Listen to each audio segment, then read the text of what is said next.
Hello, everyone. Thank you for coming back. My name is Ruler2K2K2.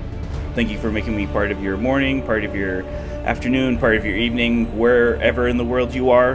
Thank you. We are continuing our XCOM 2 War of the Chosen Legend difficulty campaign. We had kind of a little bit of a mixed bag yesterday. Well, yes, as you can see in our screen here, we got our Predator armor, our next tier of upgrades there. We had our first kind of regular kind of XCOM council meeting with extracting a VIP. That went very well. We had the one stun lancer who was able to act and rendered one of our specialists unconscious, but again, that was okay because we were able to clean up the rest of those enemies and extract with plenty of times remaining on our turn timer. So a couple things before we get started. Since I'm not an affiliate, my stream VODs will start falling off today. However, I have everything set up on the YouTube side, so the link for that is either in the About Me section, or you can do !YouTube in the chat to get the link. The VODs will start going up. I have them scheduled to go up at the same time as that I normally start. So it'll be the 10 a.m. CST, and if you're in the US, 8 a.m. on the West Coast, 11 a.m. East Coast, and then somewhere in the 4 to 6 p.m. European time, depending on where you are. So I have them scheduled, so they'll be going up whenever the time you normally see me going live. So that's that. We'll dive in.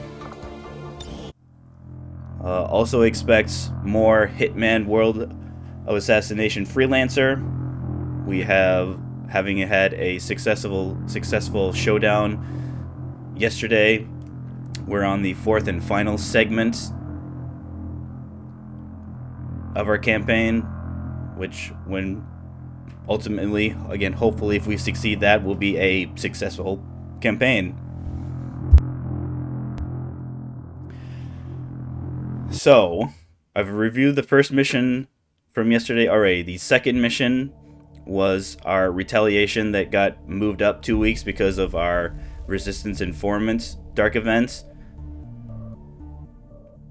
So while it was technically a flawless, we got a little closer in terms of the number of civilians rescued. We only ended up rescuing 7 of the necessary 6. We had the first group went okay because we had the mech hit a pretty big shot on the Advent mech, which shredded some of the armor, got some good damage in, so we were able to take care of them there. We had a very generous rocket launcher that our concealed ranger was able to get eyes on a pack led by a muton that took some high cover, and fortunately our mech was close enough to where they could fire the rocket launcher. We then used our overdrive to move in and shoot and finish off the muton. Because there was a purifier in that group, the purifier, while the rocket launcher did not eliminate him, the fall damage eliminated him. He then exploded, which again is a 50-50 chance. They're just as likely to explode as to not explode. The resulting explosion damaged the civilian, which in turn revealed itself as a faceless, because that's one of the other ways you can reveal a faceless, is by incidentally damaging a civilian who turned out to be a faceless. And because they were so far back, even though we didn't eliminate him the first time we saw him, he was far enough out to where he wasn't able to move in and attack. So the third mission, the third mission was kind of like its own thing. However, while I was reviewing the VOD, I noticed that I committed my first streamer oopsie. A oopsie that resulted in me, I switched the scene from scene to our bio break, because we took our bio break before we did that third mission. We set up our squad, and then as we were loading into the mission, we did that. I unfortunately did not switch the scene back to our gameplay capture. So while the audio was there, the video was replaced with our bio break. So think of it as like a podcast. You know, while the visual element was missing, the sound was still there. So you heard the sounds of all of our soldiers getting injured. We were successful with the mission though. No one died. We had a couple close calls where our sharpshooter got chased around by a zombie, then moved up to kind of potentially engage a Viper that had been attacking Zumlas. That Viper moved up and did the tongue pull, and then started binding and crushing our poor sharpshooter.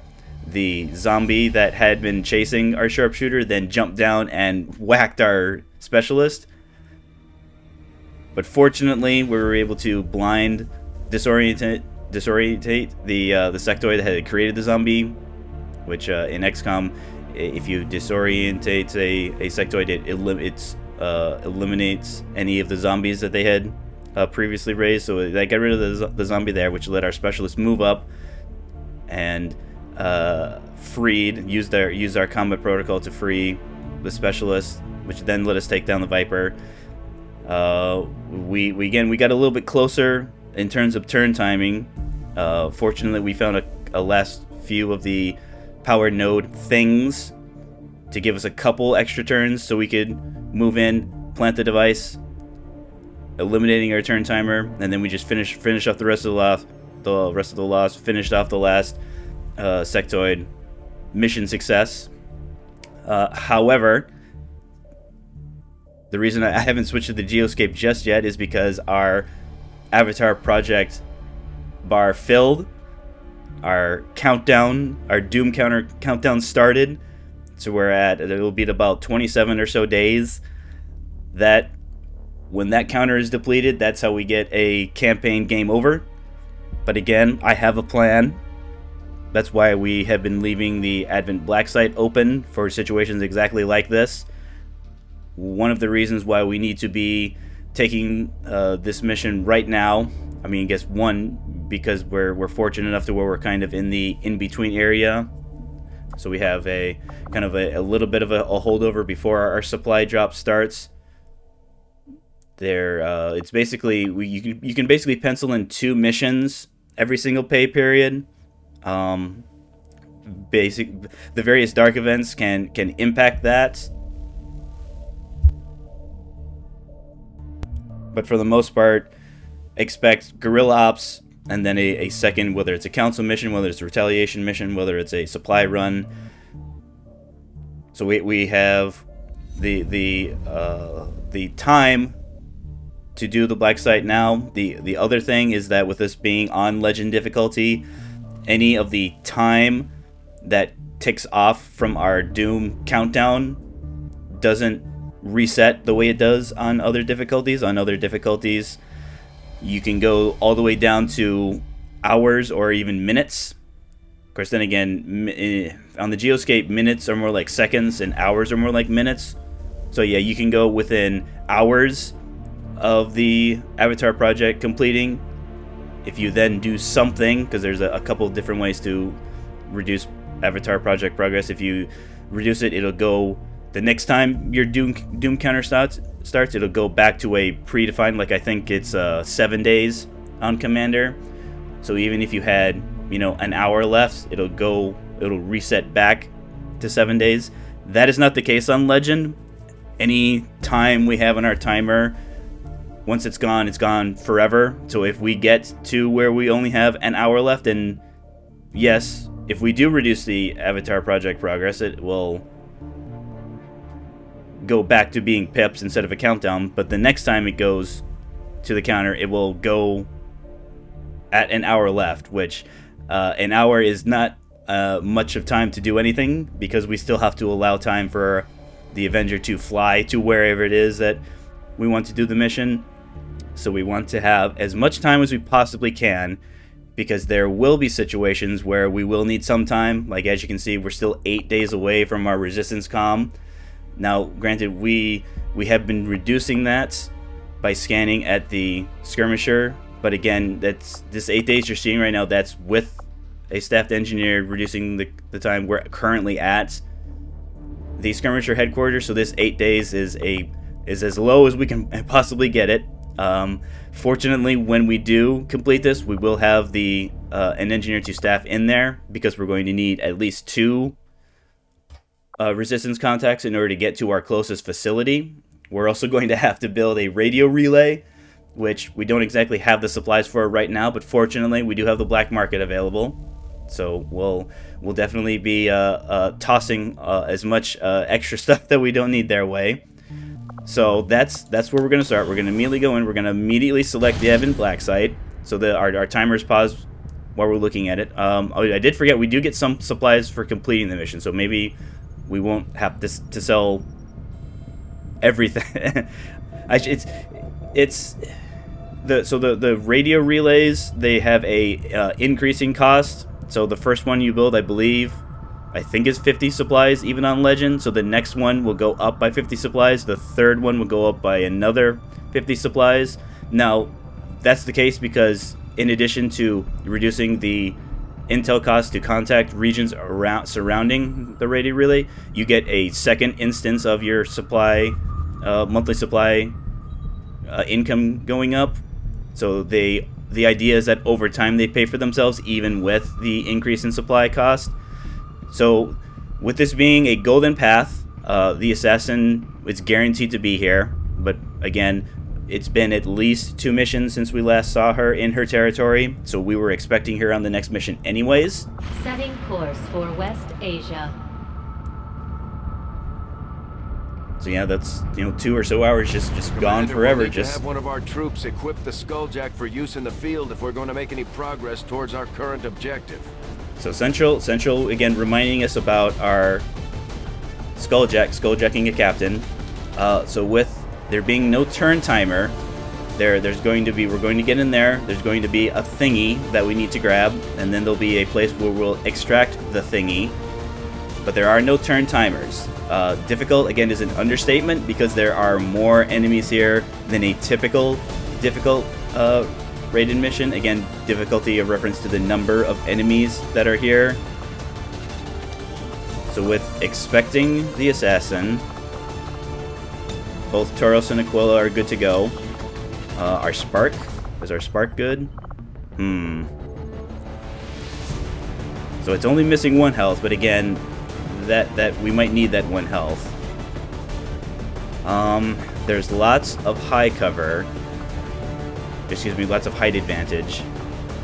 So this could be a sharpshooter situation, maybe. All right, so we're definitely going to bring our Reaper. Our Reaper is our best in slot when it comes to finding enemies. With their remote starts, it will also help because there are some vehicles on, not nearly as many vehicles as the city center maps or the slums of the slum type maps. If I remember correctly, we also got a scope. Did we not get a laser sight? We did not get a laser sight. That must have been a stock I was thinking of. So with their having the increased damage on their vector rifles, giving them laser sights are fantastic. But again, we don't exactly have them yet. And the vector rifles are not upgraded until we research Goss. But we're currently researching Goss.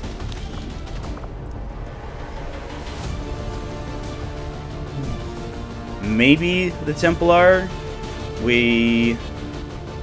How much would the upgrade? Alright, we do not have the supplies to upgrade them, so sorry, Templar. Not just yet.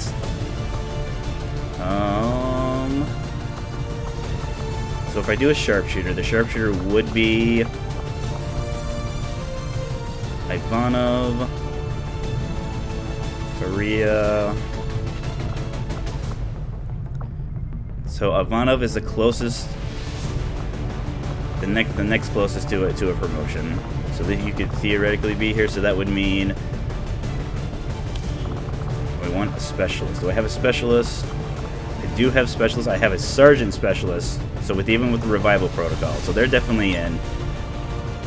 We'll give them our med kits. So the question here is, so bringing a ranger would give me magnetic, but who would that ranger be? Not some Darshi. We already have scouting. Do I want to bring one of the squatty ones, huh?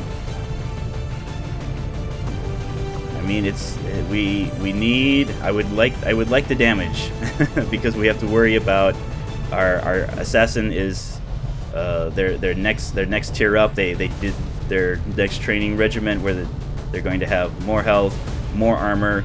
They can now summon stun lancers as opposed to just the regular advent troopers.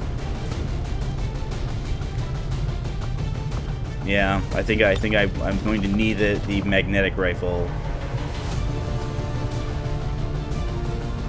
And I guess I'll have options with the sword. We'll give you the mind shield. I think we'll also give you'll be our designated skulljacker, Sasaki. You won't, it's very unlikely that we'll pass any hacking checks, but again, with it being a story objective, you don't have to succeed in the hack. It's just whether or not you get any additional rewards. Since you have the lowest, make items available. Since you have, between you and the specialist, you have the lowest aim, we'll give you the one with the scope. This is, do I want to give this a scope then? I know I just have the one. Maybe if I had like a regular scope, no, which I don't. We'll keep an autoloader for either our cannons or our sniper rifles. Again, repeaters, I prefer selling these. I mean, I guess I could give it a stock, but then again, I won't have a stock if anything happens to our previous light machine gun here. So we'll hold up on that. You should have a scope, and yeah, that's right. We gave you the superior. Yeah, we want to save laser sights for that because again, so while we can give her Blackbird something, if we then later want to give it a new attachment, we won't get the attachment that we've already slotted it back. Do we want to give, Aquila? Aquila seems like the best candidate for our gas grenade. So the gas grenade, it does the same kind of base damage as our regular. It does some shredding. It does not do nearly as much environment damage, so it's not going to destroy cover. But again, we're going to be saving this for the assassin because the assassin loses some of her abilities when she's poisoned. She'll lose some mobility, she'll lose some aim. Now granted, her melee attack can't miss, but it will make it harder for her to get into position. We also need to give, if I give you the battle scanner, because normally I like giving battle scanners to our concealed units, but Blackbird needs special training in order to have pockets. It's kind of like the in addition to having a lower damage range on their weapon, their other kind of issue that Reapers have, they need a special ability just to get a single item slot. Now granted, they have a claymore, which kind of counts as a grenade, at least in terms of explosive ordnance. It behaves like a grenade where it explodes, it shreds, it destroys environment, but it doesn't detonate right away. We have to either trigger it with another explosion, or the Reaper or our other soldiers are allowed to shoot at it to trigger it. So gas grenade here getting boosted from the volatile mix, so it's going to deal, instead of 3 to 4, it's going to deal 5 to 6. It will not affect the poison though, but if I remember correctly, I think maybe because it's one of those things where because the source of the poison damage is the skirmisher, I think the assassin might take slightly more poison damage. But again, it's such a strange interaction that I'm not entirely sure. They'll have the option of throwing it first and then shooting, but again, that's kind of less effective when it's a grenade like this, because it's not designed to destroy cover the way a frag grenade is. But again, this gas grenade has the chosen assassin's name all over it. So, do I want a flashbang though? think because we have our mind shield here, this should be able to help deal with any pesky sectoids. Now again, I can say that now because I don't know exactly what is going to appear on the black site. But again, I'm confident. Team, I'm confident in your ability to investigate the Advent black site. I got a good feeling about this. We also need it in order for the campaign to continue. So, I mean, think about that, guys, on the flight over. Think about kind of how important this is for XCOM. Sky Ranger deployed. We're in the pipe. 5 by 5.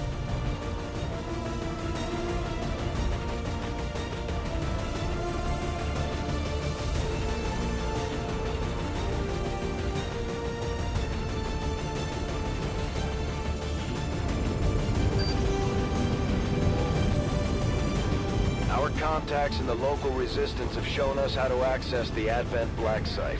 The aliens worked hard to keep this place under the radar, and we don't know what we're gonna find in there. Keep your heads up. Expect heavy opposition. Alright, Operation Death Slayer. Very appropriate.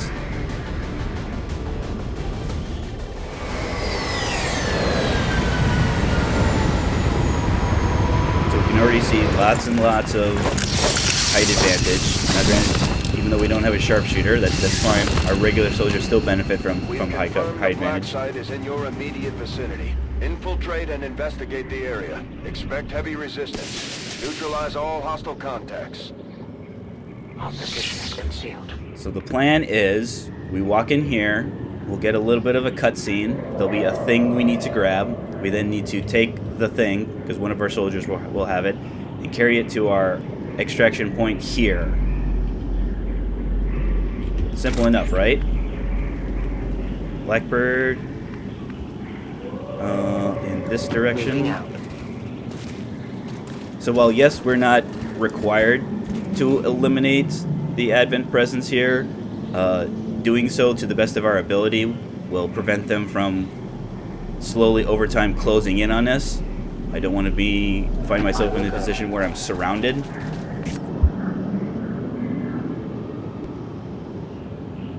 Because that would be Gonna attack there. that'd be bad news for us. Because while yes, we have our tier 2 armor, yes, we have some tier 2 weapons, we still only have 5 soldiers. So being outnumbered is going to be a bad time for us. Understood. Moving out. Double pop. Sure, hang there. Maybe give us some sight over here. Nope, nothing. So it looks like this is a building here. This area should be kind of like train cars. There'll be kind of some rail carts that will give high cover in some places, low cover in other places. And then there'll be an entrance on either side here, either side there. With it being, this is a place where turrets could spawn up here. They could also spawn on the back end of the building. Aquila, sure, dash over there. Tauros. Turbo There. boosting.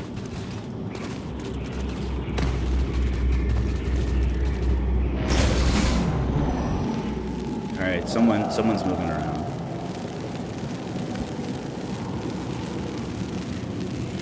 Okay. Reaper. High I cover go where there. you tell me.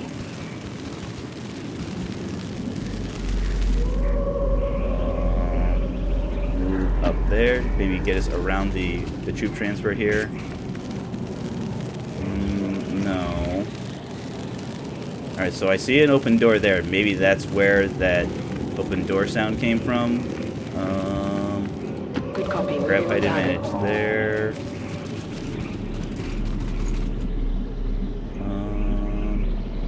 Alright, let's move over here. Maybe we can get you over this direction. Well, nothing that we can see, at least not yet. Can I get... Alright, so I can get up there, so maybe we'll move around the corner here. Alright, we can get up and be in high cover. nothing. That's fine. I cover there. Go here, Cover fellas. there. Look in there. Nothing escapes Fusey's watchful gaze.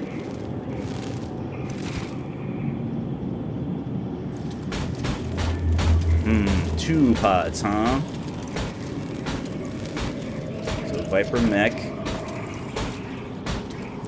The invaders send a patrol. And do we see the other Vipers? No, we don't see the other Vipers.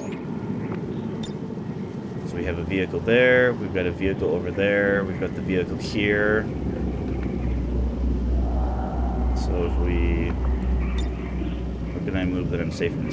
So I'm technically safe from here. There's a good chance that this vehicle exploding will destroy a lot of the cover here.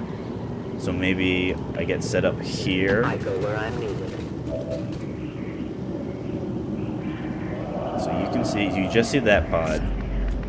That's probably Aquila. You see, yeah, you see the Viper there. You should be able to, yes. Changing position. So we're going to set up to engage on this pod here. How about here? No, you don't see. Oh, Moving there. maybe they'll, if they move up, you'll be able to see them from there. Tauros, more height advantage. Blackbird, we'll just hunt you down here. Got it covered. Overwatch. Attacking on Our sight. Ranger. I mean, our Ranger can get here, but I don't think they'll be able to see anything. But again, they're safer up here than they are down there. So.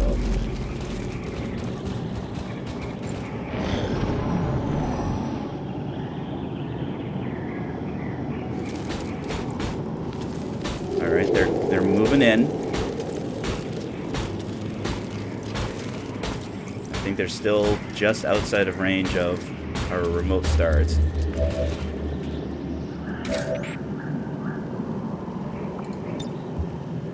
Yes, they are. So if we move, we'll be safe. So if we move here, we'll be safe here from our own explosion.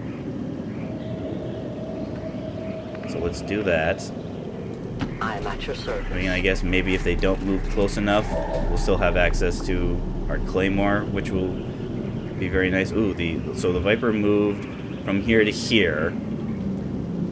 So while we can open up on these groups, hopefully we won't have to move up. So you just see them. I'm just double checking. Yeah, you just see them. You just see them. You also just see them. So do we want to move? So we have 95. So we are kind of in range. I don't want to move. If I move back here, I mean, well, yes, I'll still see them. You can see Aquila. So Aquila most likely will have, even if our mech friend kind of moves over here, maybe moves over this way to something that would block Aquila's line of sight. Worst case scenario, most likely Aquila will have 2 shots on the Viper. So I think we'll just open. No overwatching. We'll get shum shredding on the mech, some damage, and we'll kind of see where they move from there. All right, good Anybody want damage. to try and crack it open?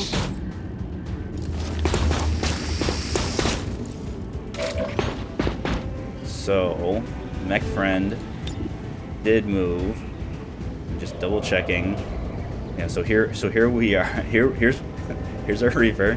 Here's the one tile that they would be taking damage, but since they're one tile adjacent to it, they don't take damage. Our world is dangerous. It is.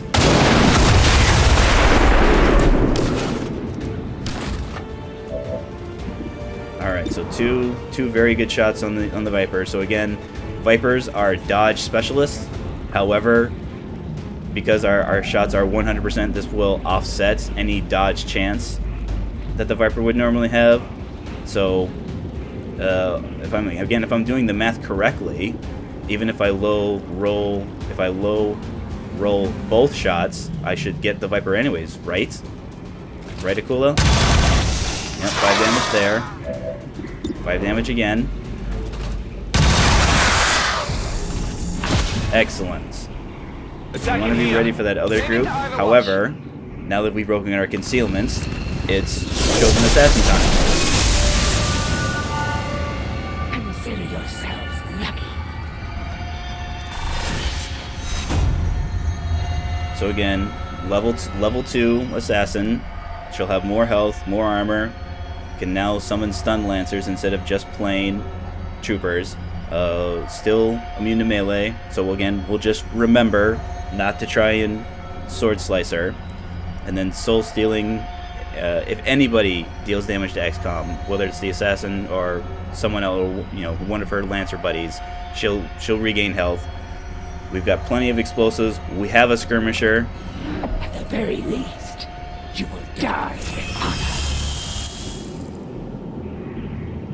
The chosen assassin is moving near your position. Stay on guard, people. Alright, so it was a sectoid who was hanging out with him.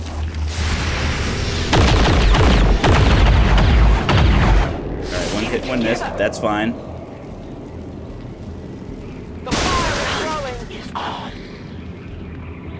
So it actually didn't destroy any of the cover. It looks like it destroyed the cover on the backside here. So again, the game decided that this cover was safe and this cover wasn't. Can I get... So yeah, well, yes, technically I can move here and have a flank. I'm not certain that I'll have a 100% shot, because again, our Reapers have an instance of reconcealment, so they are somewhat available to deal damage if I feel I need them. But again, actually, yeah, the sectoid, we haven't had any admin yet, so the sectoid won't have any zombie targets, so that means he'll most likely go with his mind spin. Aquila. Alright, you'll have 2 chances. You just gotta hit once. I mean, hopefully. Hopefully just once. Alright, so even though we dodged, so because we rolled high, even though it triggered the dodge, we still dealt 3 points of damage, which was exactly enough to eliminate said Viper. We should be safe from him up here, because he can move. He'd have to move all the way back here in order to have a flank, and I don't think he has enough movement. So that'd be 52. Alright, let's reload and shoot here.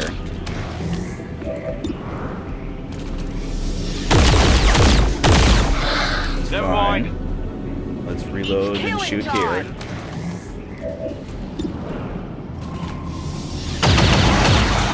Damage there. Let's reload and shoot here. 52.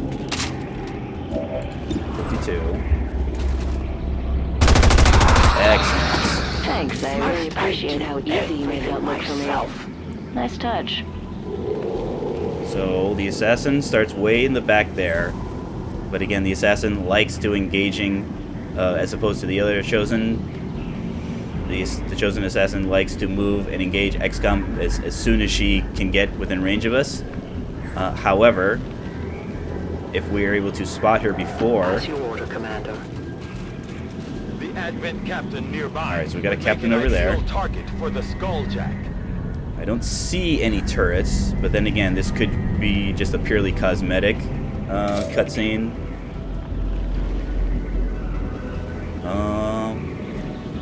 Alright, let's reload rather than moving you up. And then Aquila, get in and reload.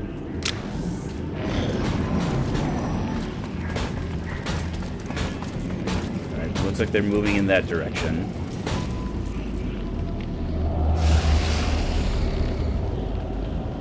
There is nowhere to run. In case you're asking yourself, yes, the remote start that the Reapers do in fact count as an explosion. So if the assassin I'm on the move.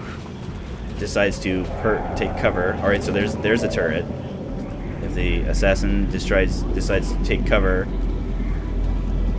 on a vehicle, now granted we've already used this one, so we can't force it to explode again. as much as I would like to. Let's try here. I am trusting you.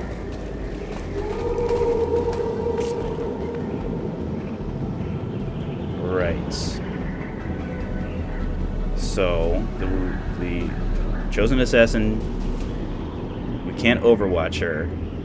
But since she'll be concealed, if we don't break her concealment by our Reaper spotting her, she'll get a slice and then run. I mean, is this spot any better? I don't think so. But again, with him being further back, maybe. So even though we as XCOM have to have ways up, the chosen, at least the chosen assassin. I guess now that I think about it, I don't know if I've seen the warlock parkour up the side of a like a building or something. The chosen hunter, which we haven't encountered yet, has a grappling hook. The same way our skirmishers have a grappling hook. His doesn't have a cooldown though, and it doesn't cost him one of his 3 actions. So there'll be lots of times where he kind of grapples just for the sake of grappling because his AI allows it, because his grapple doesn't go on a cooldown. I love the hunter though. The hunter by far is my favorite assassin out of all of them. Definitely has the most personality of the 3 of them. What's in here? Overwatch here, reload. Overwatch here, reload. Overwatch here. Keeping an eye on this area. These forklift things also are eligible targets for remote start.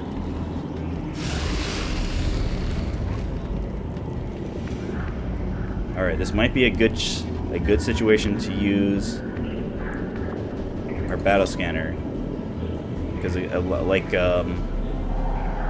fortunately it doesn't end our turn. It still costs an action, but if we use it with our first action, we'll still have the opportunity to either move or even possibly shoot.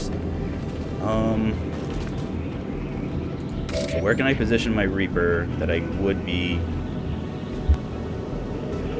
flanking her? I guess I should double check what is my battle scanner range. I can get pretty far. So I think if we eliminate this area here, this will kind of determine which direction our Reaper will go. So let's aim like right here.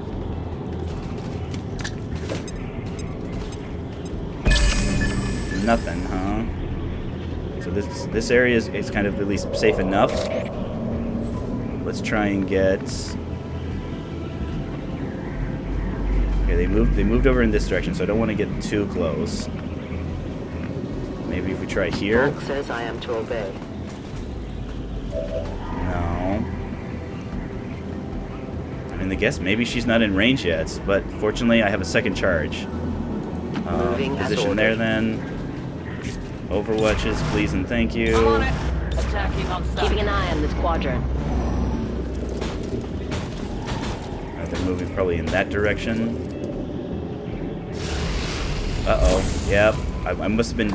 Either she was back that far, or maybe I just flat out missed her by like a single tile. Alright. 200 IQ going on our skirmisher. But we will get overwatches here. Your kind would never stumble across this facility, Commander. Some things are best left unknown. We've got the chosen right. Oh no, she's gonna summon, so the Stun Lancer is gonna eat up our overwatches. More to serve me. I'm sure they didn't tell the Stun Lancer that this was going to happen though. Use the marksman optics, mate. Alright, we got good damage into him, but again, I would have preferred more damage into the assassin.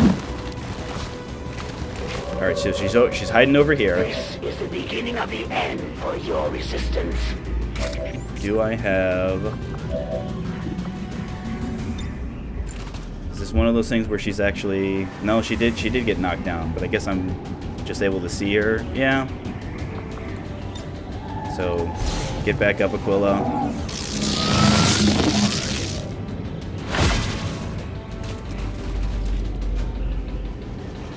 So this kind of, one of the reasons this is fantastic, because, oh no, you don't have, okay, so it bypasses the 50-50 chance. Oh, am I inside of a rock? That's kind of silly. I mean, oh wait.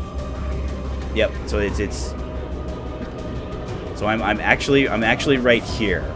I think that's why our specialist could see me, because instead of me being actually here, I'm actually right here, because you can kind of see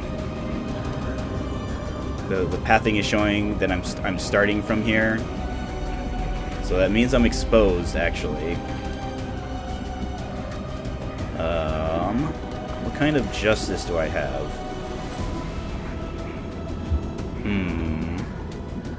But I also want to put you in a position to possibly throw your grenade, but I don't think I'll be able to throw it that far.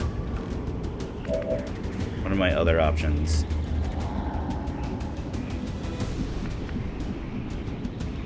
Sasaki. I mean, that should be a flank, because again, even if she's, it's possible that she's here, but it also could just be that my movement isn't far enough. So when she's invisible, you can't tell what tile she's replicating. What the game does is that if you try and move in the same tile as her, it just moves you to an adjacent one. But since she's not invisible, I'm thinking since it's not letting me move there, it's most likely that's where she is. So that should give me a flank. Now granted, she still's got her, yeah, she still has her armor. But I'm mostly doing this. So what is my range?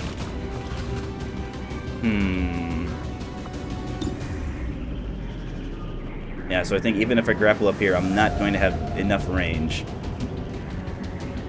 But also, what are my other shots on the stun lancer?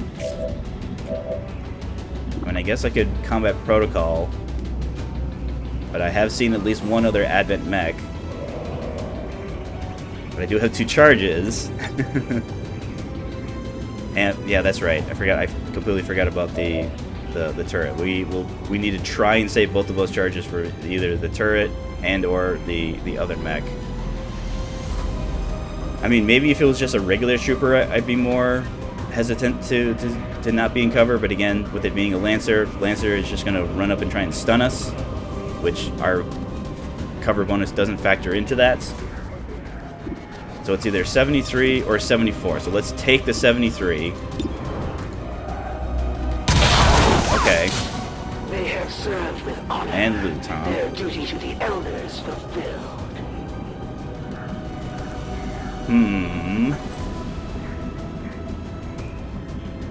Yeah, I'm not seeing. Well, yes, I would like to toss a grenade over there. I would prefer saving the grenade so I can get her out of cover. So if we move here, we'll kind of be able to kind of help protect Sasaki's position. What do we do? What do we do with our Reaper though? I mean, so even if I dash you up, I could dash you up here, maybe here. I don't foresee the assassin moving in this direction though. But again, we might need your claymore. So please fall back in line, Blackbird.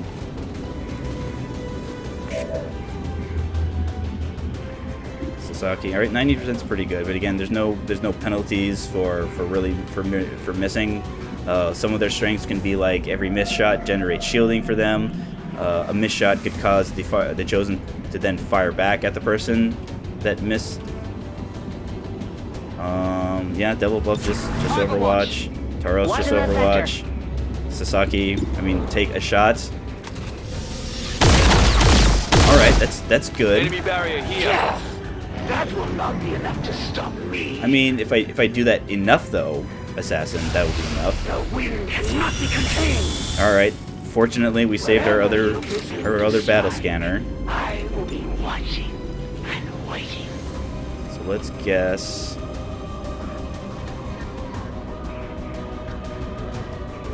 So I'm not currently flanking her. So let's guess this direction.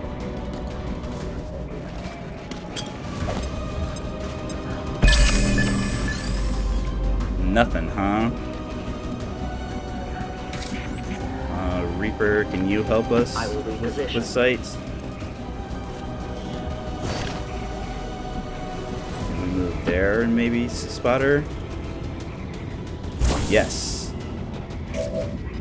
So this should be... So can we move our skirmisher? Can't see from there. Can't see from there. Where is she exactly? Okay, so she's on the tree cover there.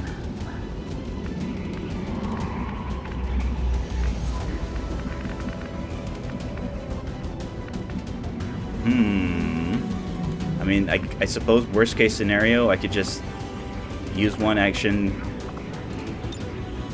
Alright, I am going to have to grapple up. So grapple up, use our first action on the gas grenade, and then possibly give her teamwork to Tauros. Because Tauros would then have to move or shoot. I mean, I suppose I could just Tauros. Most likely won't destroy this, but again, she's with this being on this side.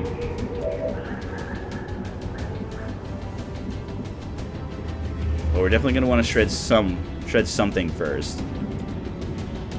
All right, let's try doing that. We'll this seems like here will be a good spot because it'll leave you in cover if we need it. Because again, even just because the assassin doesn't prefer shooting, she is totally allowed to shoot. The other thing with our gas grenades, it's just like the way the Vipers, when they use their poison spit, it creates a poisonous field. It will do the same thing here. So we have to be mindful because the game will it'll warn us that we're stepping in a poison cloud, but it won't prevent us from doing so. So this seems like the most effective use of it. Alright, so 10 damage, 1 shred. Let's then move in Sasaki there. Can I get anything? I could move. Yeah, moving. I can drop down here, get a teamwork action from Aquila. To shred that last point of armor.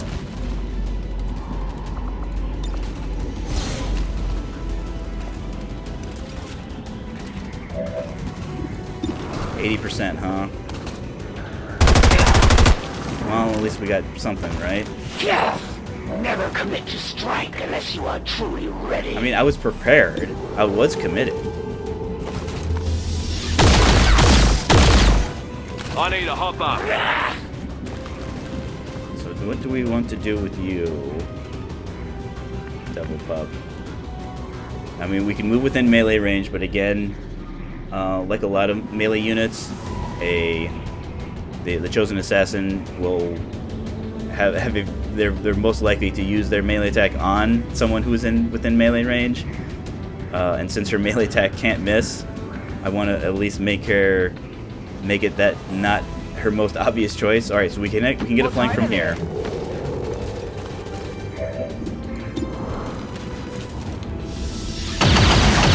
All right, so poison will help a little bit. All right, so just the regular poison damage.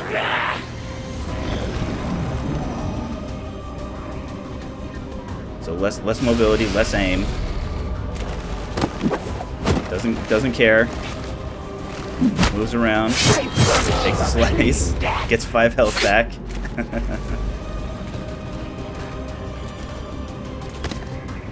I must move.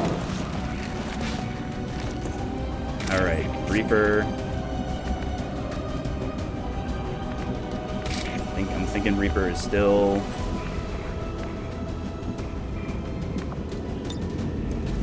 I mean, maybe we'll see if we can get far enough.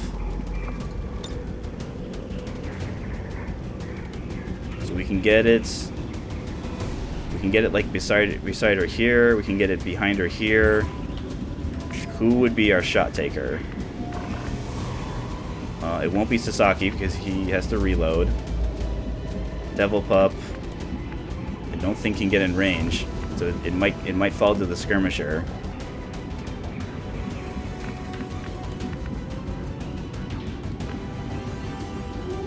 So one of the nice things is that there's no percentage chance on the on the claymore. If you can see it, you can shoot it and it will detonate. So let's do that. Let's go on the side here. It requires patience. Here's another interaction I'm not 100% certain on. So I'm gonna shoot. Oh wow, I don't even. So I guess because I threw it over there. I mean, this is better because it would let me have another action point to potentially Overwatch. So yeah, am I going to get... I'm obviously going to get the bonus explosive damage. So who is the source of the damage? Is the source of the damage the skirmisher, or is the source of the damage the Reaper? Because it says 5 damage. But it could just not be updating, because it doesn't always show the bonus damage. It generally only shows the bonus weakness damage when you're in the the standard shot preview. Well, I'll never know because I can't see her. Okay, so she has 3 left. But again, so that's probably if I was getting bonus damage from being a skirmisher, because it was what, 12 damage when I threw the gas grenade, 10 true damage, 1 shredded, 1 armor pipped. Actually needs to reload. Devil Pup won't be able to get up there. I can get up in height advantage to take a as good. Ooh. Can I then throw? Ooh. Oh, perfect. Perfect.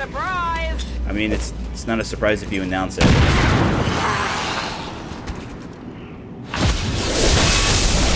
Would you have ever forced my withdrawal? And now you leave me no choice but to flee once again. I'd say we owe our people a break after taking down that Chosen commander. I doubt it'll be long before we see that thing again, though. Alright, so I'm guessing Taros is in the poison because the Chosen Assassin pushed her there. Fortunately, she's not poisoned right now. However, if I move, I'm poisoned. So we'll just take a reload here. Take a reload here. Can I get up? Not without being in cover. So just go here, Sasaki.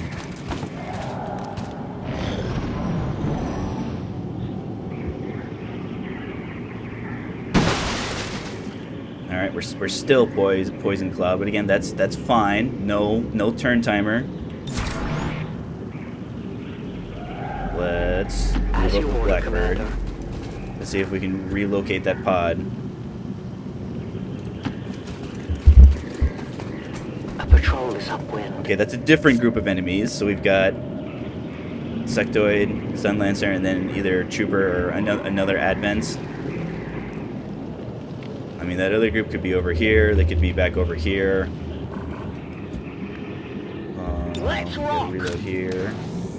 All right, get in the cover so that Sasaki can move up. We're not going anywhere until Taros has been Got freed me up. one good eye on this spot here.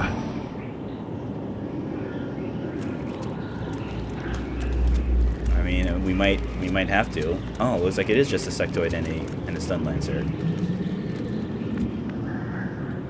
All right, Taros is freed.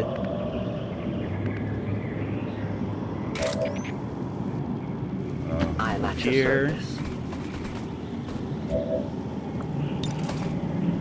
So we have a gigantic some sort of thing, some sort of explosive device here. A separate one there. Yeah, there's the forklift there. Oh no. Oh. Ooh.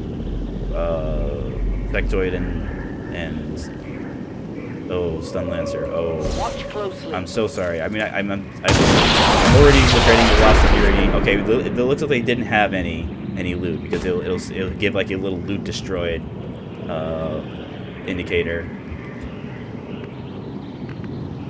Well, we still don't know where that other pod is though. So Checking this quadrant out. height advantage there, Tauros. Watching that quadrant like a hawk. So we're down some of our explosives. Our Claymore's gone.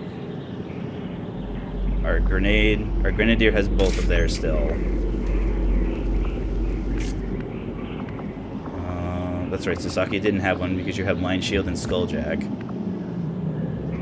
Yeah, so we're low on grenades, but again, that's fine. I'm on the move. Okay, that's the turrets. Get me sight over here.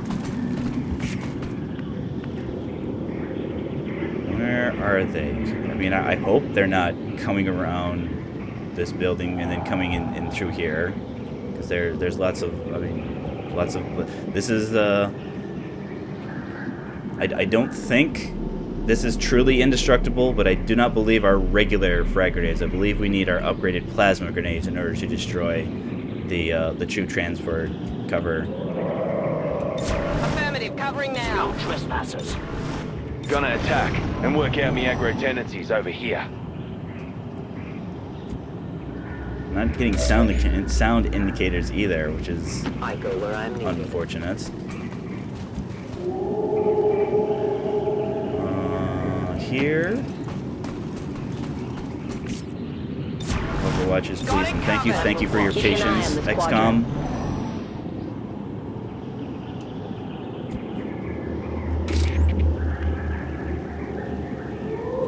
So I think here I should have view As ordered. behind the building. Nothing. I mean, I suppose they could have kept patrolling and then gone this way. There should at least be one more group of enemies that either hang out behind here or hang out on this top area. I mean, maybe we could do that. We can start making our way up. I will reposition.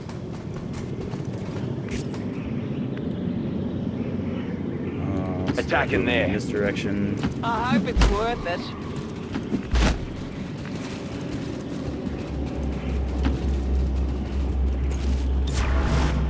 Overwatch. Keeping an eagle eye here.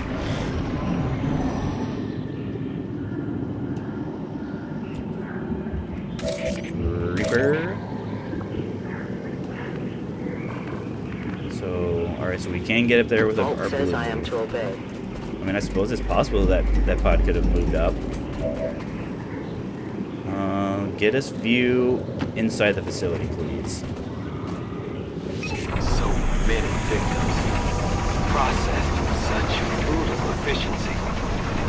Test subjects for some sort of weapon, perhaps. Looks more like a refinery to me, Doctor. Once we get our hands on that sample, we'll know for sure.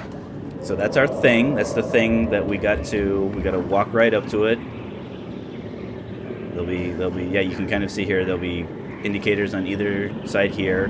So we'll move a unit in, they'll grab it. Then we can make our mad dash to our exfil. So let's move. All right, so I can move all the way up here without activating the turrets. Unless, wow, so they moved they moved. How on earth did they get all the way over there? So maybe they must have walked all the way back, because I'm not seeing any open doors. Or maybe they walked up, across, down, and over. I mean, this isn't the worst activation. We do have the added problem of we actually kind of want to keep the officer alive. But again, how well we engage here is going to depend on that.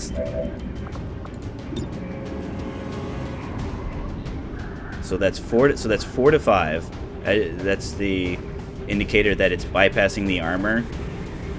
So we have another 1, 2, 3, 4, 5. So another 5 plus 2. So if we can get him to 4, we can guarantee combat protocol. The question is, I don't. All right, Tauros, you can see the mech. If you can see the mech, you can shoot the mech, right? 72. Shield up over there. Okay, there's some damage. All right, Sasaki, you have high cover there. All right, so we don't have to eliminate the mech here, but hitting him is definitely an important part of doing that. So, okay, there's execution number 2.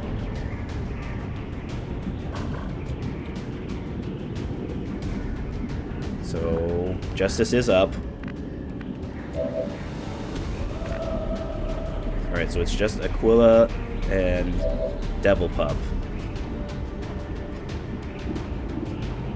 All right, you have an okay shot on the trooper. Not good. So we move Aquila here. They don't see anything. And with the officer, even though the trooper is kind of like a tougher unit than the officer is still considered the pod leader. So he's going to do all his acting first. So he's going to move, or he's going to mark and then shoot, and then the advanced trooper will follow up and kind of support his decisions. Only see the officer from there. I mean, I suppose. I mean, maybe we just move up here. Because were I to engage this pod differently, as in me knowing where they are rather than discovering them, as I can grapple up here, and then I could have used one of my, because grappling's free, I used one of my actions to try and pull the advanced trooper up here, putting him completely exposed to all these different angles, and then just moving. So I think we move up here, and we move up here, and then we just hunker down. Because I'm thinking we're far enough away so that no grenade should be good. All right, so we're marked, but we're still in high cover. Missed there, but again, the advanced trooper is going to fire on our marked trooper, or he'll grenade. That's fine. I mean, I was far enough from the first pair, but I wasn't far enough from the second. I found their patrol.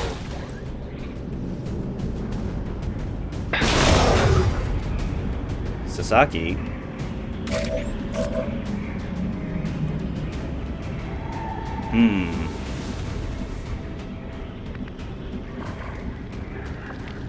Interesting. It's letting me. Why is it letting? Why are you letting me slash? No, I am on fire. I don't like the idea of letting the captain continuing to act, though. Alright, so Double Pup, you're gonna have to move because you're exposed. My vehicle is now on fire. I mean, could I still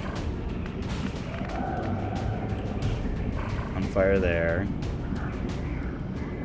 So again, for whatever reason, this isn't fire, but where this is because of our indicator.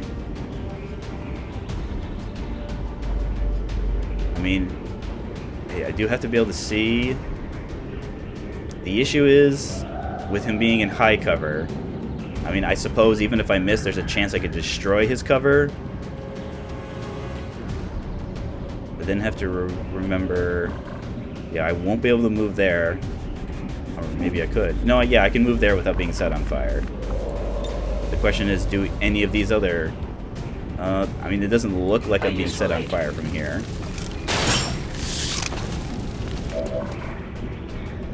Alright, now I'm safe. So, let's try justice here. Let's see what we get. Alright, so we missed, but we destroyed his high cover. Toros. Alright, so his grenade's gone, but the officer will still have his. But again, I don't have... Yeah, that's not... From that direction, it's not a flank because he'll be getting half cover from this side here. Yeah, so it looks like we're gonna have to stay here.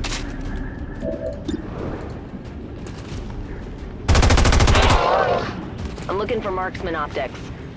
I mean, I suppose marksman optics would help with a light machine gun.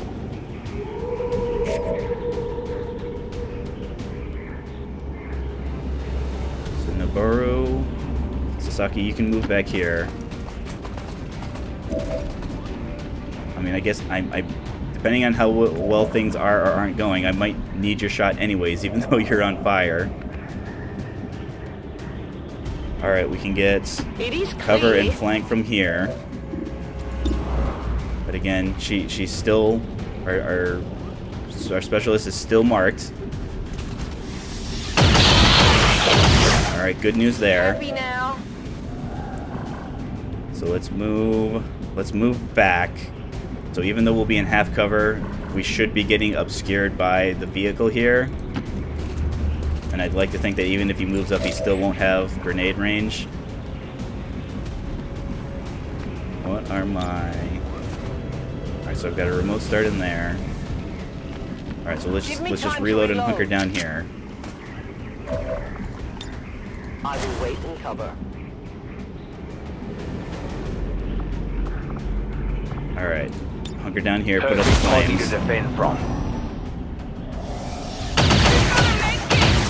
I mean, you've got the med kits.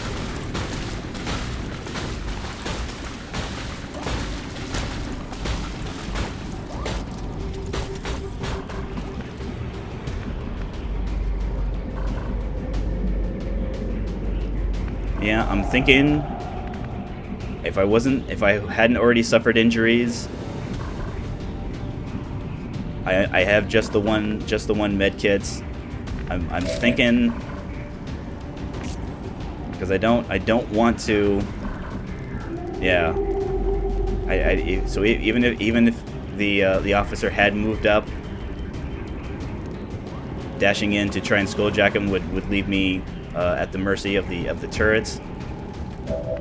So I think what we're going to do is we're going to start pulling back here. What's over there?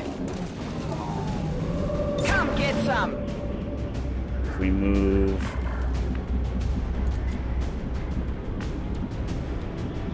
back here, I mean, again, it's only half cover, but I'm expecting the vehicle to obscure. Let's get eyes on the officer so we see exactly what it is that he does. Alright, nothing in range. Move back Sasaki. I'll keep my eye over there. I feel like I need to keep a lookout here. So I don't like letting the captain act, but again, I need him to be out.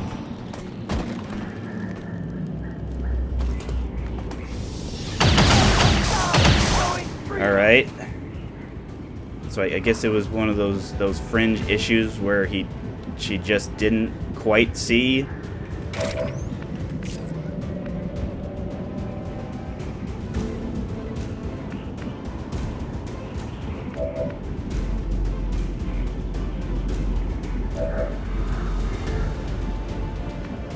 There.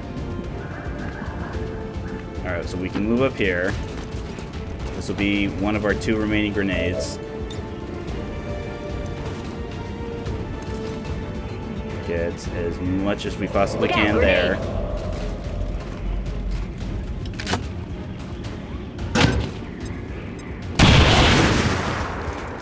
Alright, our grenade wasn't powerful enough to destroy his cover. At least the cover that we wanted to have to be destroyed. So Sasaki, how good is your shot? 59. I mean, if it hits, it'll get him. Forget that, eh? Devil Pup. So you're in high cover. You're in high cover. Aquila needs to be where you can't be seen or shot at. So back here. We'll have to use our one medkit charge on Aquila because we need Aquila to be able to survive more than one shot. I mean Blackbird.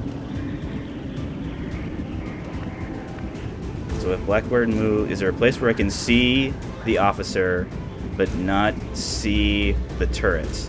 So there. The problem is, from there, the officer could very easily move over here and flank you.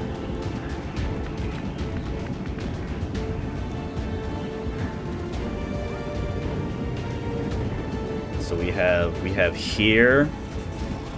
So we'll have. Nope, I do see the turret from there. I could move here because he would have to move. He'd have to move all the way. He'd have to move all the way over here. I mean, he still might have enough, but again, I don't want the officer taking any more actions. He's already taken more actions than I would want.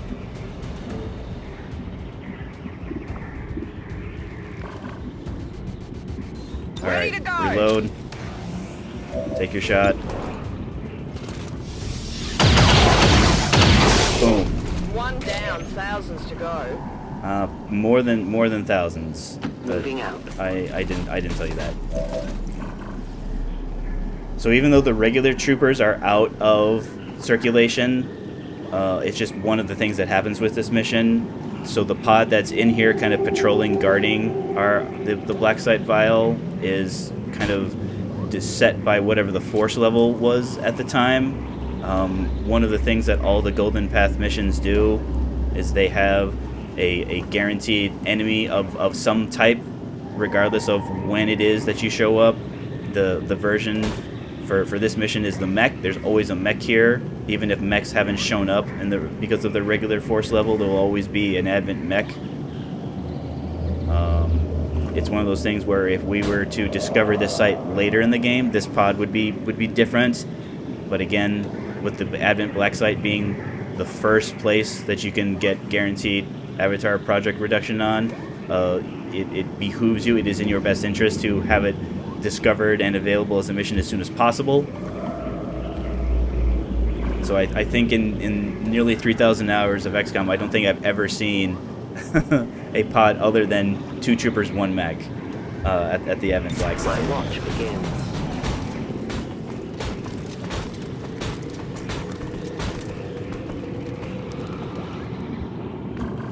If I remember correctly, I should have... No, I'm out of range. Do I have to move here in order to see it? Yep. I mean, they moved in that direction, so I feel confident in taking my remote start chance here. So easily set aflame. So we got...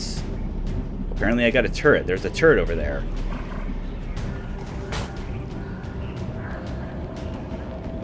Now we have kind of like the added complication of they're now ready to rumble.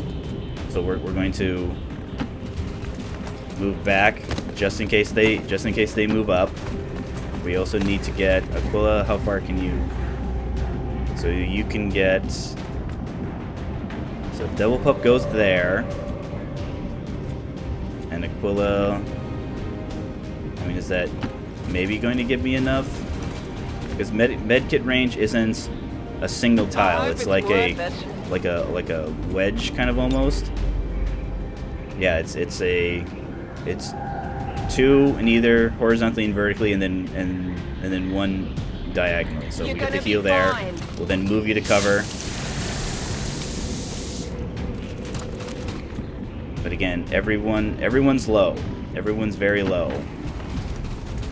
Our margin for error is rapidly diminishing. That night is getting itchy. Oh, we didn't get the mech at all. Ew. Ew. Magazine here.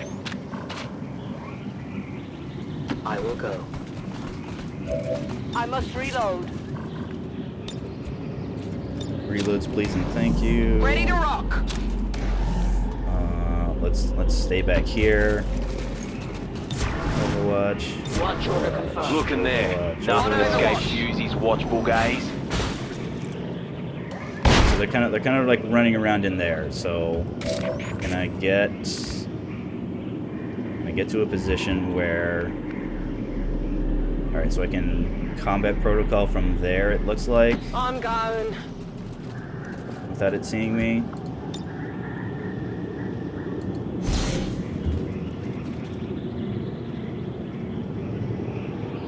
Alright, so we've got 2 plus 3 armor. So that's very doable with our magnetic weapons. But again, we'll put ourselves in a position to where if we need to use our second charge of combat protocol, we can.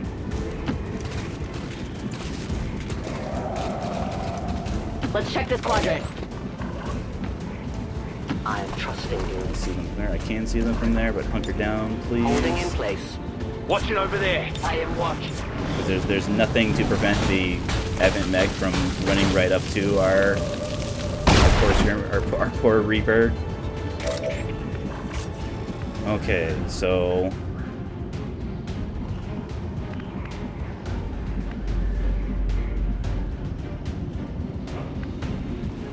can't see him from there, so we can move up there.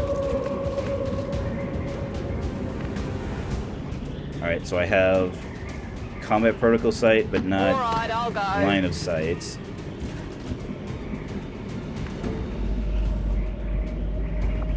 We see him from there. We don't see him A there. great distance. We do see him there. We don't see him there. Going over here. Watching that quadrant like a hawk. I'll watch closely. Look in there. Nothing escapes Fusey's watchful gaze. Alright, so fortunately they're kind of content to running around in this area, it seems. So who do we want? So Sasaki. So Sasaki, you can get. I don't think I can get anything better than high cover. But again, we're committed. If we can't take any standard shots and defeat it, we'll spend our second and final combat protocol charge on it. So doing this will save us resources, Sasaki. Perfect. Exactly the amount of Bloody damage hell, we need. you look like bloody hell. It is clear. I mean, it's a turret. I don't know what you were expecting it to look like after you blasted it. That's fine. As you order, Commander.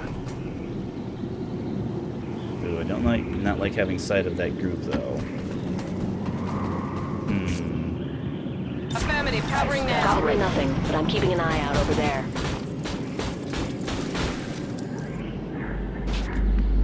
They're in the middle there. I go where I'm needed.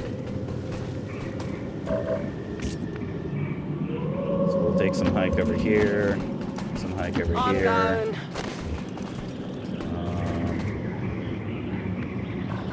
I don't think I have to worry about them jumping out these windows because one of the things that the Advent facilities have, so they'll have windows that you can see through them, you can shoot through them, but they have you can kind of see there's like these, I don't know, laser grids that will prevent you from jumping through them until they get destroyed, whether it's through explosives, whether it's through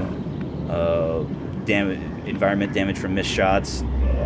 So I don't think I have to worry about, because my main issue is the one charge of micro missiles that the mech will have, which will do guarantee damage. Now granted, his weapon will also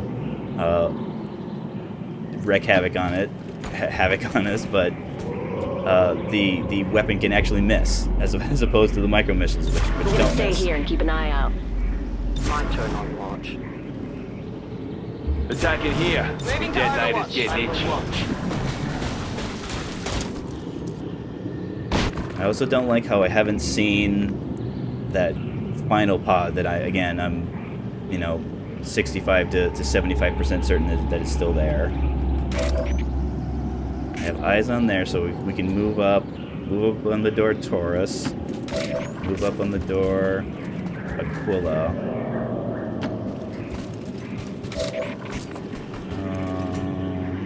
Sasaki, move there. Devil Pup can move What's over there. there?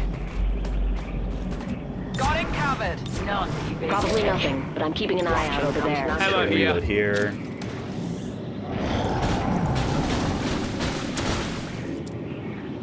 Alright, this is about as good as a position as we can be on the door here, so...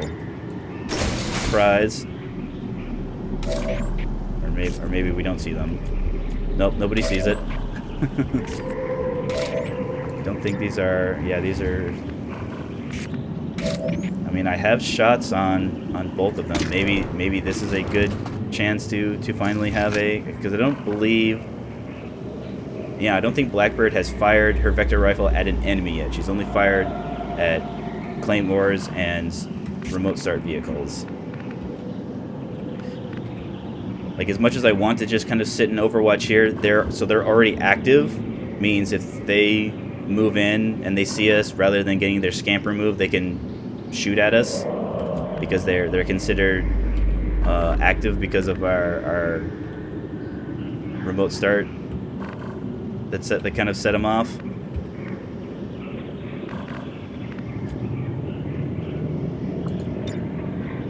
This does not help because I'd still have to move. I don't think.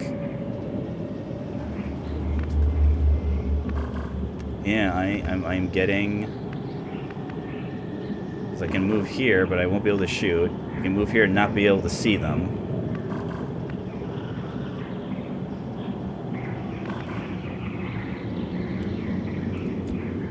Sasaki, what can you do? Nothing.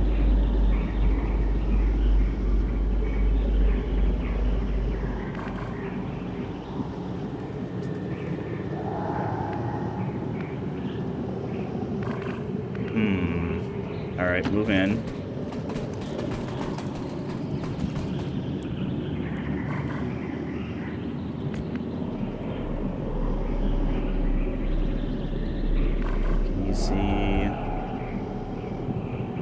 The issue I have is I don't want to be able to move here, open the door, and not be able to see them, because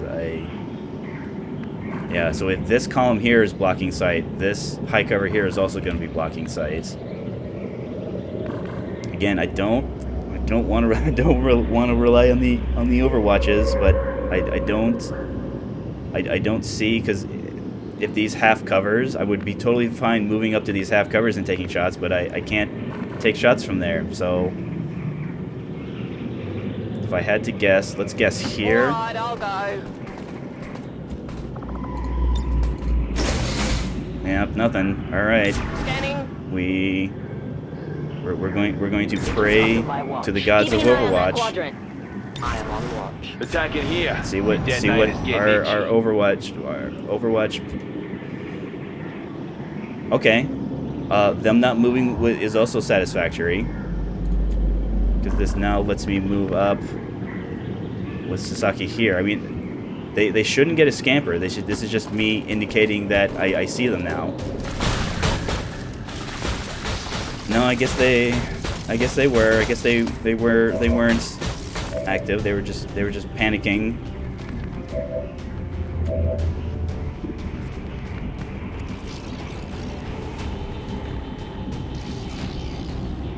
Well, yes, I can move here. I'm very easily flanked by the trooper, because the trooper just has to move 2 tiles over.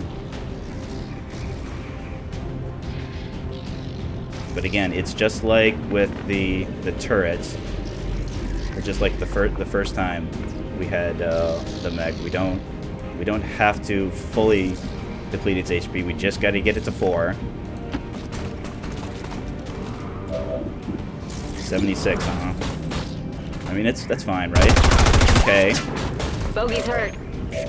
So Sasaki, you're currently super flanked by the mech, but again, I'm confident because we hit that shot, that if you hit this shot, if you hit this 99, this is the I'm pretty sure this is our first 99% of the campaign.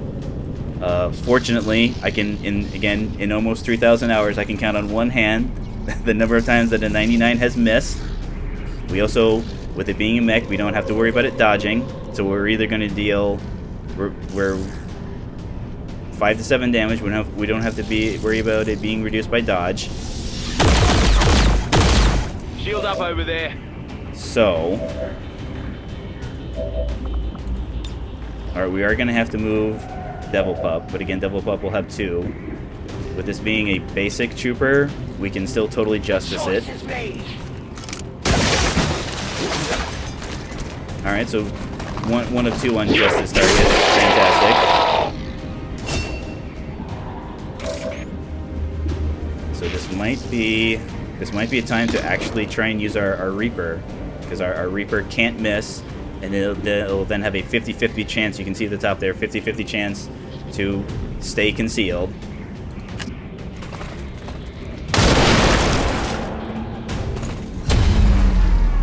All right, we'll keep our concealment, but however, our concealment or detection radius will go up. But again, it's still better than our regular Rangers. On Overwatch. Watch order confirmed. So there's definitely at least a turret, because even though even in regular missions like our guerrilla ops, turrets are weird.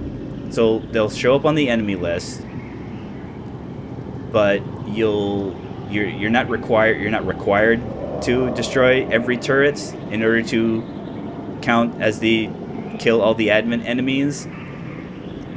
But they still provide XP. They still fire. They still shoot at us, despite they not count. They don't count. So yeah, they're in a very interesting spot on the enemy list. So I think what we'll do is we'll try. Let's get around here. Let's get around the back of the facility just to make sure that there isn't, in fact, not another pod.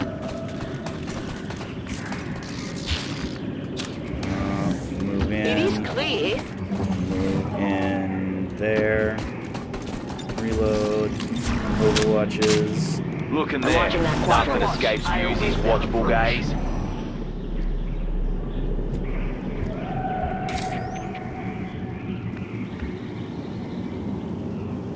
Yeah, so hilariously, even though the ladder itself isn't destroyed by environmental destruction, because there isn't a tile, I can't get here and then jump to the ladder. But again, that's fine. Let's just get around the back of the facility here. You heard the doctor. Secure that canister. Alright, that's the "you found the objective" chimer. I'm on the move. I'd like to think that if there is in fact another pod, they'll then try and move to intercept. I can hear them moving. Alright, we do in fact have another pod.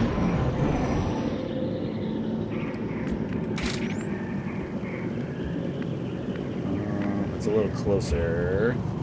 Let's try I here. go where you tell me. Ooh, sectoid party, huh? So they could move up there. I guess maybe we move up here. Can we get all the way up there? Ladder there? Yes, we can. So let's go. Yeah, let's start on this landing here. Moving out. Eyes back. Afterburners engaged. We'll see which direction they move in. I loaded these cartridges myself. Alright, slowly moving in. Nice and slow. Reaper move. Alright, you still have view of them there.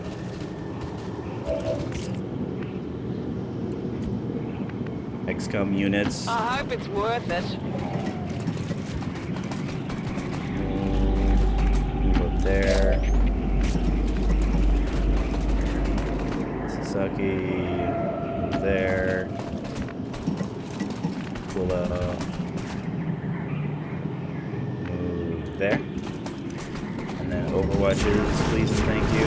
Watching over there. Except for Blackbird, but down. I feel like I need to keep a lookout here.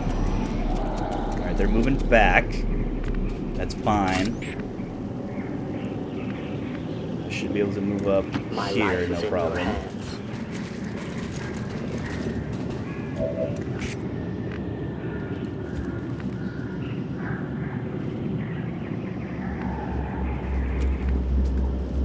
Thinking if they happen to move up here, this section should still be obscuring it. But again, there's not really any cover there. Alright, I'll It's go. better than nothing. Move up. There. There. Overwatches, please. Keeping an eye on this quadrant. Wait, remote start? Oh yeah, that vehicle there. My position is safe. Got me one good eye on this spot here.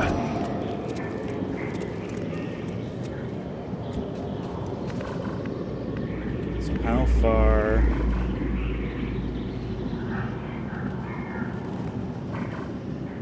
Alright, so obviously if we drop down there, but it looks like we should be able to move up here. Yeah, no problem there.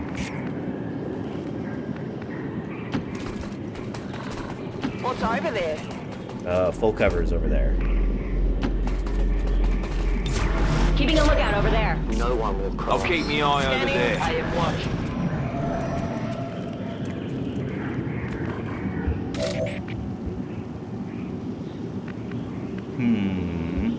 I am concerned about this high cover here, but again, if we're engaging them up here, we do have a grenade that even if we can't destroy the cover, we can at least damage anybody who's holed up on it. Yeah, let's try moving up here. I don't think we'll have quite the views that we want, though. I feel like I need to keep a lookout here. Got me one good eye on this spot here. Oh, no, they're moving up. Alright, go time.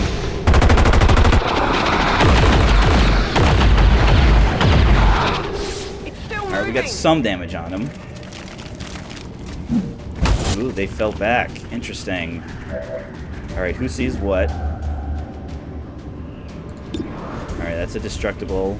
So we can take him out. Do I want to... So I'll still see it from back there. Because I want these guys to move up to engage me here. Because again, the cover here is pretty lousy. Let's check this quadrant.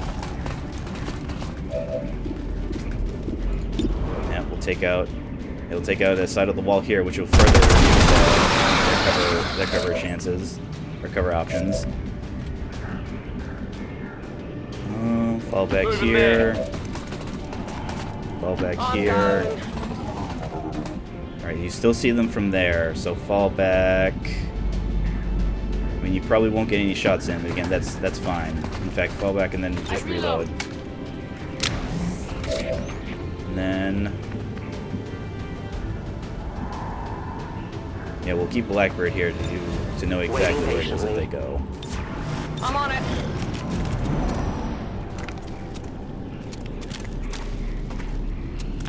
Ooh, I don't like this. Marksman optics, mate. Alright, he's probably gonna get a mind spin. Alright, panic devil pup. Alright, they just hunkered down though. Alright, so it looks like they, because of the environmental, probably the fire that we set by exploding that thing, it looks like the poor sectoid lost his cover. I mean, we don't... I say poor in air quotes. We don't feel sorry for sectoids because the sectoids don't feel sorry for us.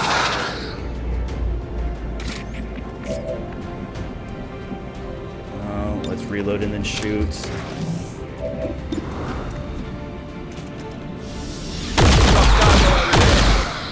Enemy down. So, what on earth is our sectoid doing? So he's down here, obviously, but I don't know. I mean, I guess he could be moving towards this door, this ladder here to move up. Yeah, let's use Blackbird. Can you get I am at your service. eyes on inside? can. So the sectoid's hanging out here. So yeah, he could be moving in this direction. He could... He can't jump. He's not allowed to jump through the window here because the window is still intact. So he'll have to move around the corner here to go up the ladder. So let's get cover from this side. Clear. Get cover from this side here. I await their approach. Let's hunker down. Awaiting instructions. Come get some. Alright. More line spinning.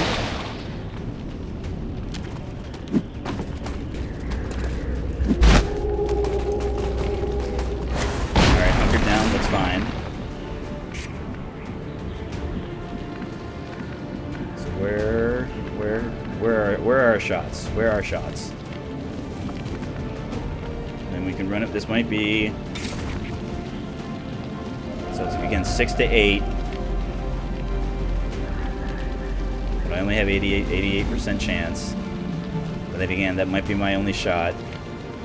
So if I miss, what are my follow-ups?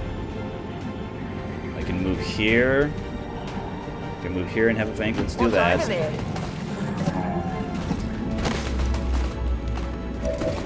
Can't miss.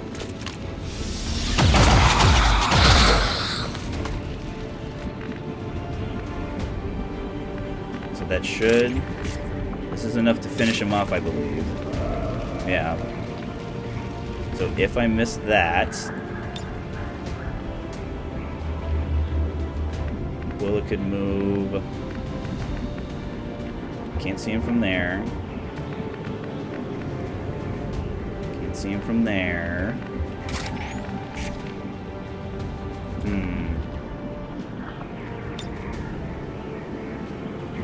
Would I drop down and see him?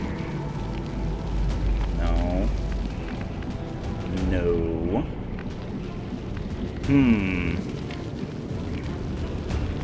So again, with Taros panicking, it's not that they pretend that they don't exist. They know that they're there. We've seen it. We've seen situations where we had a regular soldier by a panic soldier, and a purifier threw a grenade that damaged the regular soldier and the panicking soldier. But I'm thinking that since the sectoid is in view of Devil Pup, he'll reposition himself probably over here. Maybe he'll go in further. Of course, then again, if he moves through the window here, then his only target is Taros. So it's entirely possible that he could then take a lethal flanking shot on Taros. But the problem is that if I rely on this 88 and it misses, I mean, Blackbird, can you do anything? No. Not from there.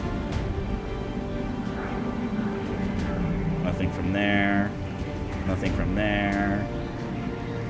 Yeah, Blackbird can't help. So if we get in a position where Taurus can just take a shot, can you even shoot Taurus? Or Sasaki? All right, you can get a shot from there, but it'll be into high cover. I mean, again, as much as I would like to rely on an 88. Alright, so it's an 88 here anyway, so this will be the metaphorical 88. Alright, we would have hit it. Don't step in the games with views unless you're prepared to stick your whole bloody leg in. So I think what we'll do here,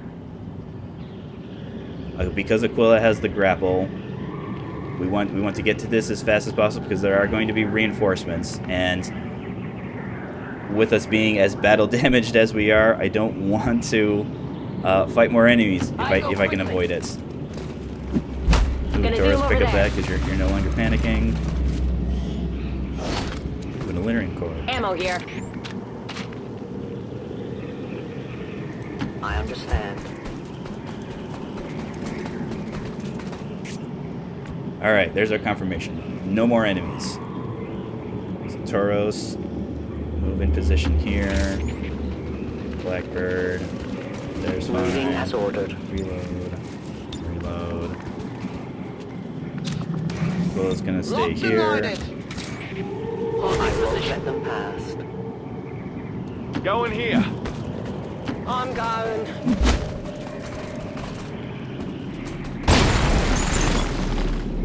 As you can see, so even though there are no enemy turns, the environment damage still gets damaged over time. There's our ladder, so there. You can't quite get up, but that's okay. I'm watching that quadrant. I'll keep an eye on All right. it. We could jet over there. You can stay there. Move up there. It is clear.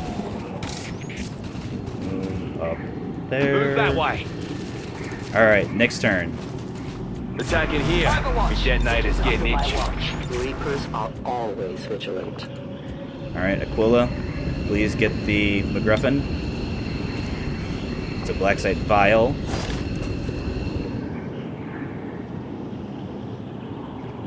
Guessing that's not water in there. Shen, any readings? No signs of radioactivity, no significant energy signatures of any kind. Whatever it is, it's safe to handle.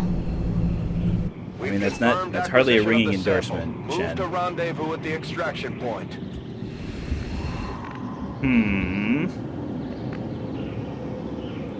So if I move here, ooh, I'm not entirely certain that I'll be able to grapple up. Nope. So we're going to have at least one turn to deal. We're gonna have to at least let them land. And in case you're asking yourself, yes, purifiers are allowed to show up as reinforcements. So let's position here. Gonna zoom over there. Let's position. I don't want you taking that good of a spot, because one of the things that Overwatch does when you're concealed is that you're only going to be shooting if you're going to have your concealment broken. So while it's possible if she stays here she could, it's unlikely. I'm trusting you. So we'll give her spot to Sasaki. Devil Pup, Alright, beat back I'll as far go. as you can.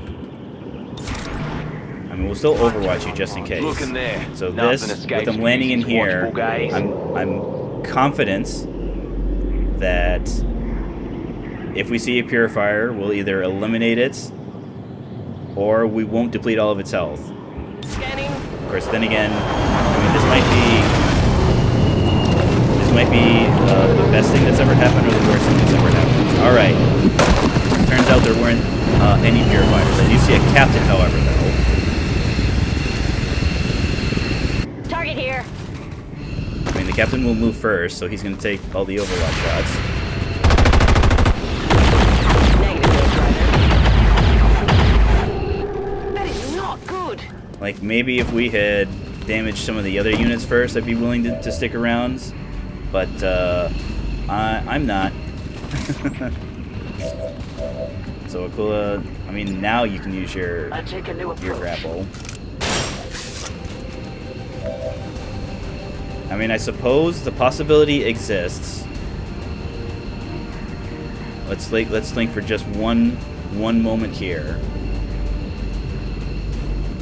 I move Aquila into the evac.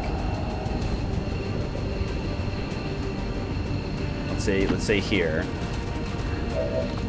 I justice the officer. It won't kill him, but it will pull him up here so that Sasaki. No one escapes. All right, we succeeded there.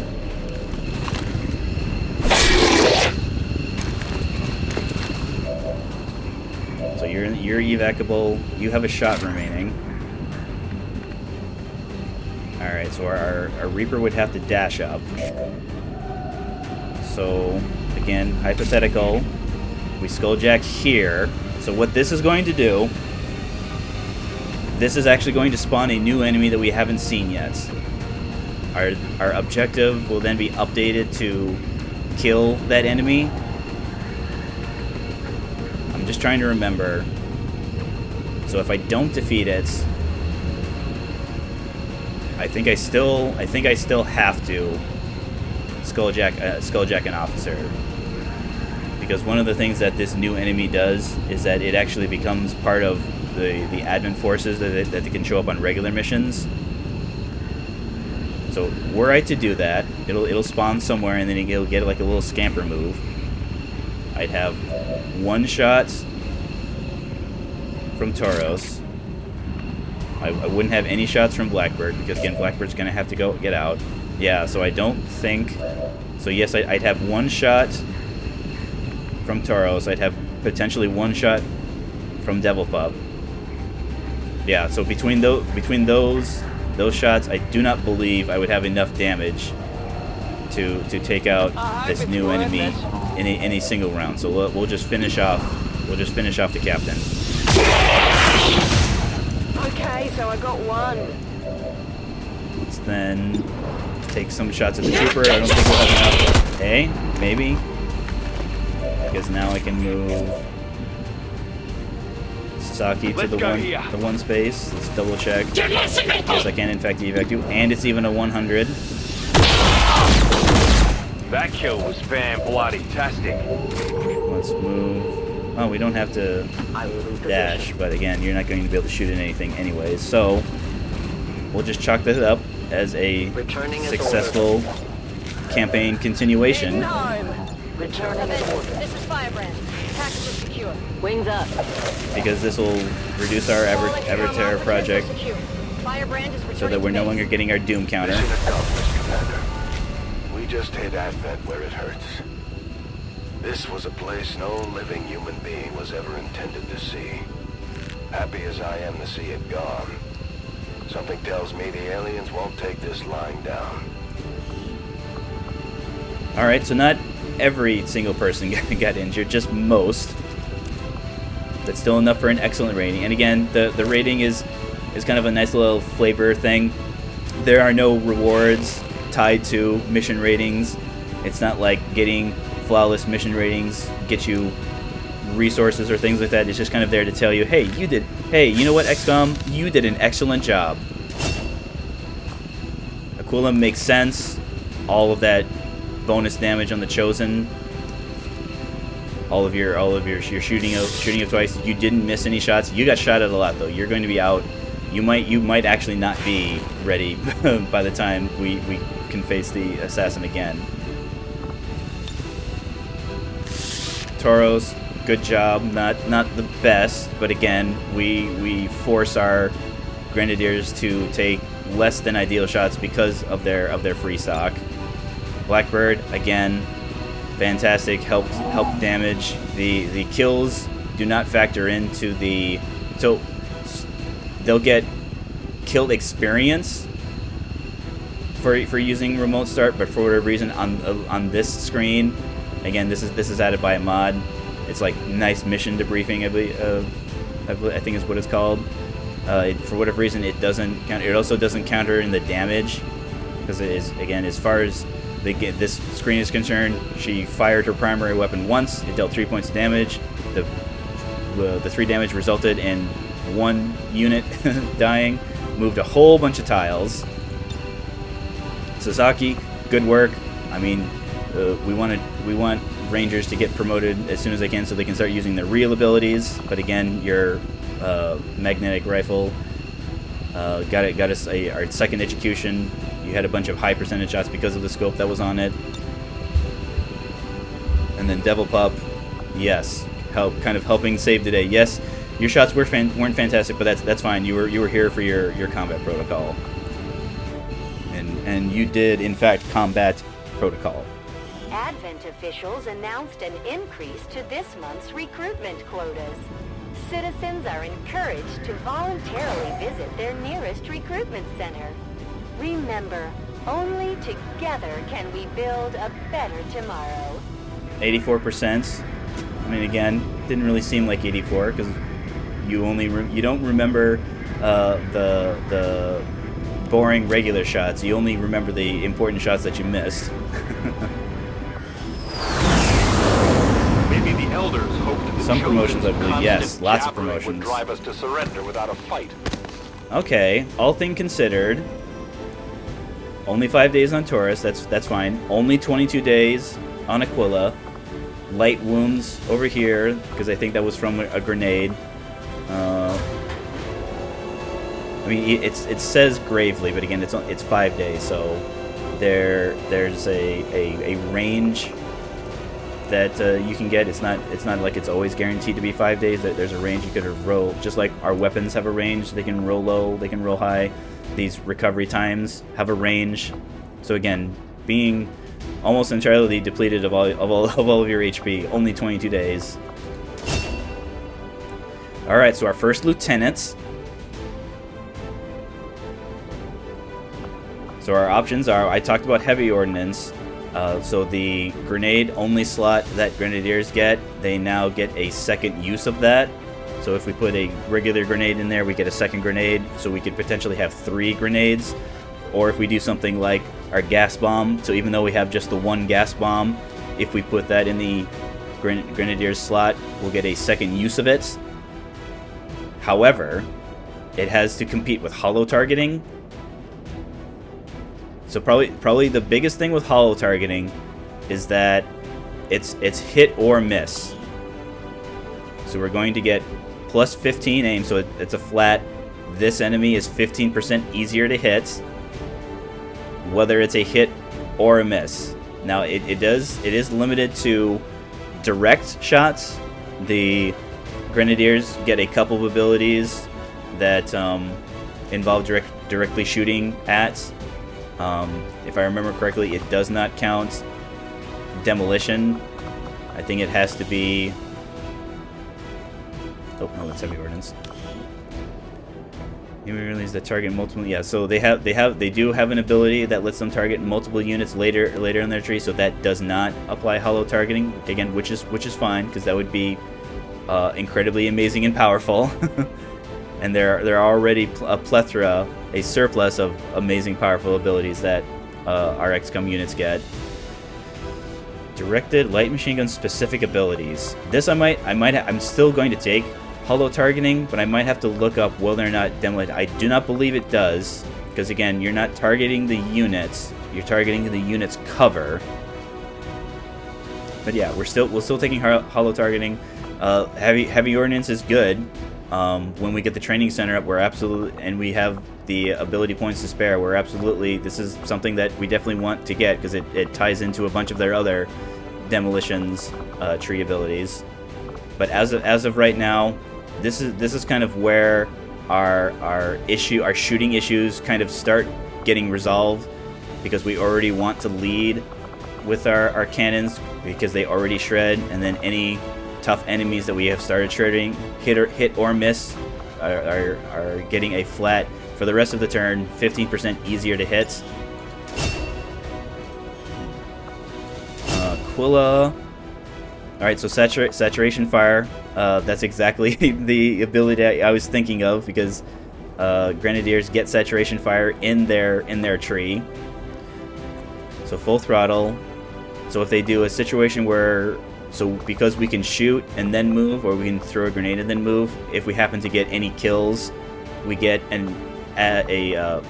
+2 mobility. So there are ways like reflex that skirmishers can actually get 3 actions in one turn, but again, they're very situational and they won't trigger more than once on a single mission. So again, mobility is fine. Maybe this is something that we can get if our chosen wasn't immune to melee, because much in the way that Wrath is kind of like a combination of a range and a melee attack, because you Wrath in from range to bring yourself in, or in the event of Justice, you target an enemy from range to bring them in to do a melee attack. So if we were to Wrath against the Chosen wouldn't take any damage, because they're immune from the melee damage that is provided by their Ripjack. Of course, then again, I do have the 25 for saturation fire, so it's going to be a cone. Yeah, so fire a cone-shaped barrage of bullets at enemies in an area. So in addition to taking like a shot at all of them, it has a chance of destroying their cover. It does use lots of ammunition though, but again, with our superior expanded mag, we have 6 ammo points as opposed to just 3. Yep, so it takes a standard shot at anybody in the cone. They take a standard shot. I do not believe, so even though it says standard shot, I do not believe that includes any ammo benefits. But then again, because we want to have our utility slot filled with grenades because of the chosen weakness, we wouldn't really be using ammo anyways. I mean, they can get one of their abilities in the XCOM tree can let them carry a second slot, just the way the Reapers can get it to let them carry 1 slot. Yeah, so I think since we were fortunate enough to get a gifted combat intelligent, we have enough soldier ability points from getting promoted to take saturation fire. Now we're gonna have to wait 22 days before we can see that in action. But again, better late than never. So, Reapers at their sergeant promotion get something called target definition. It does exactly what it says. So any enemy that the Reaper sees will now be outlined. They'll have like a kind of a hollow, kind of a 3D. It's really cool. It's the same effect that our battle scanners would apply to them, that I have added by a mod. So in the vanilla game, it's like this weird kind of like red fuzzy highlight thing. It's not very good. But fortunately, the scanning mod that I have will make them look much clearer, much more detailed. So since our Reaper's job is to find pods, we now have a situation where every time we see an enemy, we now know where they are for the remainder of the mission. It's not that shrapnel isn't good. In fact, if I so choose, maybe in our next promotion we'll have enough points to kind of circle back, because this is the only upgrade that shrapnels get. They don't have a upgrade in like the proving grounds. There's no research. None of the research that we do will improve the shrapnel. The only way to improve the shrapnel increases both its radius and its damage is by taking the shrapnel ability on in their upgrade tree. There's another ability that kind of changes the way the Claymore behaves. There's another ability that will let us carry in a second Claymore. But again, that's far enough in the tree that we can then double back. And because our resistance heroes don't require having the training center, we actually can buy it now. But again, I'm more saving this for kind of more amazing abilities, because the truly amazing abilities are the most expensive. Like as you saw with our skirmisher, that XCOM row, it's anywhere from like 12 to like 14 ability points. That was 25, because it's on those list of amazing abilities. So we want to save. I don't think they have any truly amazing abilities. Like, it's not that Shredder isn't good. It's just that we don't want to shoot with our Reapers unless we have to. So target definitioners are picked here. All right, so our Squad E. So this is now our second kind of like hanging promotion. I think since he's injured, well, he'll be back in 3 days. We'll do the same. We'll do the same thing. We don't need the melee now, but we also don't need the Phantom. So we're just gonna. You're totally a corporal. Trust me, Sasaki. You've got a promotion. Just because I haven't picked anything yet doesn't mean you aren't, in fact, a corporal. But we'll worry later what ability you'll do. The apparent product of the Black Site facility, I imagine it will take considerable time and resources to uncover the true purpose of this substance. I will begin preparations for a complete analysis immediately, Commander. Thank you, Tigan. So a bunch of hair triggers, an Elerium core, an autoloader, fantastic. So this unlocks. So what this alien encryption research is, we need it in order to progress the game. It's going to unlock a facility that we have to build in order to complete the game. So again, we're not worrying about it right now, but it's something that at some point we're going to have to research it. Having now seen the inner workings of the Black Site facility, the outcome is perhaps even more troubling than I had expected. It is clear the aliens have undertaken a gruesome task. I will leave this matter for you to investigate, Commander. Thank you, spokesman. So there's our supply payday. I guess we, I don't know, pick their pockets on our way out or something like that.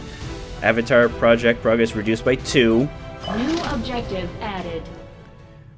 All right, research alien encryption. The aliens are relaying a form of encryption beyond anything we've ever encountered, much less theorized.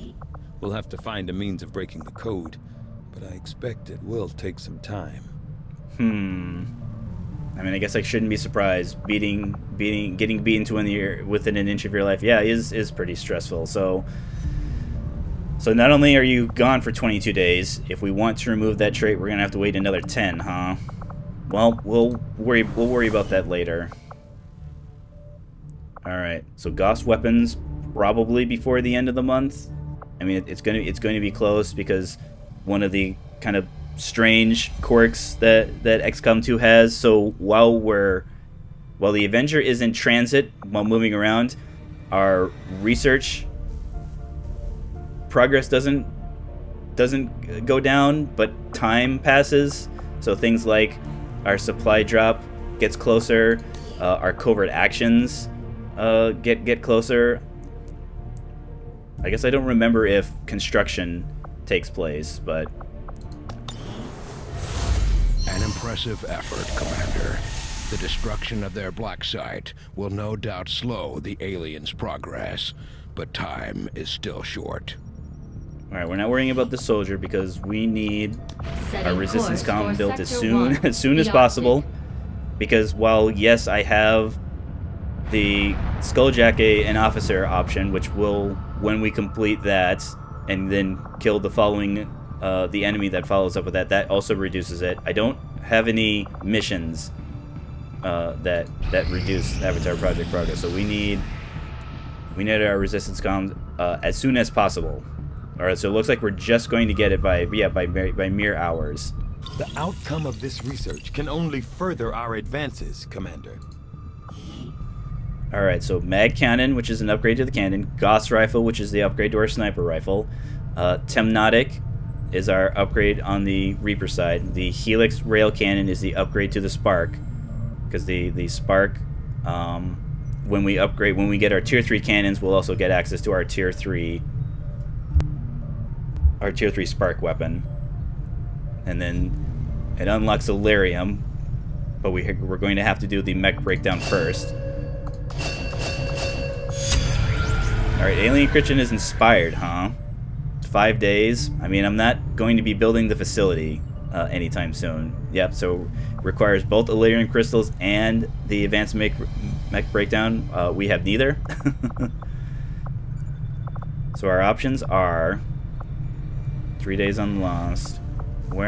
So Viper's in 6 days, Muton's in 9.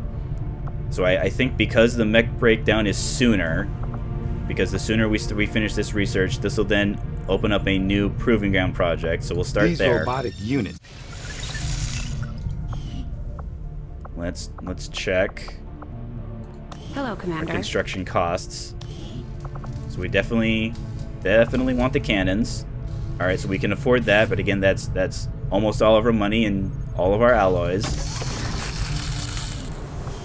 So with 277 intel, we'll need, I believe it's 160. Let's double check. So in theory, were we to make contact with this region, yeah, we need 160. So we need 160 plus a contact, which we'll have once our facility is done.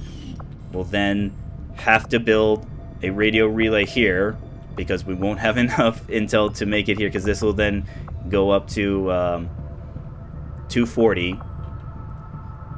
So I need to make sure I have 160. So that'll be 240. So I have 37. I have 37, a potential 37 intel to play with. Can I afford more alloys for 34 intel? Heaven Priest, we do. Do we have some officers? Yes, we must have gotten them on a mission. We still need all of our sectoid corpses. I mean, again, even though I don't see myself using the item, I'd rather have it and not need it than need it and not have it. So here's the real question. Can we afford alloys? We cannot. So it looks like Templars will continue to go hungry. Sharpshooters, well, actually we've upgraded the sharpshooter pistol, so they aren't starving the way our Templars are. Now granted, our Templars do have they got the armor upgrades. They also get increased weapon damage with their shard gauntlet as they build focus, so that's some way. But again, 45 there, 50 there. Yep. We'll just have to be extra careful. I mean, alloys can show up as a potential scanning site. Those are the things that we get with our supply. Setting course for the Arctic. Raiding convoys, getting supply crates. All right, so supply drop next. Incoming message for you, Commander. Patching it through to your quarters now. Okay, so spokesman, I reduced the Avatar project progress this month, so you should be happy. You have made considerable progress against the aliens over the past month, Commander. I hope that your ongoing efforts will only lead to further success. Okay, thank you. The elders have blessed me. No, empowered me. I am stronger than ever. And I will not fail them. So, our Warlock is now level 2. So, it says he's immune to explosions. That's true. He does not suffer health damage from any explosions. However, his armor still gets shredded by explosions. And of course, any cover that he was taking will still be destroyed. So even though it says immune to explosions, there are going to be a couple times where we're going to throw or launch grenades at him anyways. Just, you know, it won't be our main means of dealing damage to him the way it's effective against the chosen assassins. Things are becoming clear. I now see how you plan on subverting our forces. Proceed carefully. So Warlock's going to reduce our income. She's going to try and sabotage the Avenger. Now this has a bunch of different things that can happen. It can injure a scientist. It can injure an engineer. She could steal some of our weapon attachments that aren't currently attached to a weapon.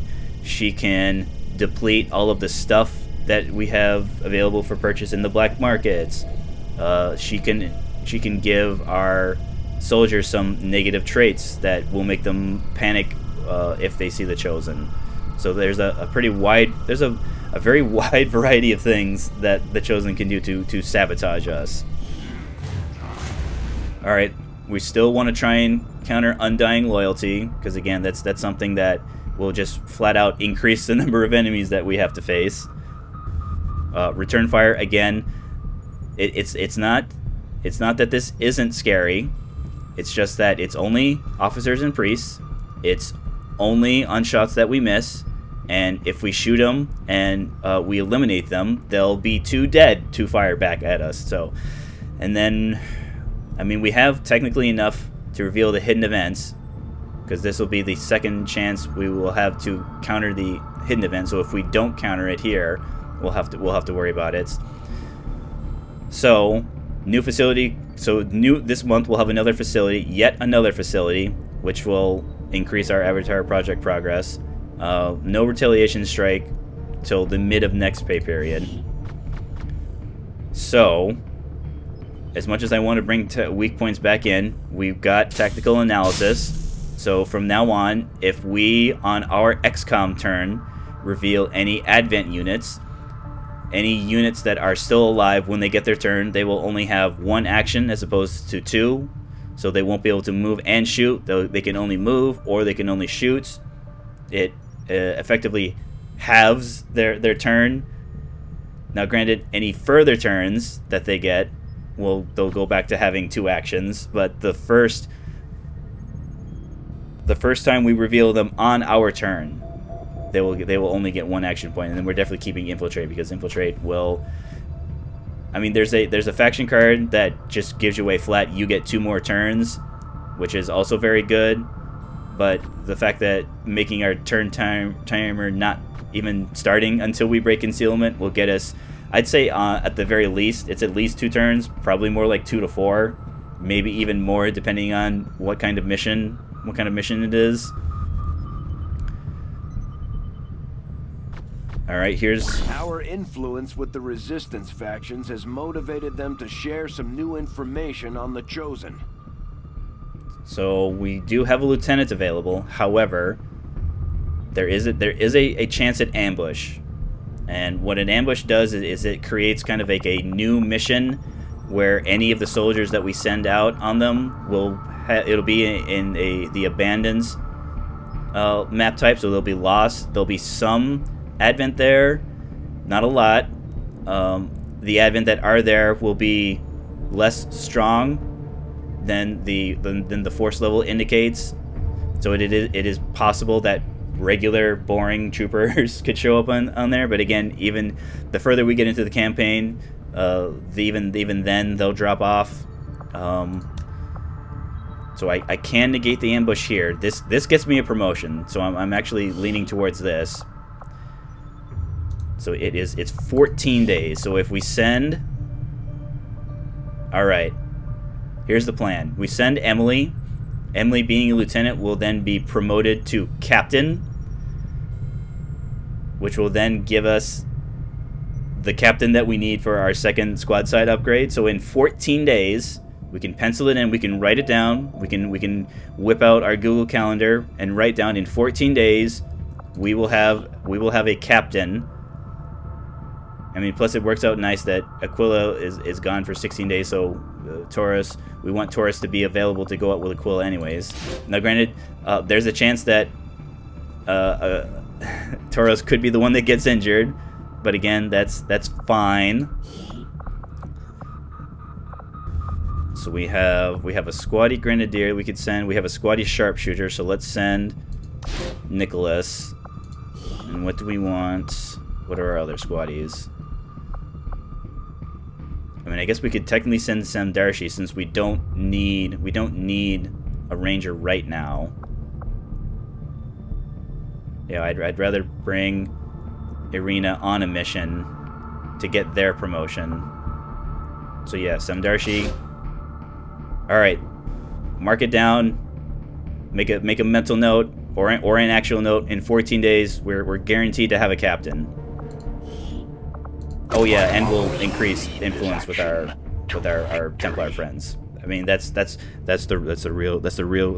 I tell Geist, the leader of the Templars. That's what I'm gonna tell him. why we're hunting the Chosen Warlock. Avenger plotting new course. All right, let's get our payday. No, we don't need supplies. We need these supplies. All right, another regular council mission. So it's neutralize the target in an advent vehicle. So there will be an advent collaborator, a regular civilian, somewhere. So this one says it's in a vehicle. So there'll be like a motorcade. That'll be like an advent truck. There'll be a couple vehicles. The goal will to be move in. It'll be in the city center. We'll move in. So we have it's listing 2 rewards. So the supply reward is for successful completion of the mission. Our options are, if we want the intel, and we do want the intel, because again, with us being completely out of alien alloys and still upgrades that I want, we're going to have the option to incapacitate the VIP. It's a option that only appears on these missions. It's not like we have the option to incapacitate advents and then extract them to get intel from them. I mean, I'm sure, I know for a fact on the Steam Workshop there are a couple mods that do things like that let you incapacitate advent units, let you extract them out, let you do intel. But this is something that's in the base game. That's going to create some interesting complications. Because this is one of the missions that has guaranteed reinforcements. So when we encounter the VIP, regardless of whether we eliminate them or render them unconscious, on the following advent turn, they'll get a reinforcement indicator. So that's going to depend on how quickly we find. There'll be a pod surrounding the VIP, kind of protecting them. Depending on the difficulty, there's most likely going to be at least 3, maybe even 4, depending on the difficulty.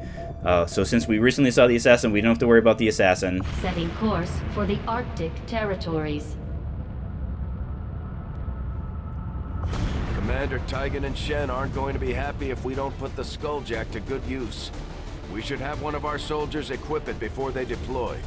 It behaves like the other council missions, where we're going to start at one end, we're going to have our objective area, and then we're going to have a preset exfil spot that we'll have to get to. We won't be able to call the Sky Ranger on a position of we're choosing. So, is our Reaper good to go? No, our Reaper is tired. The Reaper with their remote starts can put us in a position to where if we have to destroy the vehicle that the VIP is surrounded by and get out. I mean, again, my goal is to get the supplies and the intel, but I also need to put myself in a position to where if we need to get out, I do want this mission to succeed, because if the mission doesn't succeed, we'll lose contact with the region, and I've already kind of mentally spent the intel that we have, so we need more intel, not less intel. Of course, then again, if we skip this mission, we lose contact with the region anyways, so...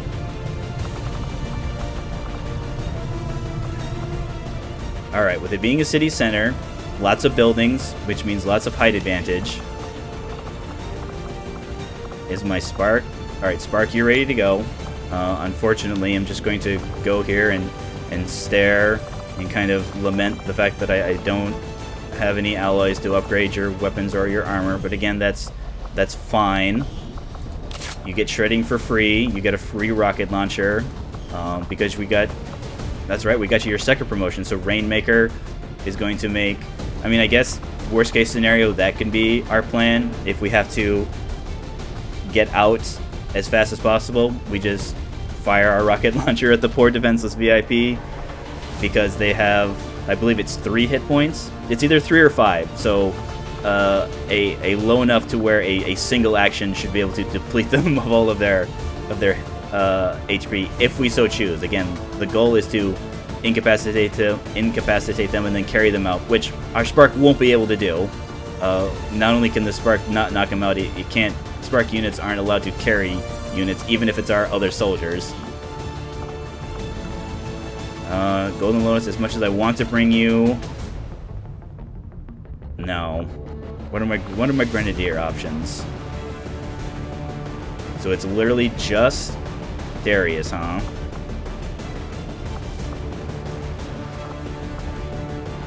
Alright, you're still 3 days away from getting your Fear of Vipers resolved. Oh no, we do have Stampede. Alright, Stampede, you're in. Show me a specialist. Show me a specialist. Alright, so Devil Pup's good, but there's a good chance that they'll be tired. I don't necessarily... It's not like I don't need the revival protocol. It's just that I'm less reliant on it because I don't have to worry about the Chosen, either of the Chosen. So I think because of that, then we'll bring Melissa. Melissa will try and get... She's close enough to where she can, in theory, get her sergeant promotion here, which will get us yet another instance of revival protocol. Do I have a ranger that can... Alright, we have Hammerhead. We have Anastasia. Anastasia's in a similar situation where if she goes in the mission and she survives, she might need a kill though. arena.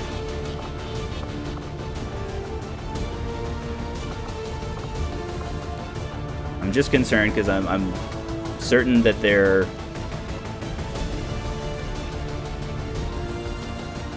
I guess I do not recall if there will be new enemies on this map. It's possible.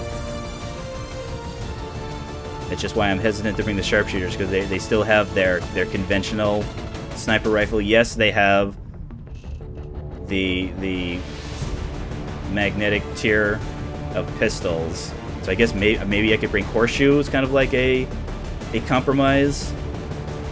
If I need your sniper rifle, I'll have access to it, but I'll also have your mag pistol. Maybe we have you be the person who carries our... Whoops. I'm gonna equip the barracks. Bring our med kits. Make it into a regular grenade. So our fifth and final spots. Someone who can use a magnetic rifle. Oh yeah, I don't have scouting, so it's gonna have to be. It's just which ranger do we bring with us? So Hammerhead will have Shadow Step. You have that hanging promotion. You don't have a promotion.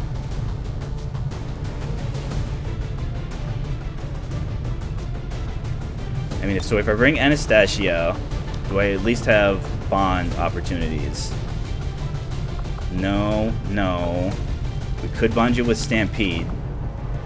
But Stampede can yeah. So because Stampede and Hammerhead can bond, we'll bond them. We'll then bring Stampede, or excuse me, Hammerhead. So we now have a new instance of teamwork, which again is very relevant, because if Hammerhead finds himself in a position where he is uncovered deep in enemy territory, that could be problematic. But also at the same time, the using the teamwork will not break his concealment. So even though we may not want him specifically moving and shooting, he can give Stampede the ability to move and then shoot twice. Let's look at our nice new magnetic support cannon. So we no longer have the light machine gun. We now have the magnetic support cannon. So our advance, it's going to have 2 more ammo points, and our stock goes from 1 point of guaranteed damage to 2 points of guaranteed damage now.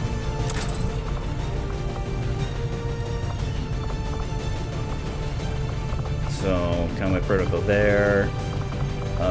Because you'll be doing more shooting. Mag rifle, improvised mag rifle here. You get regular mag rifle. So how do we want? Oh yeah, you get battle scanner.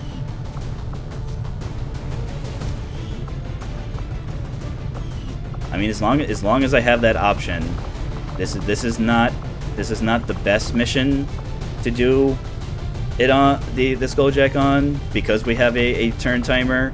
Not the type of turn timer where if it runs out, we just simply fail the mission. If our turn timer runs out, anyone who hasn't been extracted gets captured. So I think using that information will not worry about. All right, moderate difficulty. So 3 pods, 3, 3, 4, 5. So 3 pods. So 1 pod will be between us and our objective. 1 pod will be on our objective. And then the 3rd pod will most likely be behind the objective somewhere. They'll probably start by our extraction point, but they may not stay there. Do I want to bring the gas grenade?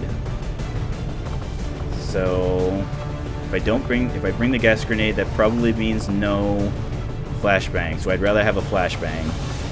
So flashbang there. Because you have a flashbang, we'll also give you the mind shield, so we don't have to worry about you getting panicked or mind controlled when you have the 1 flashbang. And I guess, I mean, I don't need you to have a mind shield, but I would rather have you the mind shield than the Skulljack, because I don't really. Yes, we can start building the nanoscale vest because we no longer have to hoard our trooper corpses, but again, 60 supplies for +2 health. Like, obviously, were I in a situation where I didn't have Predator armor yet, yeah, I would consider it, because I normally like having Predator armor by now. We have to be a little more careful with our Spark, because our Spark is kind of starting to fall behind in the armor and damage department. But again, he's tough. He's a tough customer. He doesn't get tired, and even if he's injured, we can bring him out on missions. There, windshield. Alright, I like this. Here we go.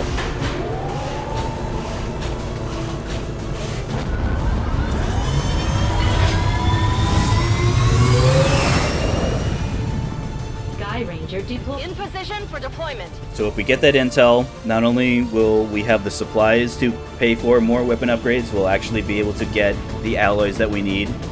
So The Resistance has asked that we intercede in dealing with a VIP thought to be working with the aliens. The target is being moved by Advent forces through this area via one of their transport vehicles.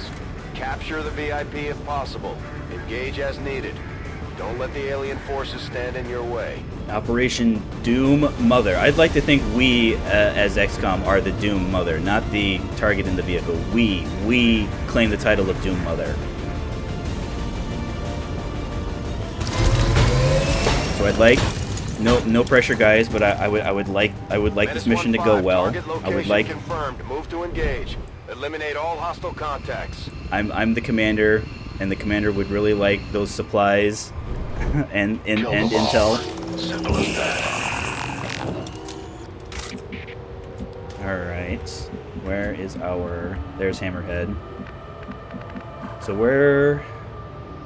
So we can see the vehicle here. Fortunately, the game gives us a little indicator of where they are.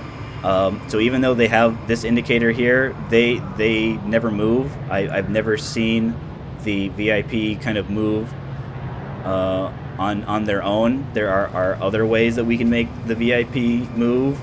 Namely, they are ineligible. You're allowed to mind control them, and it's pretty funny.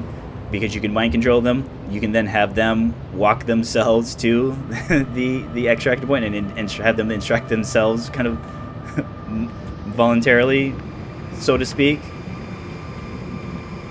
So here's our high grounds. So this looks like a pretty nice spot that we can have view here, because again, there'll be a pod protecting the VIP.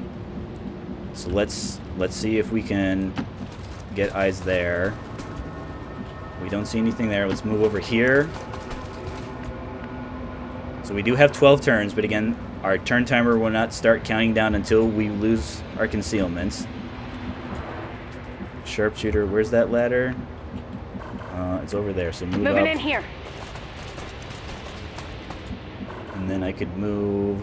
I guess I can like move there, because I don't want to move any further than I have to, because there could be a civilian, and civilians, as you can see by the detection radius, will absolutely positively blow our cover. Alright, nothing there. Let's move. Spark. Why is that saying breaking? Oh, because I can't, it's not letting me jump 2 floors. I thought you could jump 2 floors. No, I guess you can.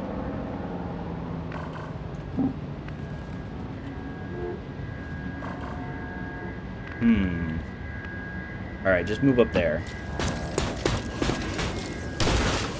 Because again, even though they don't literally use cover, cover will obscure, prevent them from being detected. Roger, Dodger. For the purposes of concealments.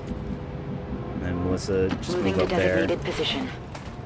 Moving to Overwatch. Watching over there. I'm on it.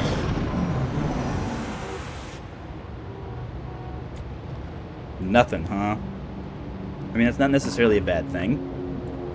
Oh, see, I can see if I had moved one single tile further than I needed to, I would have had my cover blown.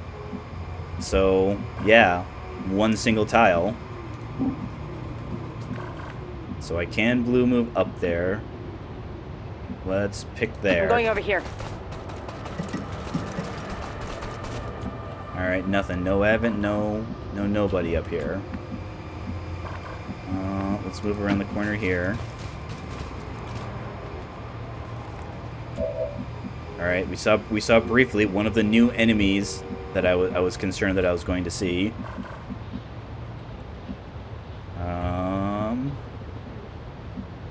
Yeah, we don't need to move too much for it. Let's hold up for just right now. Okay, so we just got to remember this tile right here.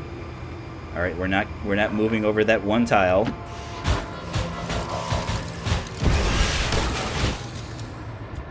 Yeah, so now that we have eyes on the civilians that are there, now we can see the detection, the itsy bitsy teeny tiny detection radius. Move there. Let's move up here. Understood. Moving out. Overwatches if you got them. My vision is clear. Did that group? That group did not move. So this could be the first group we open up on. Let's see. Horseshoe. Going to check it out over there. You see anything? All right, you see the Advent Shield Bearer. So the Advent Shield Bearer, a little bit more health than his other Advent buddies. So much armor. Holy, does he have more? As units get Advent units get more advanced, some of them get armor, but nobody will have more armor than the shield bearers. They have a energy shield, which will though it doesn't end their turn, or no, it does end their turn, but a lot of times they'll move to an area where they can get as many of their allies shielded as possible. Fortunately, there are tools that XCOM that we haven't researched yet, but we can get that can help us either bypass or eliminate their energy shield. In addition to, if we eliminate the shield bearer, it will also eliminate any shielding that the allies had. But again, only if we get the shield bearer first.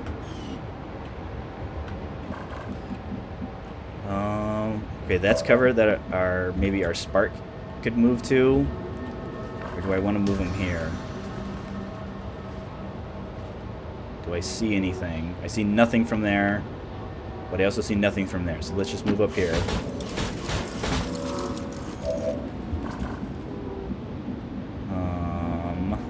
Stampede with your shredding. I want you to be able to see, at least see.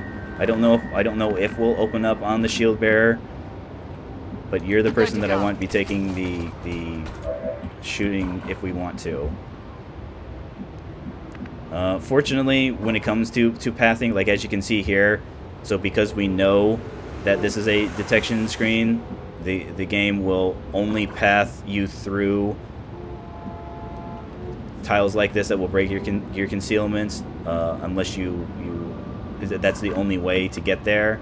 Like if we want to do something like this, yeah, so the only way to get to this exact tile is to go through this tile, because we're taking a little bit of a detour around it.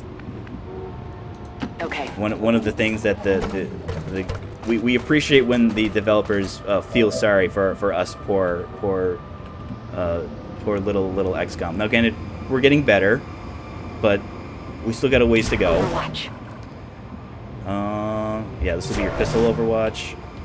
Hammerhead, what do we do with you? Okay, so you can actually move up and over there. That should help protect, keep you concealed, because if we engage them here, they're going to want to move in our direction. So moving you up here, we don't have to worry, even though we still could. I mean, the Sparks have the same issue that the Specialists have. Yes, we have the option to hack these network towers, but again, the risk versus reward on non-objective hacking devices, generally not worth it. It's not. I'm not going to say that I'm never ever going to do this, because why would I make such why would I make such a statement? There's going to be lots of times where the reward's not worth it, in the sense of, we'll get things like increased vision range. You'll get increased crit chance for a set number of turns. We'll reduce the enemy will by 50%. So again, it's not like it does nothing. It's just that the way we, as XCOM, play, we don't worry about abilities like that, because almost very rarely do they give us more actions. There are some options, but they're few and far enough between where we generally don't. We still like our remote hacking for how it lets us complete objectives, but not moving again, huh? So since it's giving me the opportunity, I want to move up here and kind of get, maybe I'll be able to see the other pod that's in this area here. So let's dash. Now let's not. We don't have to dash. So let's not. Okay, now let's move. Let's move over here. All right, so nothing in this immediate area. We have a pretty straight line from where we can either capture, again, the plan being capture them, we can then go directly to. But again, I expect there being a pod on the VIP, a pod over here, a pod over here, maybe even in front here. So my options are... Oh, no, that's not my sharpshooter. This is my sharpshooter. So Advanced Trooper, the Viper, the Shield Bearer. So it's not that the Shield Bearers won't be a prime target, because they behave like sectoids, where their first action will be move and then give a bunch of people shields. They even do that even if they themselves are the only person who would benefit from it. So there are times where they're severely outnumbered and they should run, and they still could do that. It's unlikely. Their most likely action will be either move and then shields, or just shields, even to the point where even if they leave themselves flanked, they will shields. So again, it's not that it isn't important. We don't have to worry about clearing them the way we have to worry about clearing Troopers and Vipers, because Troopers and Vipers do damaging stuff.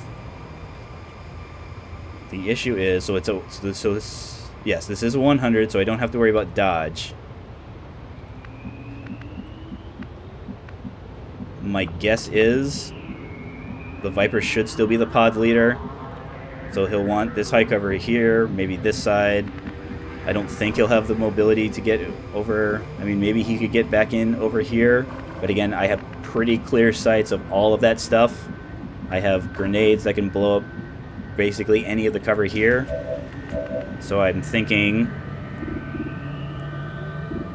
yeah, because I had such a bad time with Vipers before, I'm gonna take this opportunity to stick it to this Viper right now. Excellent. Nice high damage, no critting, but again, we like high damage. Our resistance contacts had heard rumors Advent might be rolling out a heavy infantry armor system. Looks pretty tough. Alright, so moved up and took high cover there. That's fine. The trooper actually moved back. That's actually more annoying. Because I don't think... I mean, yeah, I can only get his cover. So Melissa, you have height, but you also only see... So if we move you there... We have ladders here, but I don't think I can get up there. Spark, what are your options? So since we have view of this area here, it should be safe to move up. So we could theoretically, we could move here and have a flank on the Viper. We could then set up our next turn to possibly go on the Shield Bearer, depending on where it is that he moves. So let's see what that does. Again, if this is a high enough percentage, yeah, so it is high enough. So we cannot miss, we cannot kill him, we can't not kill him because of our weapon range, our weapon range. Challenge the killer on drug cargo over there. So we have either, that's right. So the little kind of swirly thing here, this will serve as a reminder that they are under the effect of tactical analysis. So, because we revealed on our turn, they're only going to get a single action. Now, granted, the shield bearer will still be able to do his shields up, but the trooper can only either move or shoot. He does not have enough actions to do both. So can I see him from here? No. I can see him from here, but it's only half. I can see him from here, but it's only half. Can't see him from there. That's a dash. It's also a dash. So it looks like I'm going to... Can't see him from there. I'm also just wondering how much of a throwing arm. I do not believe he's going to have enough range. Now, granted, Melissa will be the prime target to get shot at, but again, that's fine. On the move. That's what we have our nice new armor for. We don't like getting shot at, but we're no longer terrified of it the way we were with our conventional gear. 3 health, huh?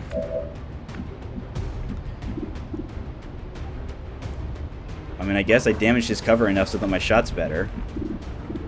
Because I'm pretty sure that was, I'm pretty sure that was only 53 as opposed to 73. All right, let's take our shot there. If we hit him, he's toast. All right, missed him. That's fine, but we destroyed any cover that he might have there. All right, shields up. Yep, goes on Melissa. Misses. Whoa! So it is only 3 points. It is only 3 points of shielding, but again, it's 3 more health than he had before. All right, so now that we have to worry about the shield bearer, because now the shield bearer starts shooting. So we do have high cover, but we would only be on the shield bearer. So my lightning hands. So if I remember correctly, does it take armor? Does it take shielding before armor? Ugh. I mean, it's telling me by the damage preview that it would reduce the shields. I don't know if I believe that though. All right, hammerhead. Okay, you do see the shield bearer. So this seems. Let's reload. Let's get some shredding. Or we'll miss. Alright, so I now have to think here. So 4 health. He effectively has 4 health. So my stock won't do the job.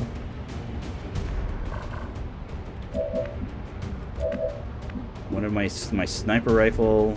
Yeah, so I still only see this. Alright, let's see what our lightning hands does. Shield up over there. Alright, yeah, so it prioritized the armor, then it prioritized the shield and then the armor, because I don't think I dealt 6 points of damage. Yeah, 3 to 4 plus 1, so even if I crit, it would be 4 to 5. Oof. I mean, I would have preferred having.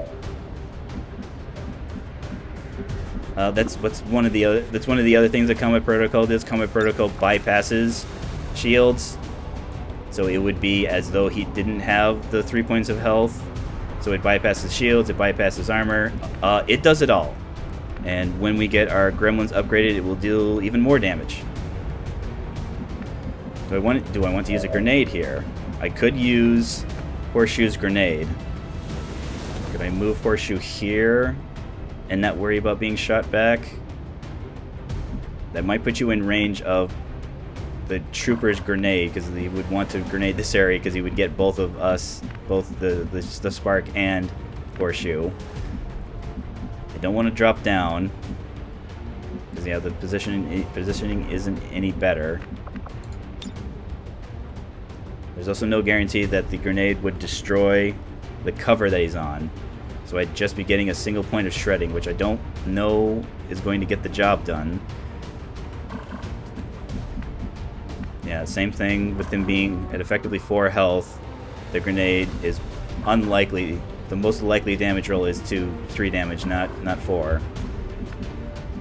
Yeah, I mean, I was trying to avoid using Hammerhead, but I'm starting to think I don't know. That gets me. That's a flank there, but it's only half cover. That's height advantage, but only.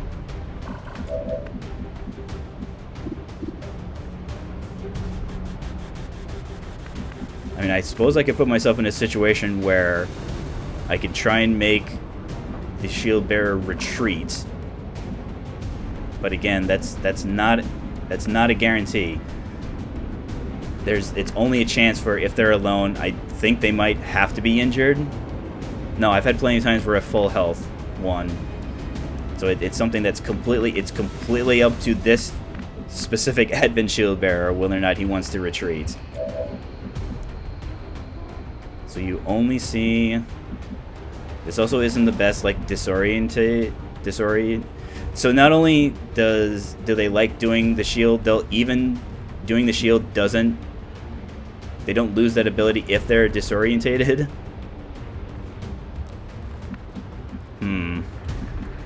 Well, regardless, Melissa, take the high cover because you can only shoot at him. Let's commit to shooting at him. The question is, what do I do? Yeah. Even though I want the shredding on the shield bearer, if I hit this trooper, I'm already in high cover. If I hit this trooper, I'm guaranteed to eliminate him. So we'll take the reload. Maybe, again, depending if things go poorly, we can get another action from Hammerhead. Alright, perfect. So Melissa, take your shot, even though it's not going to be amazing. Alright, like I said, it wasn't amazing.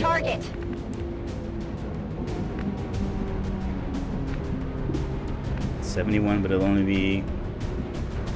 Yeah, you're now the one that if the shield bearer decides to shoot, he is the one.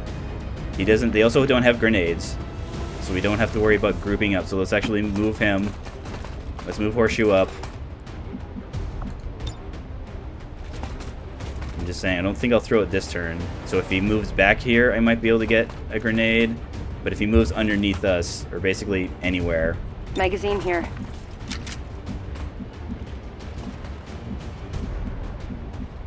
So if he were to run, he'll run. Again, he'll run in this direction if he goes to this spot. He'll run in this direction and in this spot. So if we position our ranger here, and then we go probably here, he should be safe. All right. I mean, again, it's not the most ideal because now there's a pot of 4. There's a pot of 4 enemies.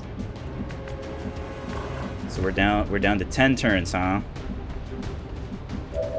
Well, I'll get this loot to make myself feel better.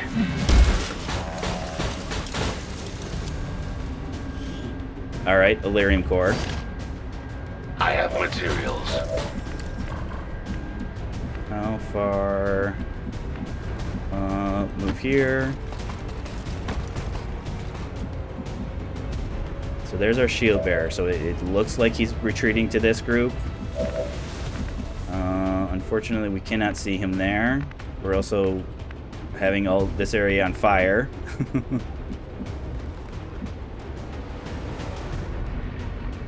I mean, if I so choose to take out the VIP, I could actually take them out from here.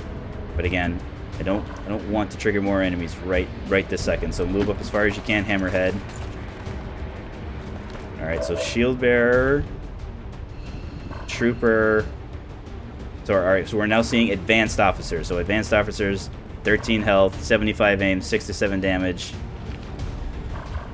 So that black site was literally the last time we saw a regular captain. Fortunately, the advanced captains count as advent officers, so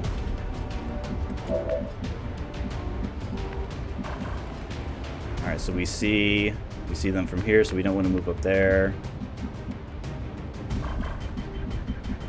All of that is... I mean, maybe we try and loop around behind here and engage them there. That's affirmative. Where can I get my sharpshooter? So they have sight there.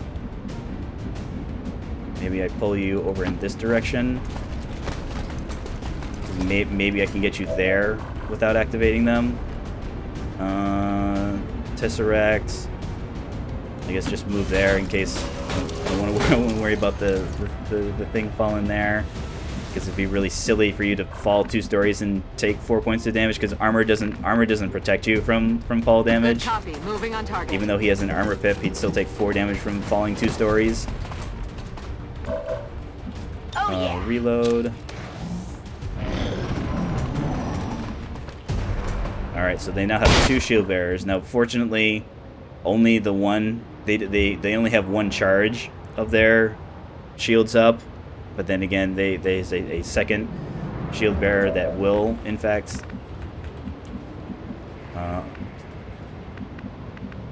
so I can get there, but it's a dash.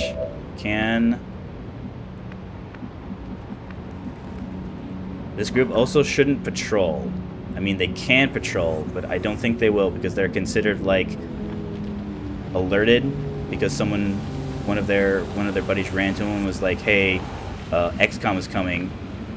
We gotta make sure our objective is okay. So yeah, this is just telling me the subdue ability only shows up when you're adjacent, as in the tile immediately to their left or right. You can't do it diagonally. Menace 1-5. Remember, we're here to capture the VIP if possible. Knock them out and bring them in. So again, they could be over here. They could be in this building here. They could be over here. They could be further back. It's unlikely. I mean, while it's possible, I don't think it's likely that they're over here. But they could. They could be over there. So I have eyes on everybody. I can see all 4 of the enemies. That means I can see all of their potential detection radius. So I see them from there. I don't see them from there. So sharpshooter, move up. Copy that. Hammerhead, we want to position you better, because if we engage them from this side, they'll want to take areas over here. Of course, then again, I do have to worry about them moving, so we'll stay here. Spark. It's gonna be a little behind, but again, this is prime overdrive territory with there being so many enemies. So we'll dash you in there. Stampede. So I guess theoretically I could take this lower elevation here to get a little bit more high cover. But again, that's something that we're only going to worry about once we've activated them. So I can move... Looks like I can move here and then take a reload. Let's do this. Melissa... Again, we want you to be able to see as much as you can, so maybe you be a prime candidate for dropping down here. So maybe we do that. We put you... It looks like we can put you here without being seen. Hammerhead. We absolutely positively need to engage next turn. Because we need, in order to not be in any terrible position when we do decide, because again, whether we capture or kill the VIP, there will be reinforcements depending on what it is that we decide to do with them. So we're definitely going to want to trigger them on our turn. The question is, so officer, trooper. So fortunately, the officers, even their elite versions, don't get any new abilities. They still have a grenade. They still have mark. It's just that their stats go up, more health, more aim, more damage when they hit. Their mobility, I believe, stays around the same. It's basically the only... The increased versions of the stun lancers get increased mobility. Alright, Lightning Hand's next turn. Too far out of range for your grenade. So with him being the pod leader, he'll want that side cover, that side cover, that side cover. But again, I'll have lots of answers. At least that's what I'm going to tell myself. I'm going to tell myself I have all the answers. So let's go.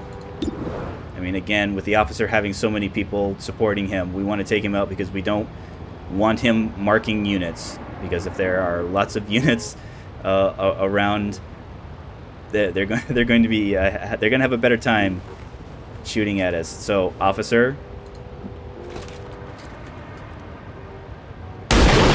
All right.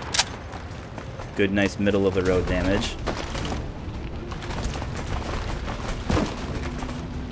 Alright, so the officer probably wanted that high cover, but it didn't have enough mobility.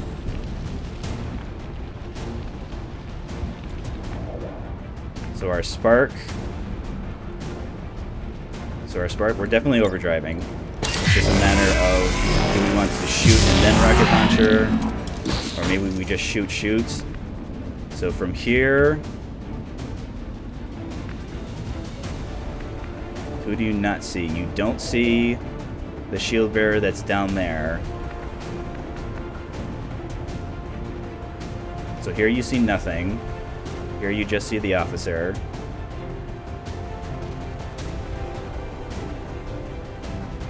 Alright, so let's move you here. So action 1. Oh, I guess you do. I guess you do see everything. So our freshly rainmakered... I mean, again... It's not ideal, because... So if I set the vehicle on fire, yes, it won't explode immediately, but I'm not going to have the actions to move in, knock out the VIP, because subduing them does take an action. So I'd have to be in a situation where if I'd have to start my turn next to them in order to knock them out and pick them up in the same turn sequence.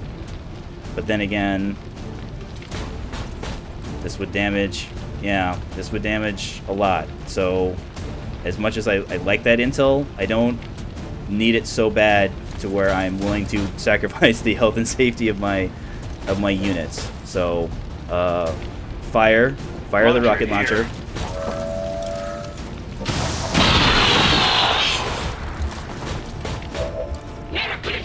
Okay, did it... Alright, so it set fire to the area, so it's entirely possible that our VIP could catch on fire. It doesn't... I'm not seeing any sparky... Yeah, I'm not seeing any sparky bits, at least right now. So, that shield bearer is exposed. That trooper has a point of health. We can finish him off. I mean, again... This is kind of an odd happenstance. So because one shield bearer ran... I mean, I tried paying attention to see which one ran where, but again, I'm not entirely sure. So either this full health shield bearer is the one that already depleted his raise shield ability, and he's just going to start shooting, or this one is the one that is going to start shooting, and this is the one that's going to move and raise shields. So I think what I'll do, I'll just take the one that I have the greatest chance of eliminating, which is this one. Alright. So what do we have Stampede do? Melissa can finish off that shield bearer and be in high cover.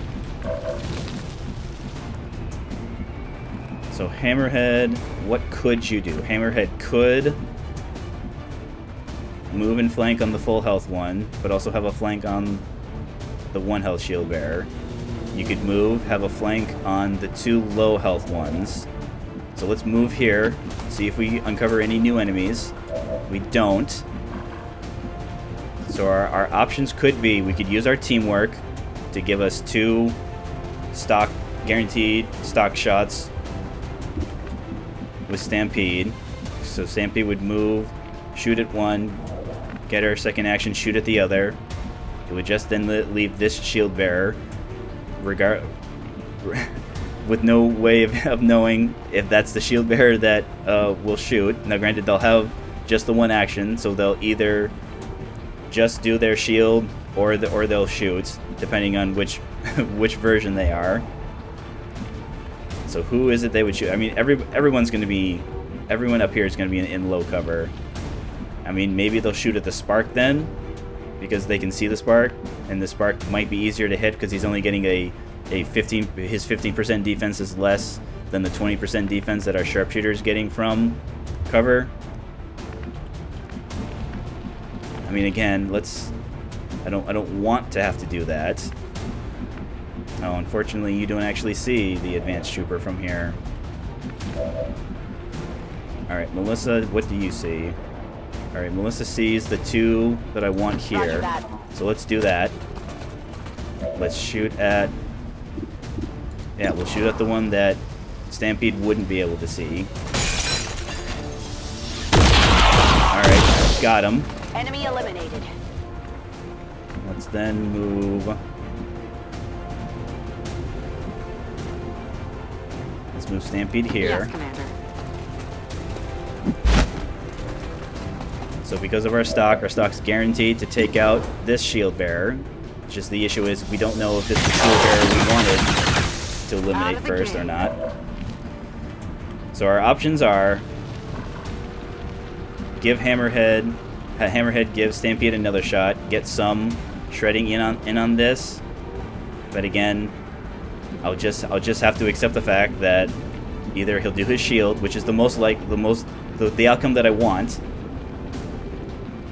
or if it's the one that's already depleted his use of shield, he'll shoot at probably our spark. But again, even if they shoot and miss, they'll only drop the one floor. And fortunately, one of the other kind of like goofy things that XCOM does, so if a unit, so hypothetically, if the spark was directly above Stampede here, if there was a situation where their cover was knocked out underneath them, he would fall. He would take fall damage. Stampede would then take something fell on me damage, which is literally the only that's the only time that ever happens, is that exact specific example. I have seen it before. Fortunately, it doesn't factor in the size of the unit that falls on top of them. It's just regular fall damage. So they'll take 2 points. They'll then move either this unit, either Stampede or the Spark will be in like one of the adjacent spots. So I think what I'll do, again, I don't like them being shot at, but things are that's what the armor's for. The armor's for we have situations where we don't get terrified that we get shot at. So let's see if we can find that last group. All right. It was in fact the shield. The shield's up one.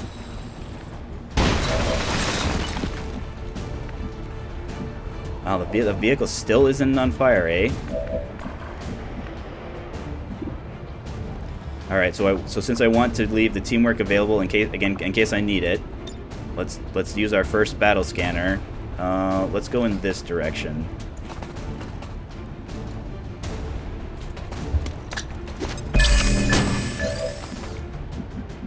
Nothing, huh? So they could just be like over here. They could be behind the building.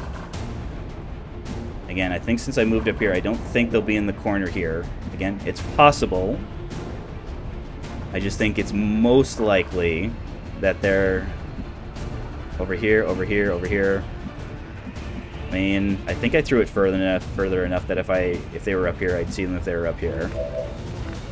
So Spark, you can't get a flank. So let's just move you up as far up as you can. Well, maybe not as far because I could have moved there, but. Enemy barrier here. Alright, let's then move over to Stampede.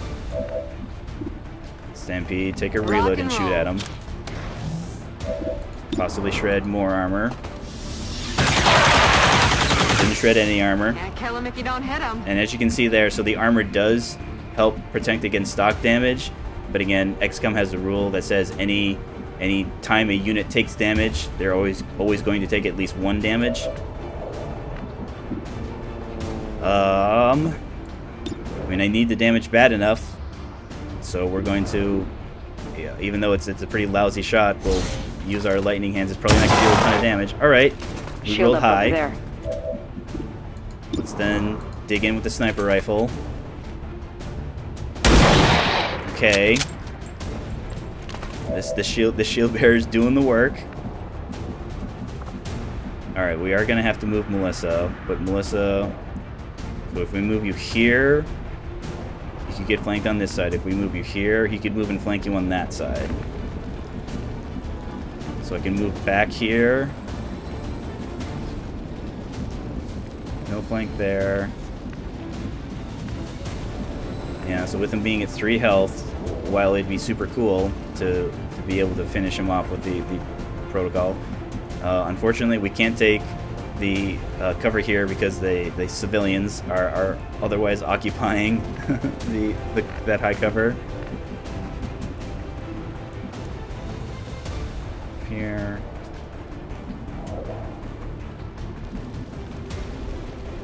Yeah, he could very easily move up and flank us there. But again, that's kind of my only. I mean, I suppose. I mean, yeah, that's a flank there. I don't have any other options that involve fire. Yes, technically I can move here, but Affirmative. we don't.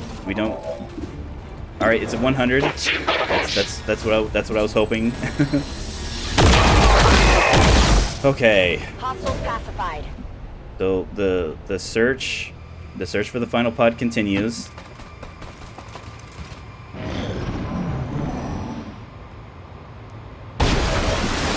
That's that vehicle. Oh man. Okay. So if we so with it being, fortunately, a vehicle's regular explosion is just kind of like the immediate surrounding area. So if we were to move here, we'd start our turn in view, able to incapacitate the VIP. But if, again, I'm not seeing any sparky bits, but again, when vehicles kind of have environmental destruction things like fire, that could possibly skip the sparky bit phase. So I need to put myself in a position where I don't trigger enemies here, because it's gonna require dashing her, and she'll be out of cover. So if we move Hammerhead this direction. All right, see, there's our pod. What would appear to be a single entity is actually a swarm of tiny robotic units working in close coordination to maintain a cohesive form. So that's our other new unit type. It's a Spectre. And as Tygan pointed out, yes, it looks like a kind of a solid a bipedal, 2 arms, 2 legs. It's in reality a bunch of tiny machines. You'll see that when he does his movement, he kind of becomes a little cloud of machines, and then reforms wherever it is that he moves. He has abilities that no other Advent units have. So he's one of those enemies I was talking about, where so even though he's not an Advent, for purposes of things like our skirmishers justice, the game counts him as humanoid. So he is an eligible target for things like for wrath, for vengeance, those types of the abilities that pull people in, knock them out of cover, do some amount of damage. He has ability that lets him reconceal. So even though we can see him now, he has an ability that lets him vanish the way the Chosen Assassin vanishes. Yes, he's got a regular weapon, which again, not as much as some of the other Advent, but again, you don't want to be in positions where he shoots, so he absolutely can shoot. He has this cool ability called, here I can bring it right up, called Shadowbind. So what he does, he runs up to a unit, one of our units, he will not render them unconscious, will then create a duplicate that's an exact duplicate of the XCOM unit, has all of their abilities, has the same weapon damage as that has all of their stats. So it's kind of a simultaneously knocks our unit unconscious and creates a new unit. Fortunately, that unit goes away when we deplete the Spectre's health. And as you can also see, the first reaction shot that would hit him doesn't hit him, and that again, that only applies to the first hit. So there are lots of times where you could shoot and you'd miss anyways. Lightning reflexes waits for the first instance of a Overwatch shot hitting him. And then horror, this is something that they use kind of very rarely, but again, it's guaranteed damage. Not only does it guarantee damage on the soldier, it will heal them for I believe it's the exact amounts, and it will inflict various kind of mental penalties, the way the sectoids can inflict things like panic. So it can inflict panic. There's a couple other ones that it can also inflict. So there, again, with 16 health, they're pretty scary. Fortunately, there are some tools that we as XCOM can get that will help us with these guys. So the question is, I definitely want to engage him now, because if I engage him on my turn, can my sharpshooter... So my sharpshooter can see him. The question is, which direction are they going to move? Because I would love to keep Hammerhead's teamwork, because again, since they don't see him, they'll think, oh, it's coming from this direction, so they'll move in this direction. But again, one of those silly little things is that the AI, even though the AI can't see him because he's concealed, the AI is told, flank concealed units whenever you have the chance. So I think that's what I'll do. If I move and cover here, I'll still see the Spectre. Let's then fire at the Spectre. Because again, we don't have to deplete all of the Spectre's health immediately, but we want him to be as low as possible when he does do his Shadow Bind.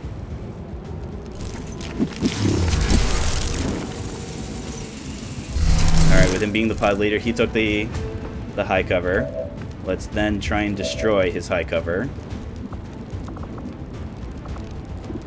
I mean, I guess I have the alternative, so since this is the last pod, I actually could grant teamwork to Hammerhead. Yeah, Hammerhead would have a pretty good shot. Have a pretty good shot. This is our last pod. So I think I'll actually do that. So because my fire launch grenade is turned ending, I have to do the teamwork first.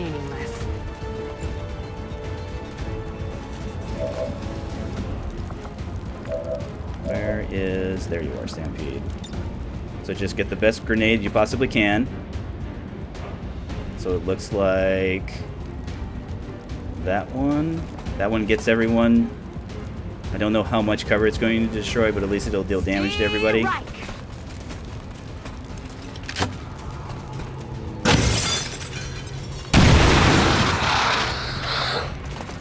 Okay, it got his high cover.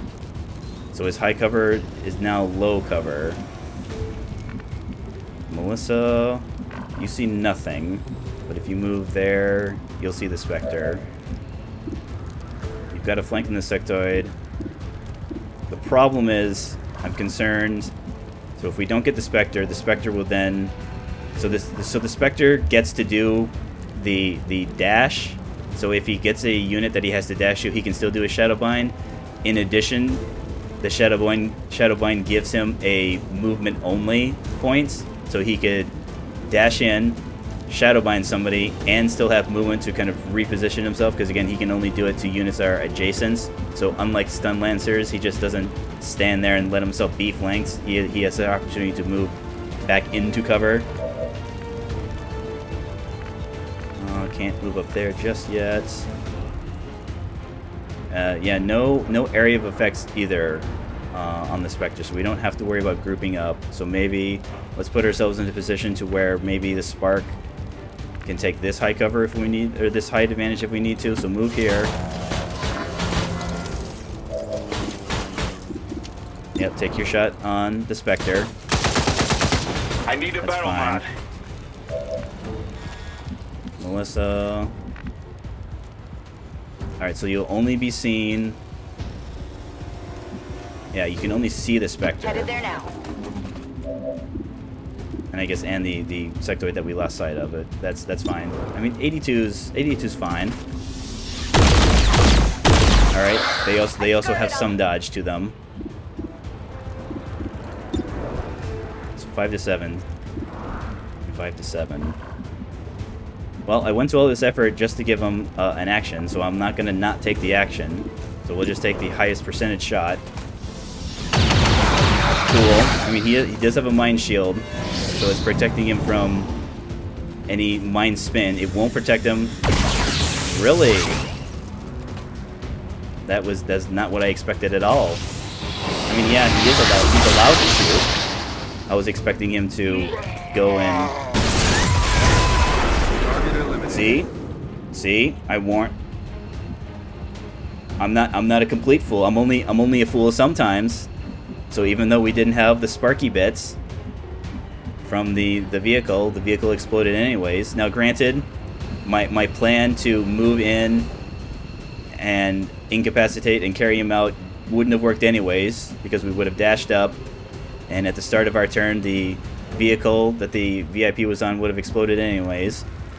So we'll have the rest of our turn here at the start of the next Advent turn. That's when we'll see the reinforcement flare.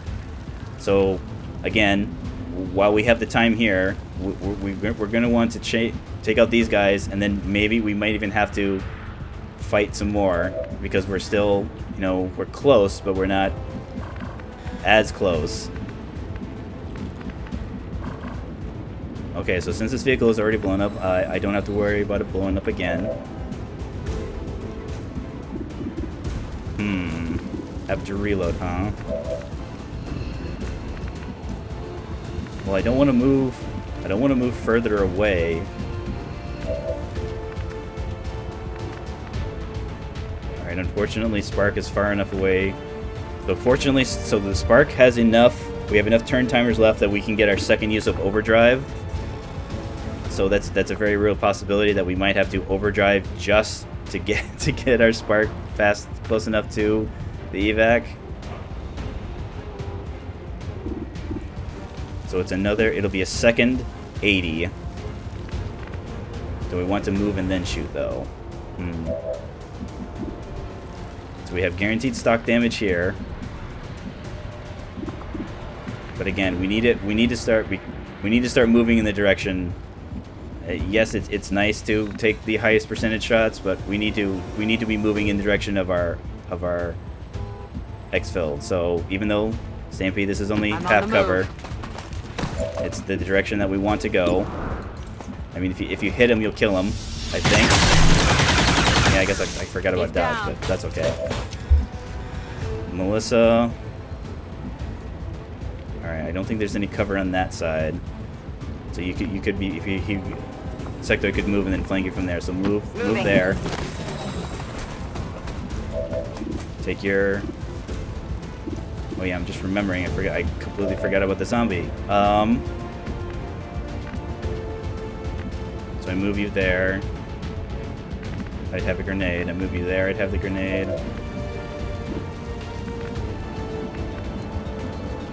What is my? I can't even dash to.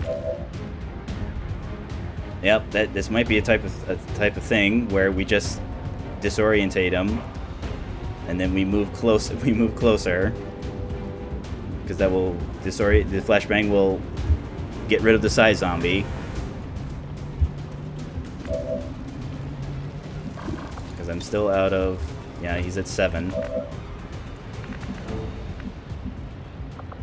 2 turns away from lightning hands. So if I were to dash, it'd put you there. I could put you in high cover here.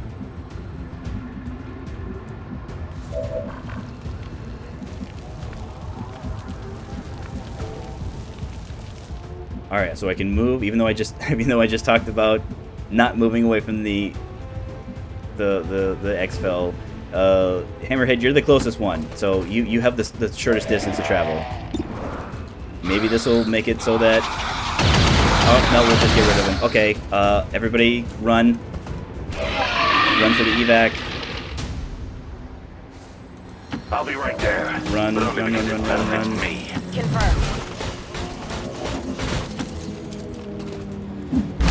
Let's see where our advent reinforcements are coming in.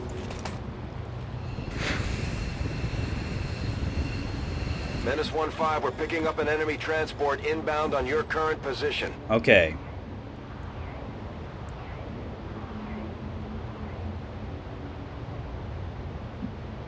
So they don't move in until they're on their advent turn. So they won't count for purposes of tactical analysis. Stampede, you're definitely the furthest away. So yeah, you definitely need to just move in. Melissa.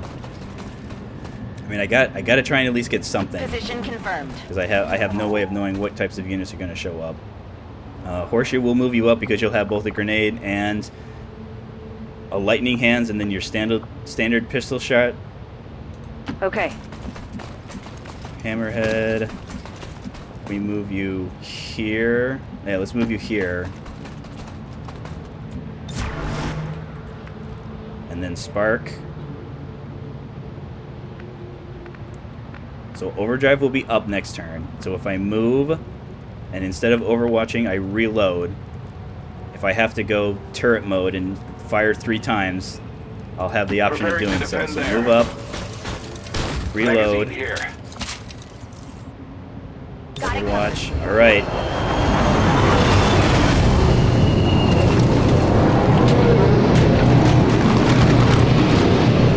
And yes, the shield bearers can't show up as reinforcements. So Captain, Trooper, Stun Lancer. Fools like you make the best test subjects. So it is a regular officer and a regular trooper.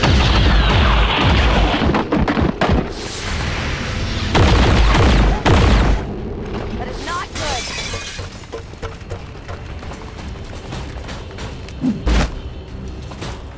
Alright, so it looks like we got the officer.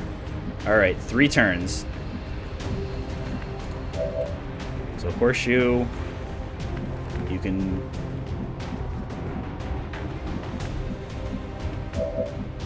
Lancer.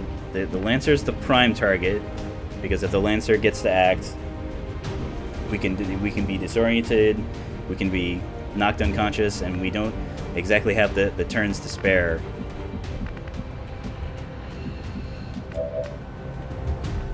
Alright. Tesseract, let's see what you can do. You're out of explosives, which is fine. So how bad? So if we remove the cover, but again, that's the trooper. We're just gonna have to accept the fact that the trooper is most likely going to get to do whatever he wants.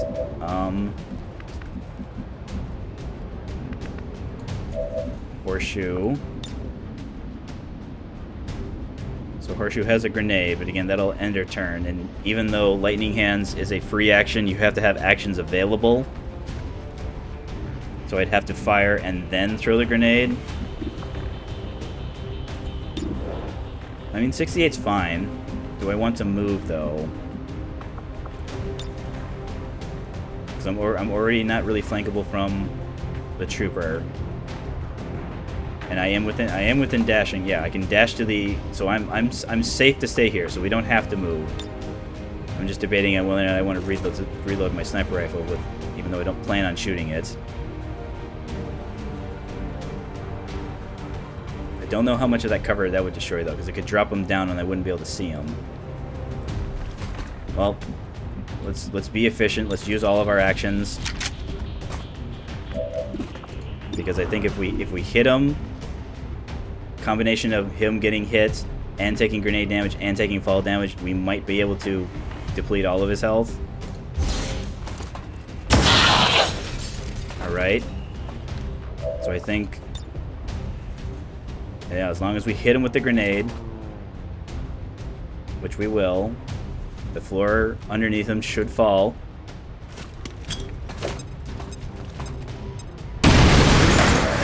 Perfect. What kind of shot do I want to take on the trooper, though?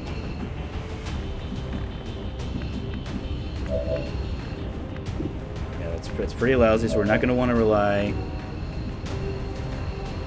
Yeah, so because we have just the trooper left, We're gonna dash Stampede. Understood. Moving out.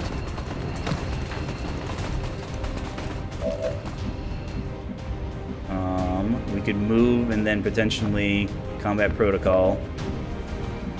But again, we could do that. In fact, yes, let's do that. Let's move. Use our grenade.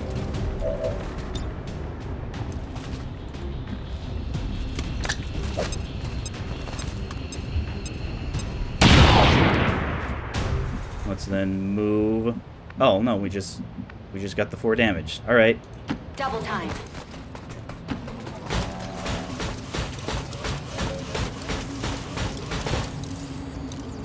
Time to go. I mean, again, would have liked the intel, but our Moving out. that's a result of our Heard own that. ineptitude, our own inability to eliminate the enemies that we wanted to get rid of. Just in time. We had to take I'm a outta bunch here. of shots. We had to use. I mean, I was already pleasantly Status surprised. confirmed. Mission accomplished. I was already pleasantly surprised that the rocket launcher didn't immediately start the car by sparking. Now, granted, it did set it on fire, but we had ample opportunities to incapacitate and then extract with the VIP. So we'll settle for just getting the supply reward. Tesseract, not your best day, but then again, we forgive you because there have been plenty of times where you have had excellent missions. Sloan, I mean, again, same thing. We put you in a position where you necessarily don't take the best shots because of your stock. Melissa, a little bit of an off day. This is, I think, the first time one of our specialists has struggled this.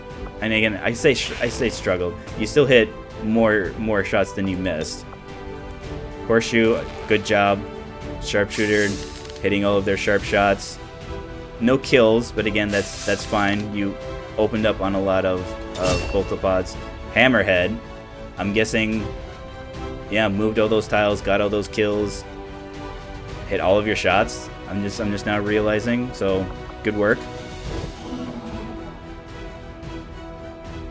According to Advent officials, recent attacks by dissident elements operating outside of the city centers have done little to slow the progress of Advent's ongoing development or outreach programs. Voluntary citizen emigration numbers are reportedly at their highest level in recent years. Yep, no clue that we had 76%. Didn't seem like we had that many misses, but that's fine. There's no way the aliens were expecting a fight like that. I'm impressed, Commander. Unfortunate. I mean, again, I was operating on the assumption that the Spark, or that the Spectre would try and shadowbind somebody, but instead he saw a fellow machine and was like, no to other machine. All right, Helix for Melissa's call sign. I mean, I suppose it makes sense, even though we haven't taken any battle medic ones just yet. I mean, we have taken it now, so maybe it's more appropriate. No other promotions. Stampede's tired, but I'm pretty sure we'll have other people returning. Illyrium Core, Hair Trigger. Another impressive effort, Commander. My expectations were high, and yet you have exceeded I mean, them. have you considered trying to get intel from a corpse? I don't. Have you tried? Did you try asking the corpse? Are you sure you don't know anything? All right, nice amount of supplies. How are things looking here? So 20 days on the Spark. Blackbird will be back for the next mission. Loong will be back for the next mission. Torres and Aquila out of commission. You're training to become our help us get our final squad side upgrade. So yeah, Blackbird and Loong available, most likely available for the next mission. We can send Loong and Lamb out together. Yep, he's got Shredder. Alright, we still got our supply drop. Increased region income. I mean, it's okay. It's not amazing, Avenger but... plotting new course. Alright, next mission should be our guerrilla ops. Alright. I totally remembered that we were getting alloys from this machinery being cleared. Maximum power consumption reached. So, resistance comm in a day. Actually, 14 hours. So basically when we finish, we'll have enough time to finish scanning for our supply drop, head over to the black market, and then immediately start making contacts. So the machinery, 43 and 16, 32. So this gets me more alloys, but again, it's going to take, alright, 45 days. It's not as bad as I thought it was going to be, and if things work out, we can put a third engineer. So the first one reduces it by 50. The third one, it should say, you know, it's an additional 33, so not a second instance of 50. But again, that's fine. More is better, because we're not gonna have to throw a engineer in there immediately, because building the resistance con will get us at least one. We're gonna have to throw an engineer in there to get even more, which again we're going to need even more to make contact where the that Avatar project facility is. All right, just enough time. Run over to the black market, see what they want this month.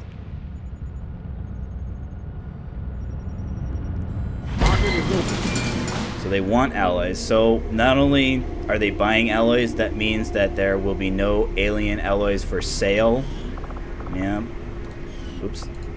Yeah, it's just Illyrian crystals. They'll totally buy our alloys, but you know, we need all of our alloys. Not only do we need all of our alloys, we want them to sell us alloys. And then we have repeater and advanced repeater. Hey, that's what I have been saving these for when they wanted them. Here, take them all.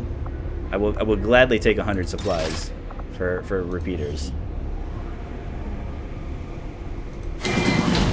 Alright, what do we want to scan for 3 hours? 9 days, 7 days. I mean, I don't think we'll have enough time, but if we do, we'll spin this. Because every time you start scanning, it resets the time before it expires.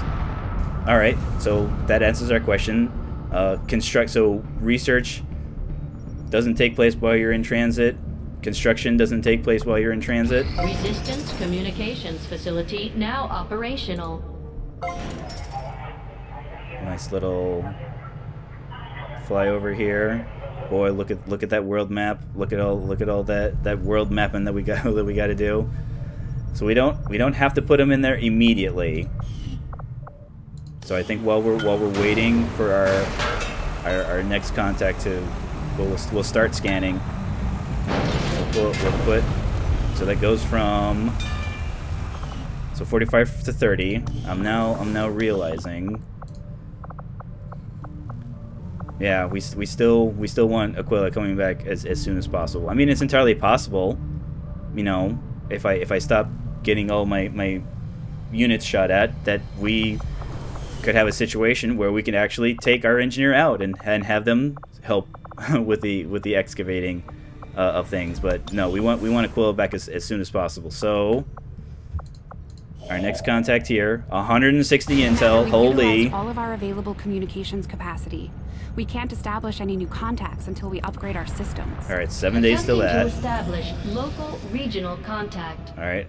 Many have suffered for your crimes, and now the death toll climbs needlessly higher. Will you not surrender yourself to the Elders, Commander? I mean, if you're just gonna lower it by 19, I guess I don't have to surrender myself. I mean, if I were to surrender myself, it's not like you're gonna give me back those 19 supplies. These Chosen are constantly hunting us to try and recapture you, Commander, and are spreading terror throughout the Resistance as they go. We'll need to pay close attention to each one as they gain more information about our plans. All right, mech breakdown. Another important step forward in our research. So Advent has legions of these mechanized units out there helping to keep the peace. As far as I can tell, they're fully automated and armed to the teeth. So that opens up our gremlin upgrade. Even though it doesn't say, it also upgrades, gives us an option to upgrade our spark bits.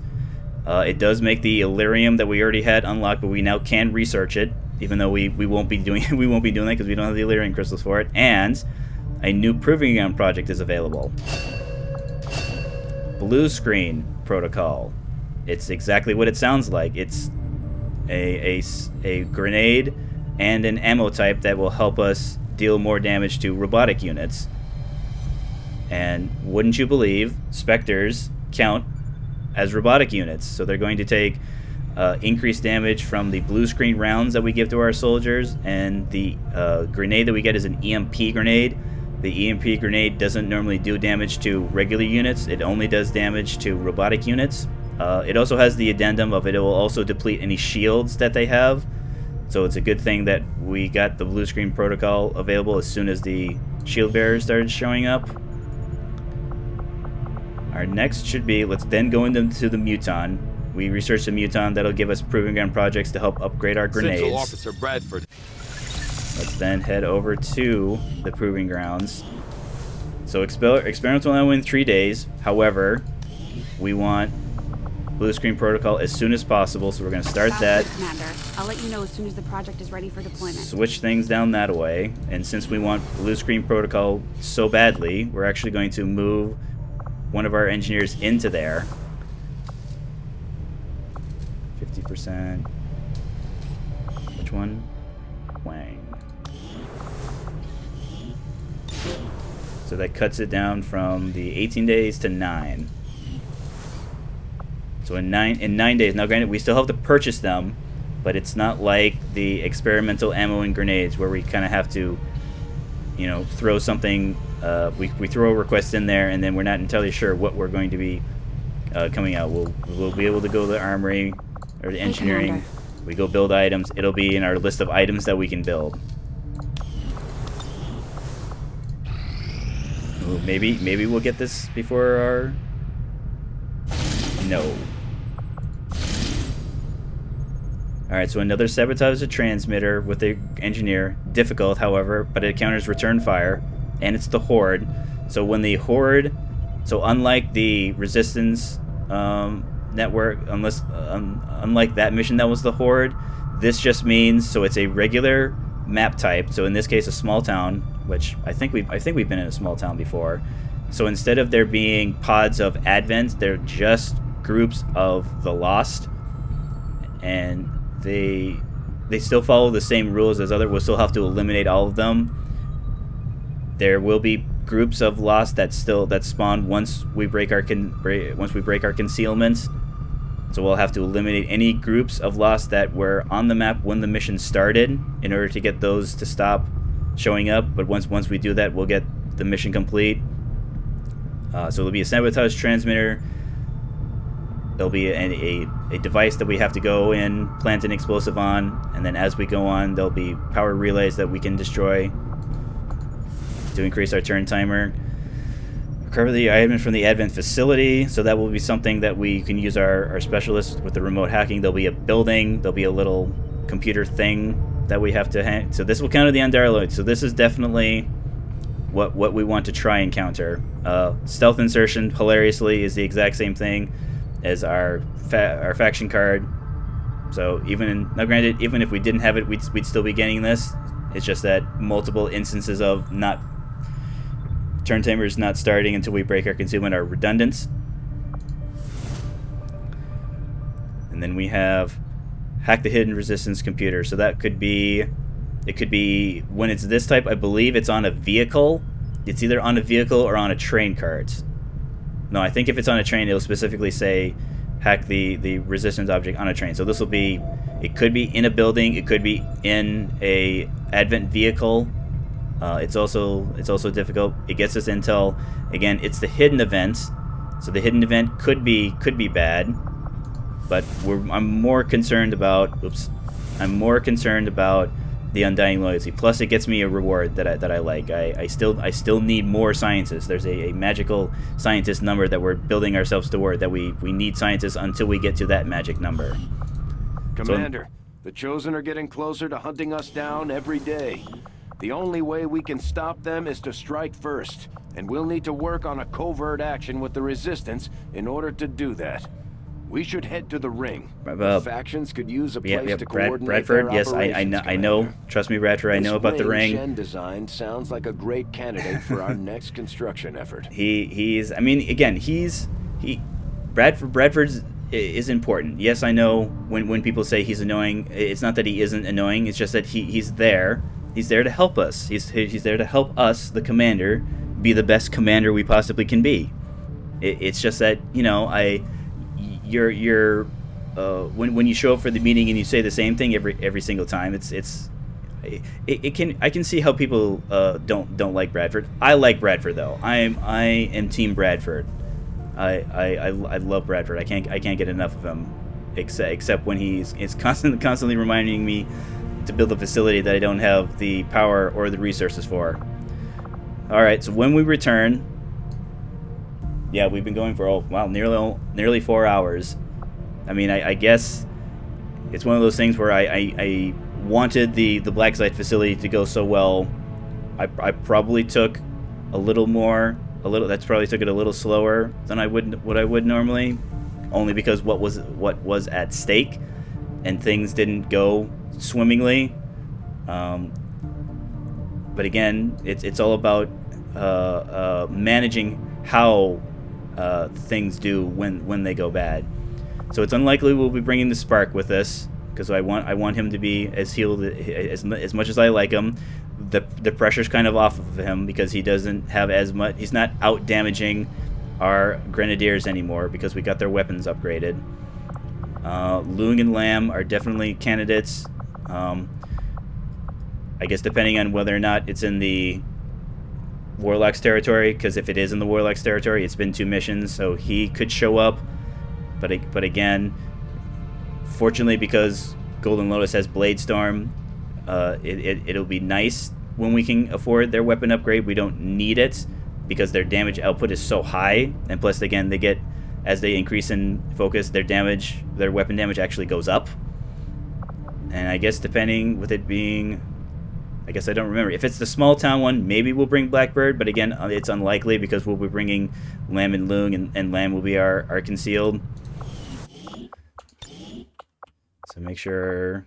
So this is number 7.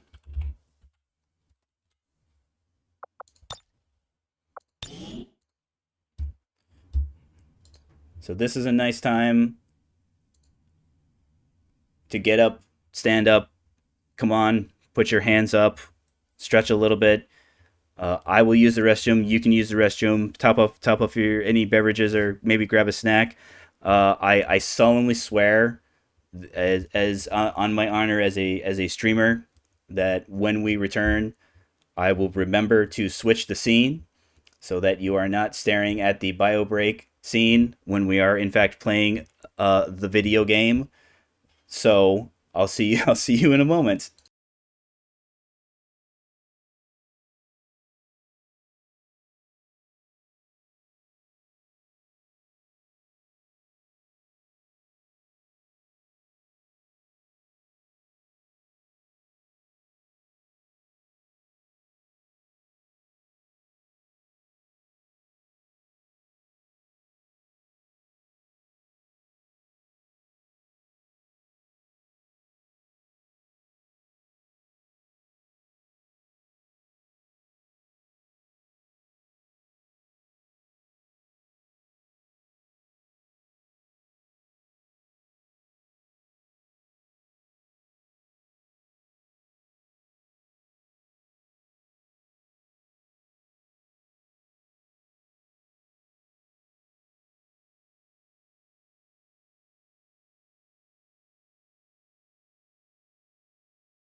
All right.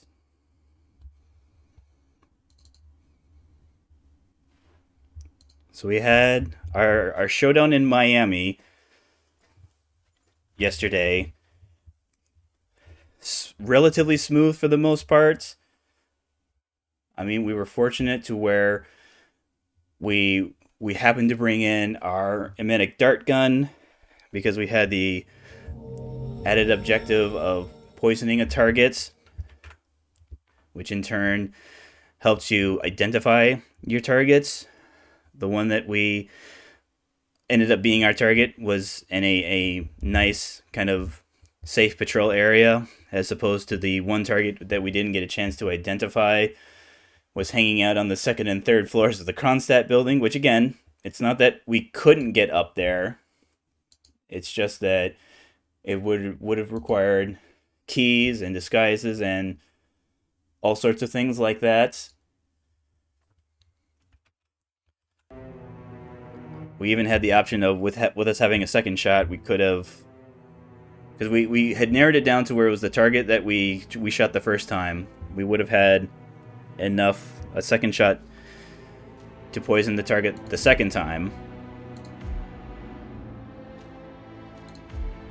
Things got a tiny bit interesting at the end when we try and sedate. We used a sedation syringe that someone, maybe it was the lookout that saw us, because we went from compromised to hunted like almost immediately, and I think very briefly we saw combat, but again... Well done, 47. You can now redesign your home a bit to make it more you. We had things set up. We had our path all set up so that we didn't have to worry. We had the appropriate disguise that we needed to escape via the ambulance. So now we're in a position to where we are in the final segments. So we're gonna have, what is it, 1, 2, 3, 4. So we're gonna have 6 locations. I believe 3 of the 6 will be on high alert. So that's 3 missions that we absolutely positively have to succeed on, or it's campaign over. Oh yeah, great knife. It's campaign over. And how well we do there is going to depend on what our list of locations are. Since we're so close to the end, and we're so, I mean, 66K is every time we get money, it's more money than I've ever had, and it's just kind of like a reminder to myself. I kind of reviewed what it is that you lose when you fail a campaign. So when you fail a campaign, just like it is with being incapacitated on a mission, you lose anything that you have on you. So any weapons, any tools we bring in with us are gone. Any of our freelance tools, so anything in these briefcases here, so any of the poisons here, the various gadgets, the key cards, our crowbar, our lockpick, and then any of our collection of explosives, all of these are gone. However, anything that we leave in our safe house here is safe. So even though we would be losing the stuff that we have over there, we would at least start with, I should have, yeah, so I start with I'd have a collector's lockpick, I'd have a crowbar, this is the sedative one, still haven't, I guess, now that I'm thinking about it, since I have so much money, the next time I see the collector's emetic, I definitely should pick that up. Find or purchase during missions. Yeah, we don't have to worry about the collectors. We don't have to worry about the fiberware because, again, we have with the clinic being unlocked, we have access to a fiberware in the form of the stethoscope. Oh, that's right. They have the spooky bats, the Masamune, the katana. But again, the Masamune and the katana are for people who are way better at this game than I am, because you can't. I believe the game, if you go in with these, the game gives you the briefcase to put them in, but again, once you get it like on your person, you can't just freely walk around with it unless you are someone who someone would reasonably think would have a katana on them. I don't know who that person would be. I don't know who a civilian would look at and go, yeah, they're totally allowed to be carrying a long sword. So again, we're not, since we're so good with money, we're not worried about what our additional objectives are. If things work out, because we're so close to the ends, and once we complete the campaign, we'll then get to, when we start our next campaign, it goes back to the beginning where it's 2, 3, 4, and then all the way up to 6. We're just going to be looking at the locations. Berlin's fine, Haven Island's fine, Morocco less so, Argentina's fine, New York, Paris. Again, Paris is fine. It's just that it's a gigantic area, but it's all indoors. So there are lots of doors we can hide. There's plenty of ways to scale the building in Paris, just like there's plenty of ways to scale the mansion in the Englishman in Dartmoor. All right, so this is Colorado. We see Colorado. We pass. Dartmoor, Japan, Isle of Skye, Mendoza, New York, Paris. So lots of New York and Paris. Berlin, Chongqing, Haven Island, Japan, Morocco, Santa Fortuna again. Sapienza, Argentina. Whittleton Creek. We could have our showdown in Whittleton Creek there. Berlin, Japan, Miami, Thailand. I mean, I think since I've seen so many not Thailand locations, I think we can pass on Thailand. I don't want to get alerted territory in Thailand because of how difficult it is to get to the higher levels of the... Yep, and I see Colorado. I pass. So this, I think this might be the only Whittleton Creek one. Now, it could complicate things if Whittleton Creek is one of the high alert territories. I don't want to have a high alert showdown because of the issue of all of our prospective targets will be able to see through your civilian, your basic 47 disguise and any guard disguises, but they won't automatically see through kind of like worker, whether it's butler, whether it's maid, whether it's gardener. They won't. But again, that's just the targets. The lookouts will still see through all of your disguise. But again, the lookouts always show up on showdowns. So the tortoise is definitely at the front, the forerunner. Even Aldines. Yeah, if I can avoid going to Morocco, I will, because again, the blasted embassy is such a scary place. There's the area that's in like the underground parking garage. It's literally just nothing but soldiers. So it's very much like Colorado, and there are areas that if you have to go into, you're gonna have a bad time. That's one that had Colorado. Dartmoor, Japan. Those. I'm also not a huge fan of the Isle, because the Isle has a couple areas that are difficult to get in. Now, granted, they become significantly easier when you get the elite security, but again, it's elite security is, I don't know, more difficult to get elite security on this level than it is other one. It's not like it's easy on every single level, but at least to me. And then Argentina, boat pusher, Berlin. We haven't been to China again. That's not been by design. It just hasn't shown up. The China location is the area that will have the underground ICA facility, and while it's relatively easy to get into, again, it's chocked full of guards. Yes, there are scientists and engineers and things like that, but still a plethora of guards. They have a couple different security levels that regular, like a tier 1 guard isn't allowed in. They have some street presence too. There's just lots of guards there. What's Colorado?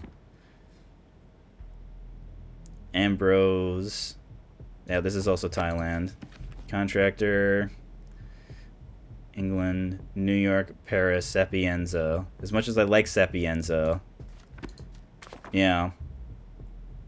So because I like Whittleton Creek so much, I enjoy that level so much that I'm willing to take the Tortoise, because the Tortoise is the only one that has Whittleton Creek.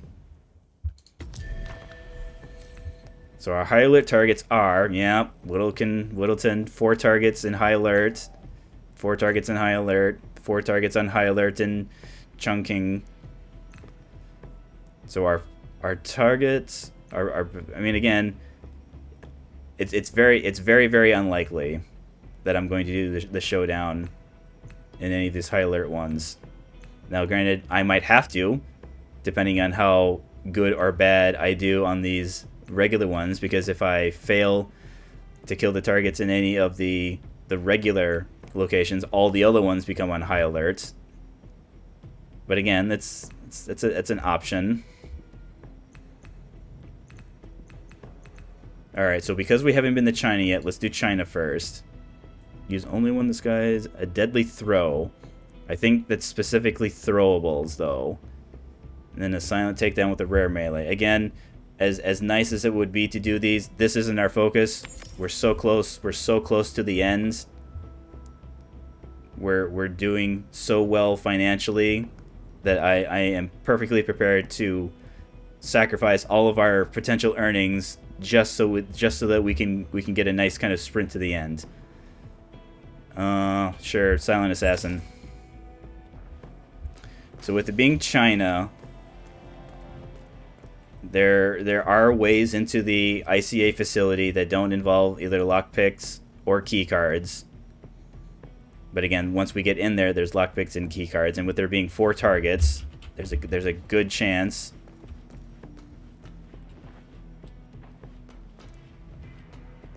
Let's say here. There we go.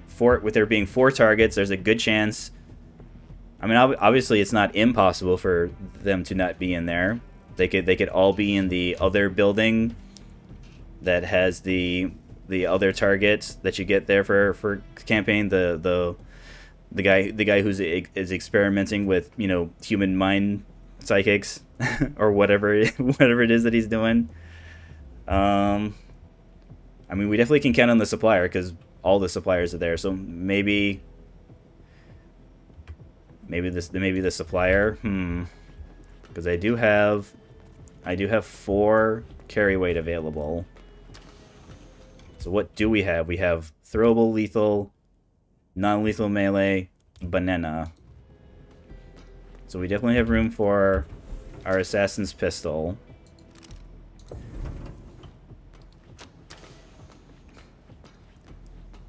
Yeah, I'm leaning towards lockpick in case I have to get in. There's plenty of picks to lock. Actually, now that I think about it, yeah. See, the problem is that if there are no targets inside the ICA facility, we don't need the screwdriver, because one of the ways you move around the ICA facility is you go through the vents. But in order to access the vents, you have to open the vent panels. In order to open the vent panels, you have to have a screwdriver. But I'm just going to bank on the fact that there are most likely screwdrivers in the level. So we'll bring the lockpick. And I'll check outside to see if we can get a coin. Because that's kind of the only thing we have space for.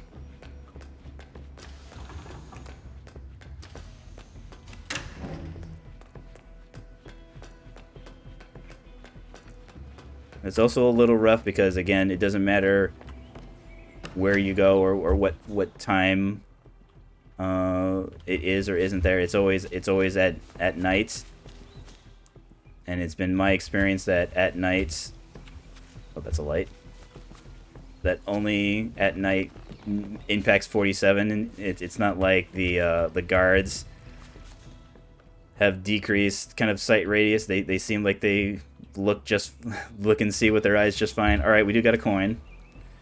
So, super distractor, lockpick, banana, wrench, grape knife, silence pistol. Alright, one flight to China, please. Bon voyage, 47.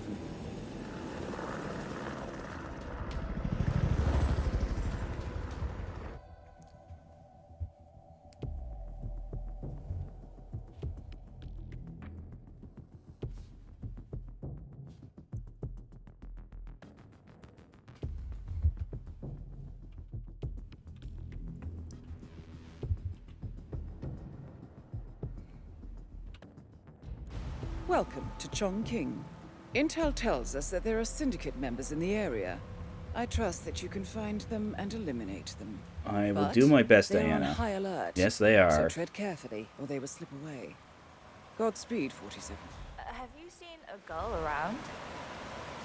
Short hair with a bright green bag? Sorry. Shit. She said she'd meet me here. She's probably running late. Yeah. She used to be really reliable. Oh, sorry, lady. I have to get going. Okay, 2 targets in that direction. 1 target.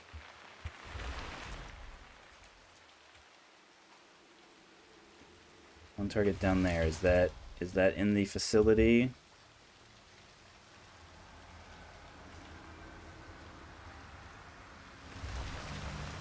Or it could just be on a lower elevation because there's like this lower... No, that's in that direction. Yeah, here's one of our X's. We just run up to a bike and we take off. That shouldn't be like that. Is that supposed to be there? I think that might be in the ICA facility. I mean, I guess it should tell me here, wouldn't it?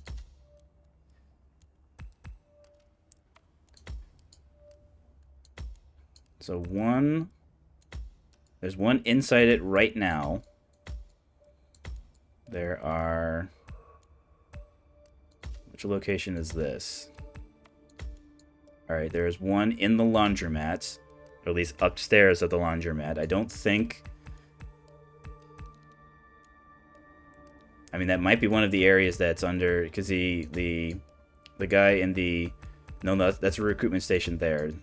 I mean, it might be considered trespassing because I'll probably have to break into the area there because I think the only areas you're allowed is the laundromat proper. But we got stairs behind, stairs on the inside. This, I believe, is the building that the other story target is in.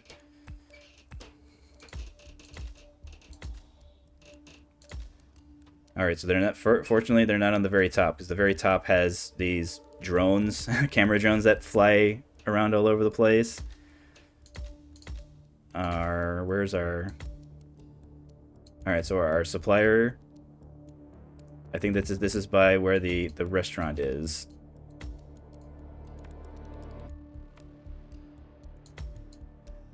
Alright, we could take the rooftop into it, but again, this is an area that'll have like cameras, I believe, but fortunately we'll have our silence pistol to help with that.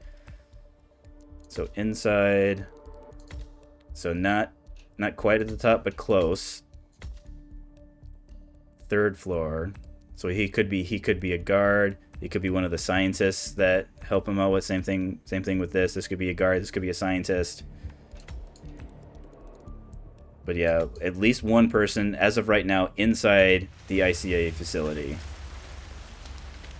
Ah, my knee is so sore. Why's that? I fell over because a homeless woman suddenly jumped out right in front of me. Oops. She was hiding in a hole with cardboard covering her.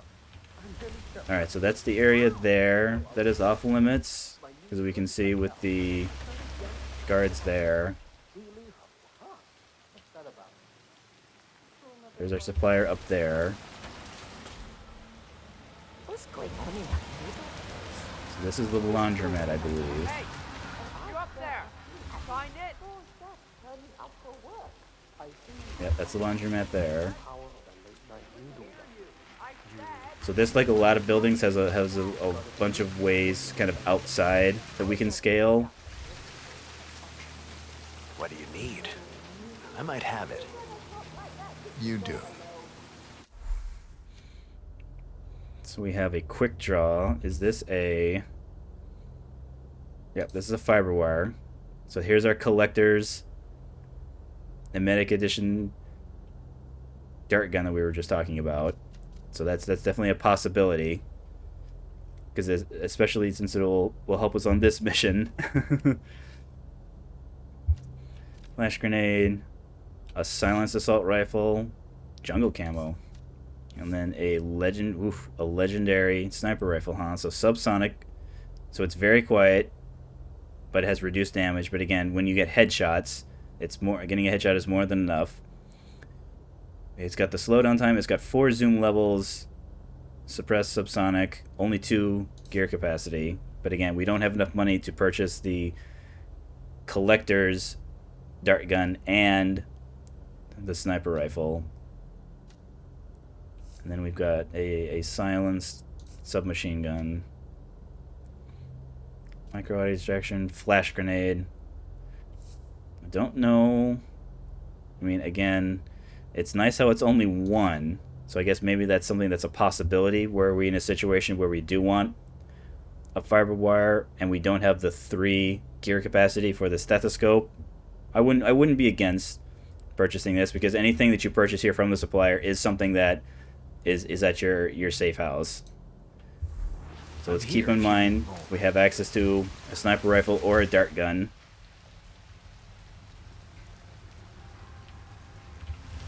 Let's focus. Oh, thank you for the newspaper, Lou. Let's focus on the guy here, because again, I'm not sure where it is I am or are not allowed in here.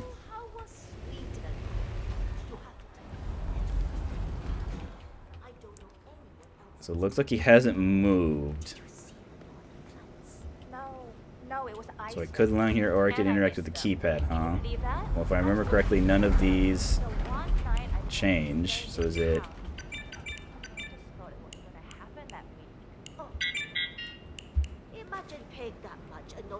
Well, fortunately, I should have a guide bookmarked.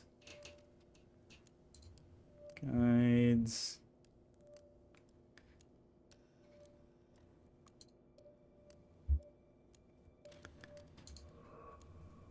Let's see. Ah, the laundromats. So I confused. The one I tried punching in is for the other side. So this is 0118. At least I'm pretty sure I'm allowed to enter this unsuspiciously. It wasn't that bad. It would have been nice to see the lights, but the landscape is so pretty too. I took so many pictures of it. Alright, so this is just trespassing.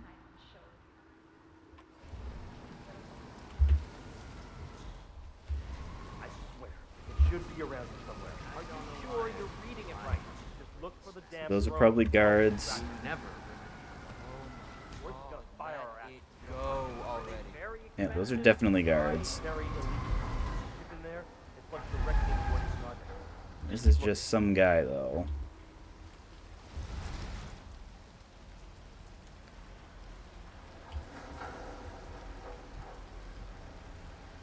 Yeah, there's guards on top there.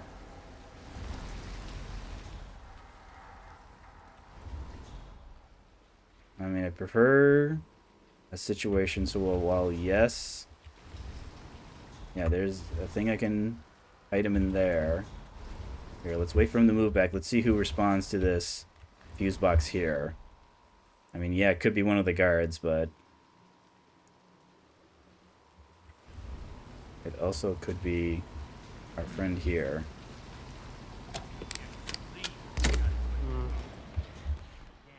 All right.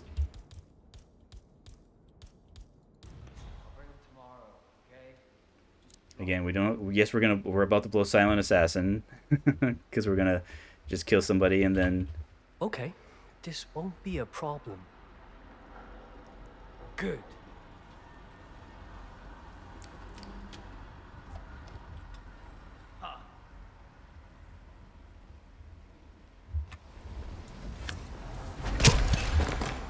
Excellent work, 47.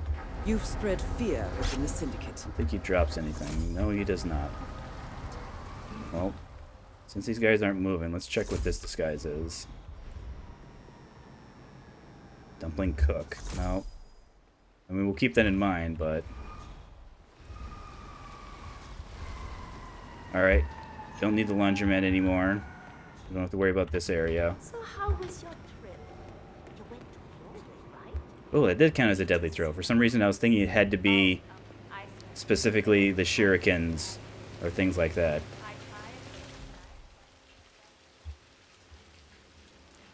So we've got the building here. Let's check. Ooh, cool. Trying to remember the most direct way into the ICA facility will be by the restaurant. It's just a matter of me remembering where the restaurant is. Is this the restaurant? Yes, this is. Yeah, so this is one of the story things. So this is the setup with this is that 47 has to come here to like erase his existence so that the people who are looking for him stop looking for him, because apparently erasing everything that he's ever done makes them stop looking for him or something. And this is the guy. This is the IC. He's like a regional manager who's here to inspect the China ICA facility. So we're not going to worry about him, but he does see through our disguise. So this might not be... I'm trying to remember. Because we're looking for like a shipping container. It's a shipping container with a padded door, padlock door on it. The walkway seemed so much higher up when we were younger, didn't it? And then we go through the shipping container that takes us like through the front door of the ICA facility. Yep, there it is. 1, 3... No. Come on, drink. It's 2552. 01 something. 18?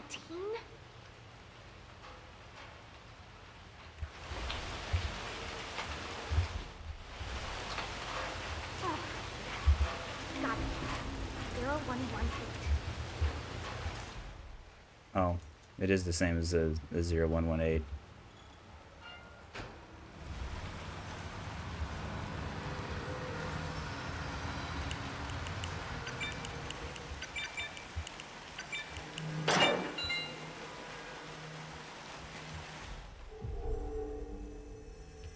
Alright, so this is hostile. So that means people will just start shooting at us. Welcome. Please follow the grey line to security check. Thank you. Oh no, that's right. I can. There's a member. There's a point in the story that when the AI starts scanning you, they tell you run, get out of there. Camera down. Sorry to wake you up, but I think I forgot to turn off the coffee machine when I left. So our target's below us.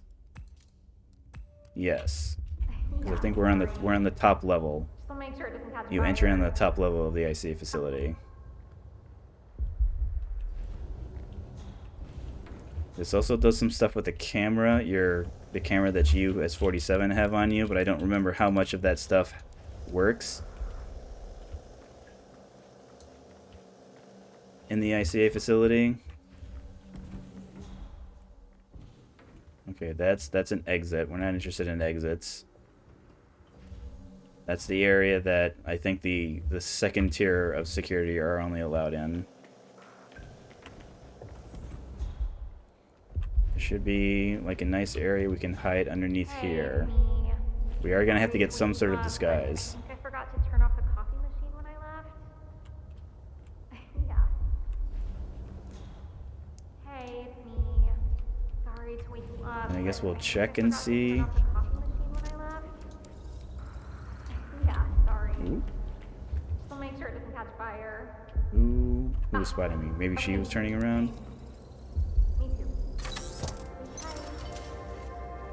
All right, so yeah, you do just scan things with your camera, so it works just the same.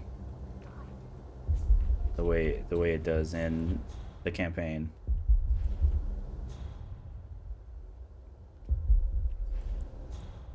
I mean, we could be a cook. If I remember correctly, I know I just talked about how I don't need the dumpling disguise. I'm now just remembering. Oh yeah, the dumpling cooks are like ICA. They're all plants. They're all people there that are kind of there with the purpose of guarding the ICA facility.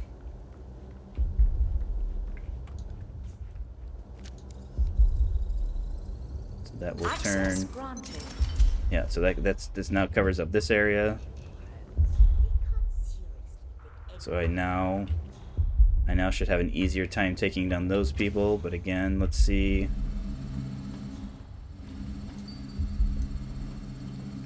I can activate it. Access granted. Okay, so I can't get in there.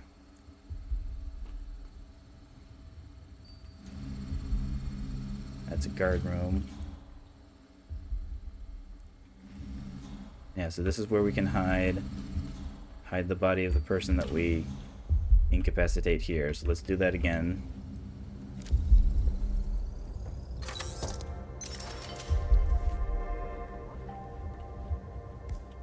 Get our blunt. So we do it as, whoops. Let's get our blunt on our newspaper.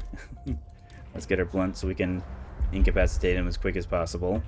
I'm gonna take over.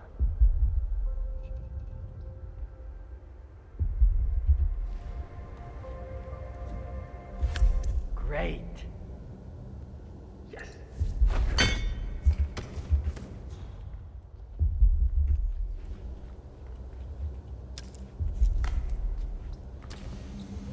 Nice and easy.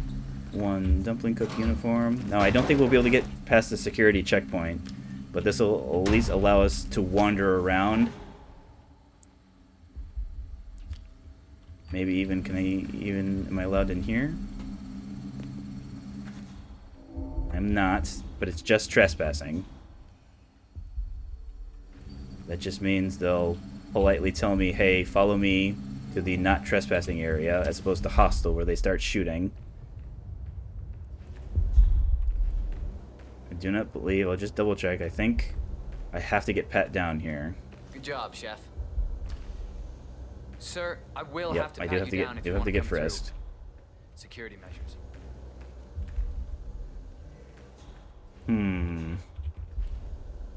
So I can frost the glass there. Access denied. Yeah, so I do need, there are like little dongle things around the level. I'm trying to remember where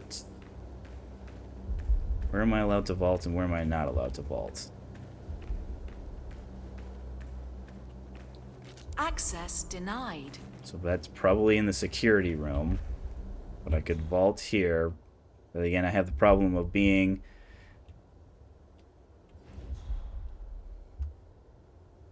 can't quite see. I don't think there's anybody beneath me. All right, let's double check the security room.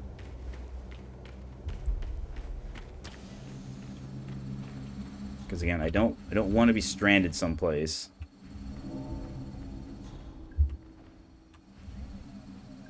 So I see something. This might also be, is this a place where I can disable cameras? Doesn't look like it.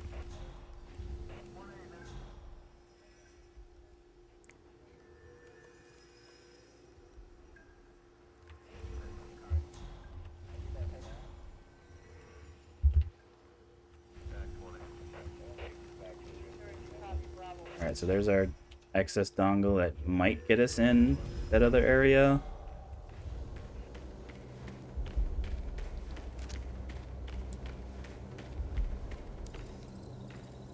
Yes. Security protocol overruled. Alright, so again, just trespassing. You don't have clearance to open Yeah, this door. that's another exit point, I think. Either that or it takes us out to an exit point. Oops. Yeah, so we've got technician in kind of like the red bodysuit there. They're the only people who are allowed into the computer thingy where all the information about 47 that has ever existed is there. But again, it's looking like I'm going to need better disguise.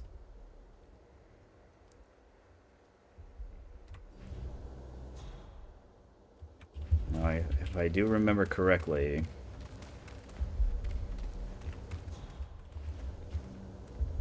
at least I think. Yeah, so that's the main thing there.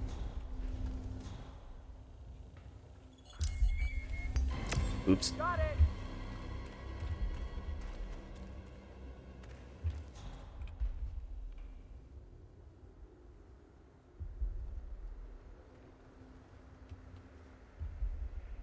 Command, I think the perp has left the scene. Yeah, well, I know who to look for. Till then, I'm standing down.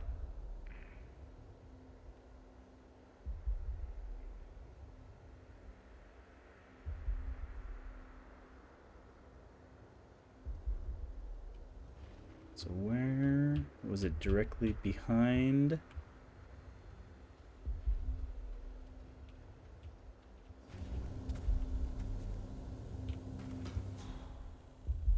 There it is.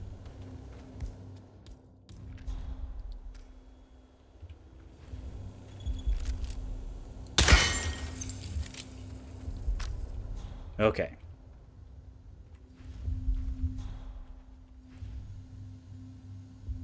Yeah, so there's the elite securities. If I remember correctly, there should be...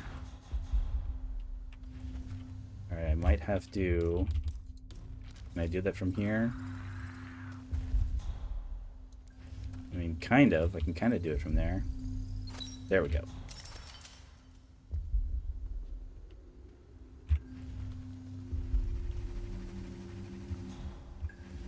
All right.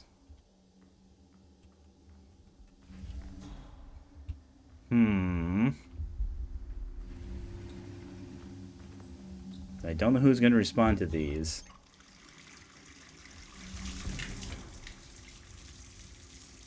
It could be either of those. It could be someone in the break room. Oh yeah, that's right. There's a... Here, let's turn this off. We can mess around with the break room AC. Alright, it's a someone whose disguise we can't use first.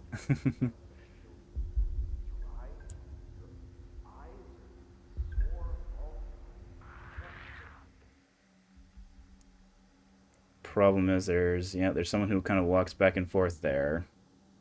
So I don't know if that's going to work. Let's try the server room there.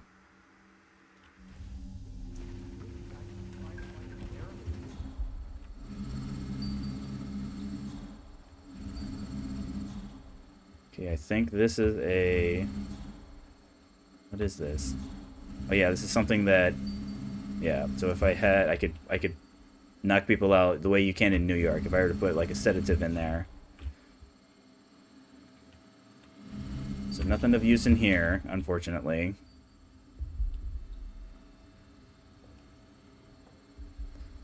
Yeah, so that right there is our story target. We don't have to necessarily worry about her, but we have to worry about the bodyguard that's following her around.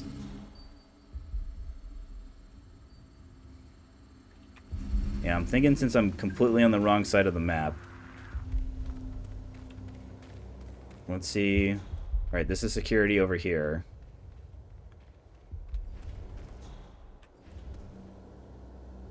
You don't have clearance to open this Alright, we're going to need better clearance. So I think in order to get that, we're going to need a better disguise. Don't see how I'm going to get it here. So there's an area, there's like a... So we took like the main secret way into the ICA facility. There's like another hallway that I think is around... Yeah, so that's where we came in.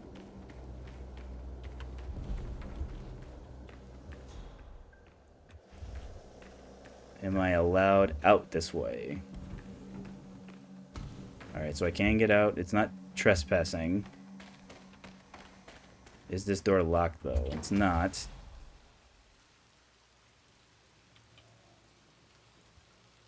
I don't think this area is trespassing.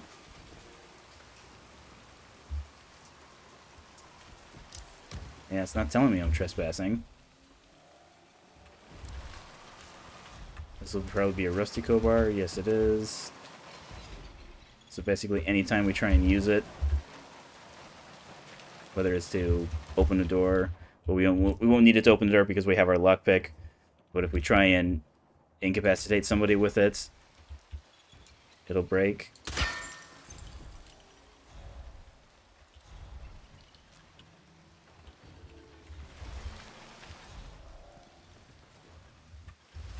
Hey, Chef, what's cooking? Nothing. You're the guy I was looking for. I don't remember if there's a camera over there, though.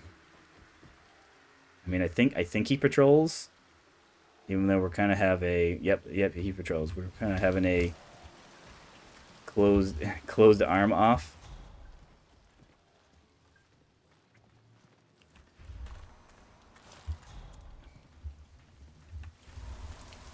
Alright, so there's a wide open door here. So that's, I guess that's where we could have gotten a dumpling cook disguise. So this door doesn't close. Where do we put you, friend? I think we put you...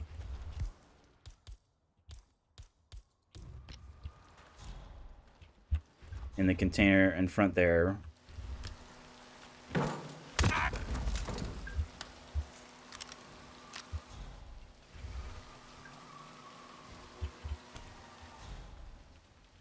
Took out the camera there.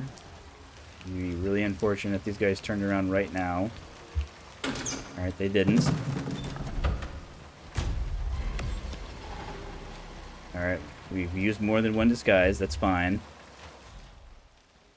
But this should at least get us close enough to where we can do more than the dumpling cook could. Do we have any new enforcers? Nope, you guys don't. Maybe I can get past that frisk point now because I'm security and they won't frisk me. They also might frisk me anyways.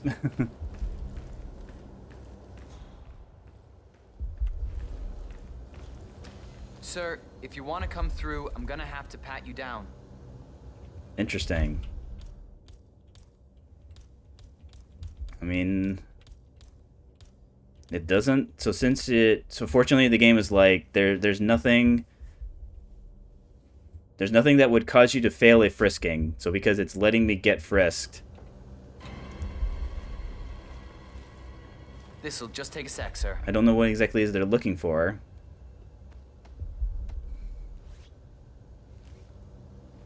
Thank you. You're welcome.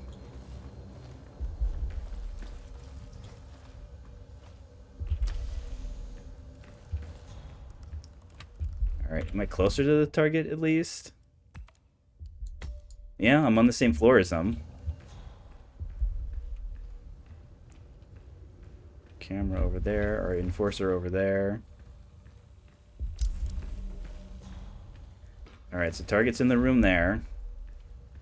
They're talking to somebody, unfortunately.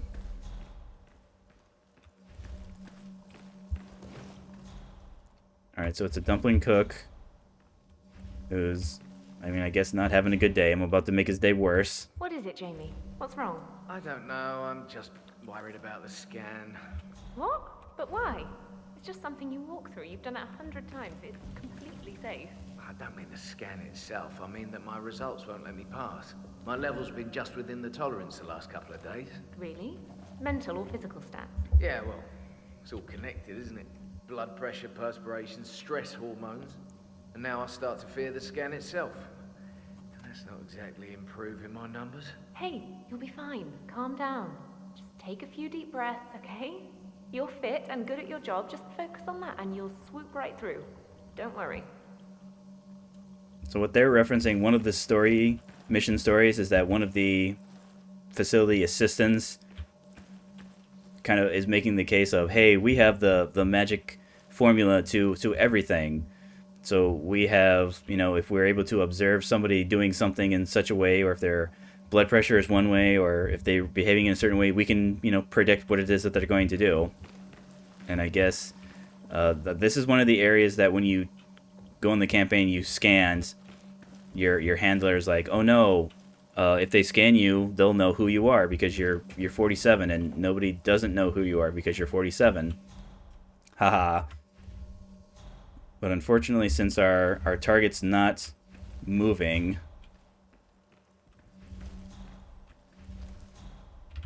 all right. So would the guard there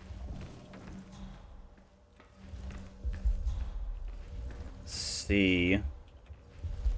I mean, he could. Do I want to get into the vetting office? I think this might be where Access the security granted. dongle is. But I don't know if I'll be able to make it past this guy. Tier 2. There we go.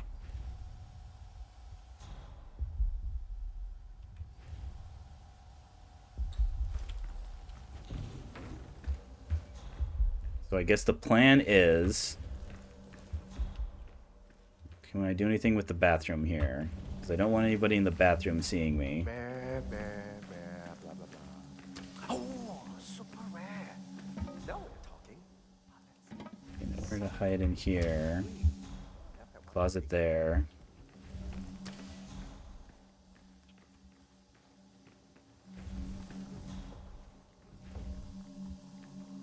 What do you do, friend?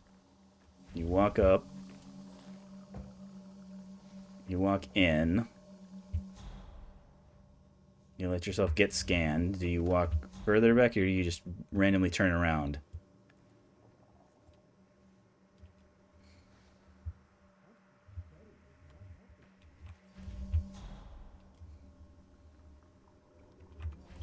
I mean, you're certainly getting scanned, friend. All right, he's in. Tap tap tap tap. Oh. Let's just double check. Double tap. All right, nobody coming this way. This sounds too easy.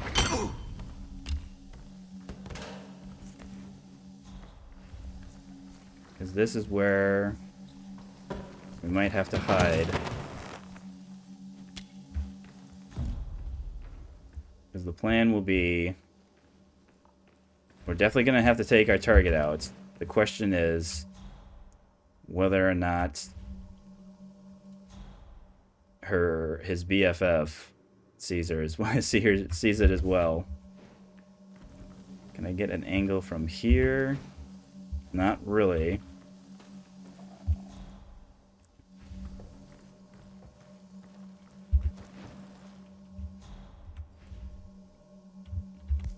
So the question is,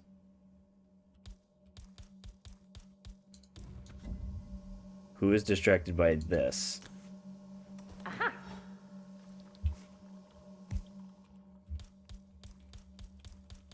All right, maybe our targets.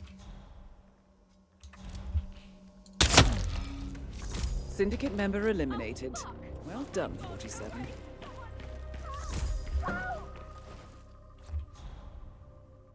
Alright, so since she didn't see us, that means they're not looking for us. Command, you there? Looks like we got trouble on our hands. Don't know what yet. So we're going to wait just for a little bit. Just for a tiny bit until they stop looking. And then we can make our way out of the facility. Make our way over to the other building. So one looks like they've kind of stayed on floor 3. At least they happen to be on floor 3 right now. Someone happens to be on floor 4. Both 3 and 4, like the floors get more person condensed the higher you get up.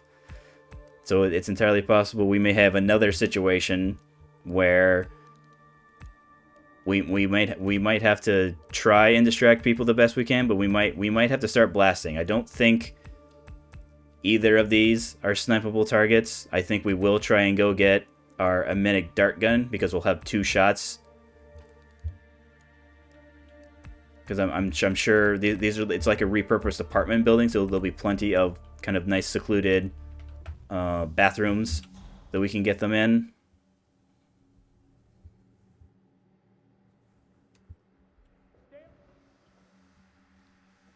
And I'm not seeing... Which body is that? Oh, that's just now... That's just now the body of our... Alright. Can anyone please help me? I need help. I wonder why it took... Why did it take you so long to... Well, we can get out. No problem. Let's not worry about what she does or doesn't do. Let's just get out.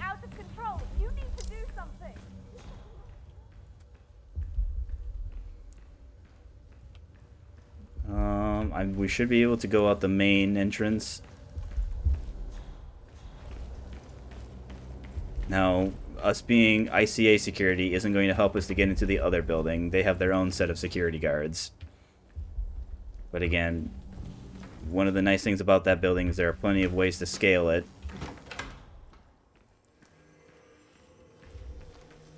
And I think because I'm in a better disguise, I can now access the... Yep, none of you guys are suspicious. Hey, money.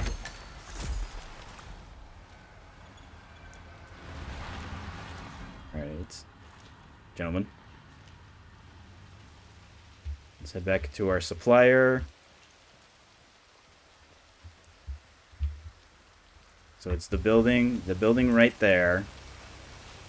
There is a bridge, like a walkway we can get up to there, but I don't know if we'll be able to use this disguise to get up there.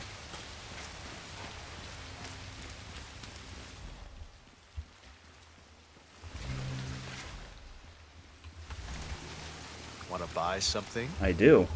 Yes, I do. See, 47 and I. Same mind. 5,200. Let's pick it up now. Because again, that could benefit us in such a way that if we want to quickly eliminate someone and then drag them. Yep, 2 shots. Am I allowed? I think this is one of the ways in. Am I allowed in here? Sir, you've got the wrong place. Yep, I am not allowed. Or at least I'll need a different disguise. So that means I won't be allowed in this area.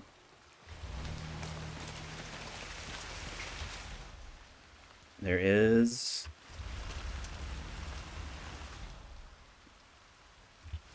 another way in here.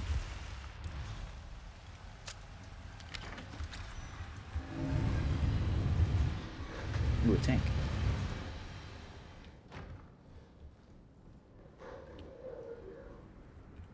Thought there's a way. I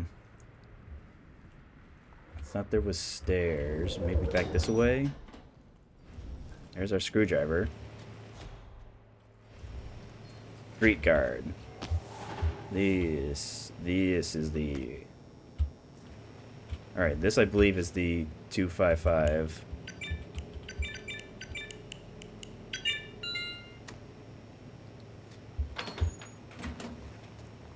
So the street guards...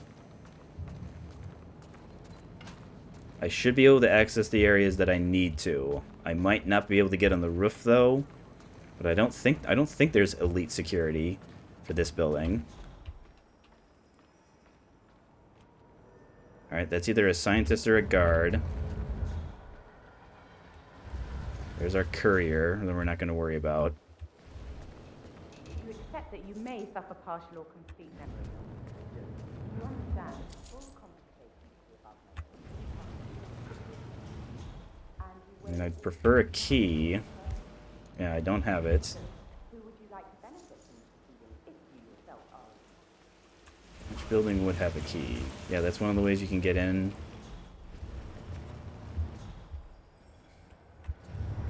That only leads down. I want up. I want uppies. Signed up for the full package. Strong too. Alright, you see through my disguise. I'll wrap up down here.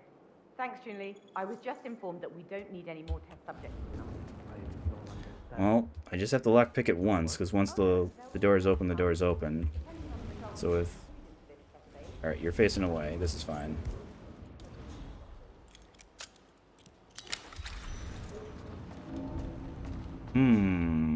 So the street guards are not allowed on the upper levels, huh? So maybe... So like the elite security are the guys in the... Was it hazmat suits? Interesting.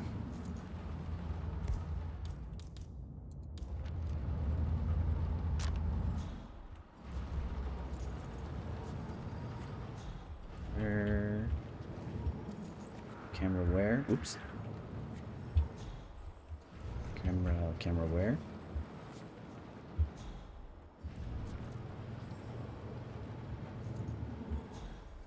Probably on the other side. Alright, we're not gonna worry about that.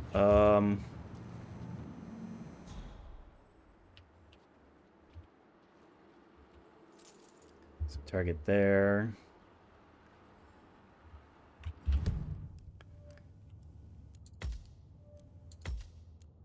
So we're in like the in-between 2 and 3 now. So we gotta get to 3. So 3 and 4. But we're gonna have to go all the way across. I mean, maybe if he's the elite security, we'll definitely want to take him out and just take his disguise then. The question is going to be getting to him.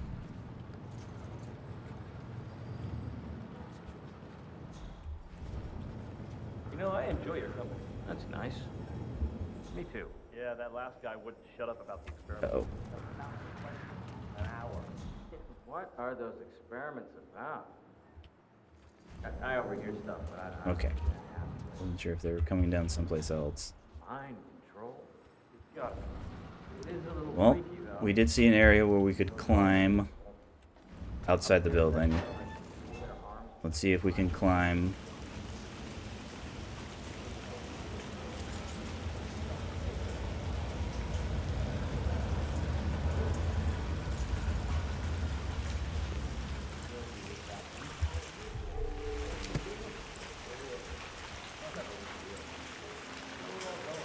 Alright, we cannot climb up here.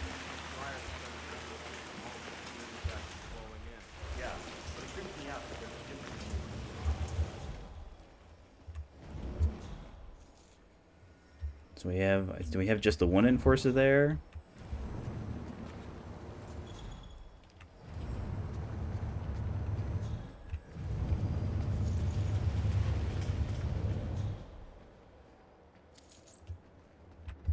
Around.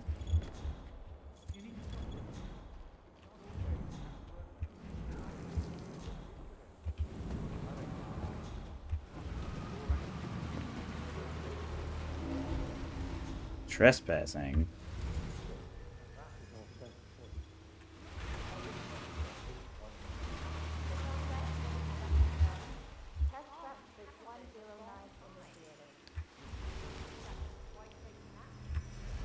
I mean, we can get down, but I'm not interested in getting down. I'm interested in getting up. Alright, so this is another way in.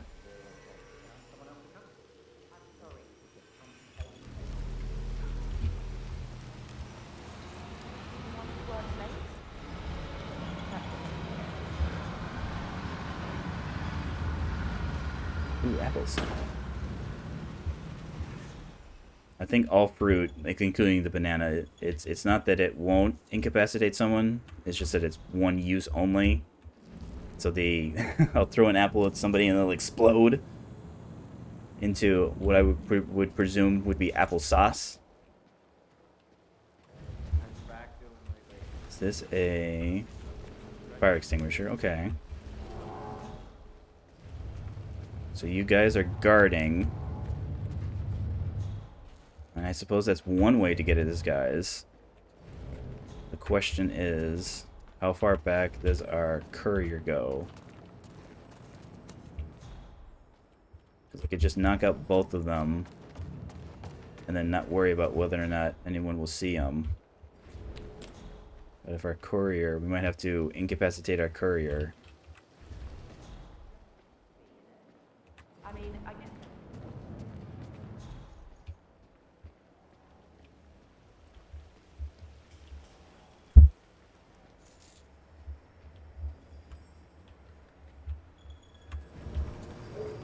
We also have the added complication of I might have to eliminate them. Because if they get eliminated, if I just knock them unconscious, they'll know that I was the one who knocked them out and took their uniform, so that might add some more enforcers. So we could do what we did before, where we coin distract one of them in that direction, toss like our fire extinguisher that one, then toss our wrench or the stone bust.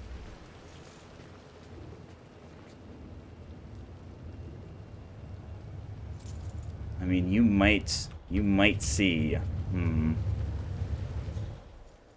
Well, let's see how well this goes. Because again, worst case scenario, they see me toss a distraction.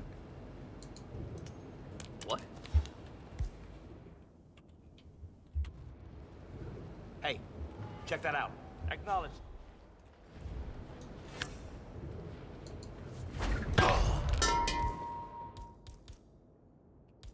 Alrighty. As long as they're not seeing me. Yeah, so they didn't see me.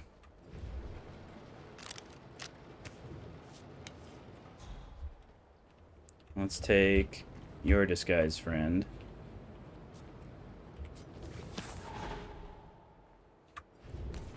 So he'll be, you know, embarrassed because he doesn't have any clothes anymore, but they won't know.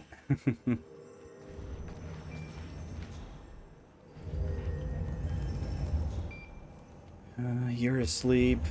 I mean, this might be a type of situation where we get our target on the ground above us, and then on our way out, we take out this one.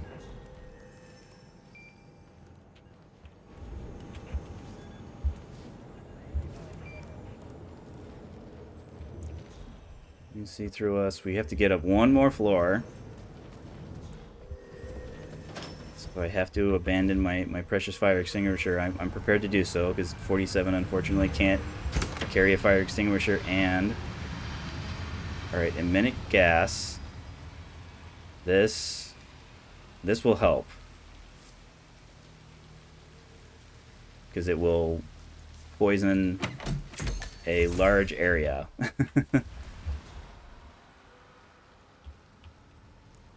One of the things, I'm sure I've mentioned this, one of the things that emetic does is that it kind of shuts off everyone else's kind of suspicion meters, where you can do suspicious things if someone's under the effect of the emetic gas and they're kind of like in the process of having their stomach upsets, that they cease to observe things. So you can do all manner of illegal things in front of them without them even noticing or caring. Alright, so there's our... I presume that's our upstairs targets. But yeah, I can't quite... I don't think... Yeah, I don't think... Is that another crowbar? I think it is. It's probably another rusted crowbar, though.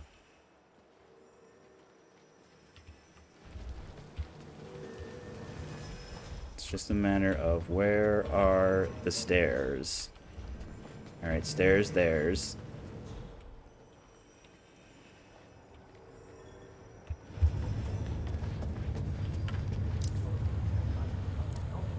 I'm well ahead of the initial schedule.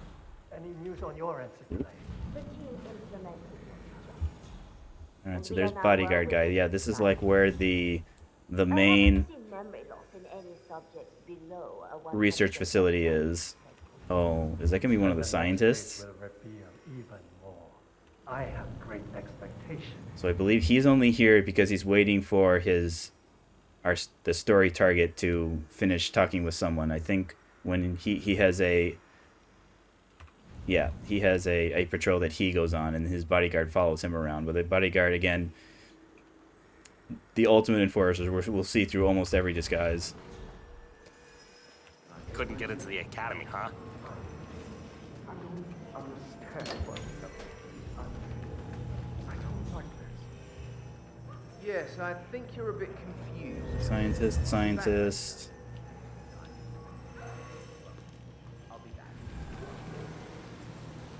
Got a window we can climb through here, but again, I'm allowed to be up here. I see lots of scientists, but again, lots of people who could see me. 2. How strong is your headache? 1 to 5. 5. Tell me your name. Okay, here's a place we could hide. We could. That's. Maybe we distract him over in that direction. I don't remember. This headache. Let's move on. See if he turns around. That's easy. I grew up in. Because either of these are a bathroom. Yep. So the question is. Please stay calm. Have a little break and we'll pick this up in a few minutes. Ooh, this could be the thing where.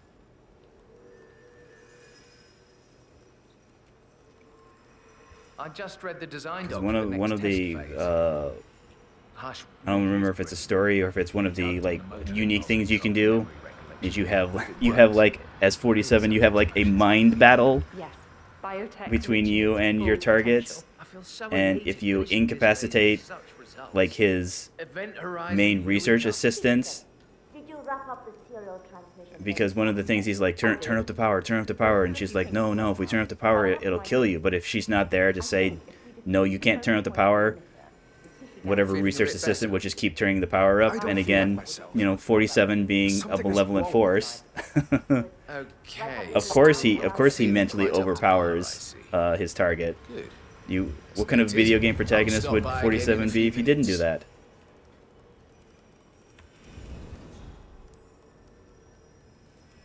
Alright, I was just making sure that this guy doesn't move. He's not moving. So the question is he going to freak out? Is the test subject going to freak out if he sees our scientist friends? Get away from me! I am. And I don't think I need to worry about hiding his body, so we'll just. I can just go. There we go. I'll just grape knife him.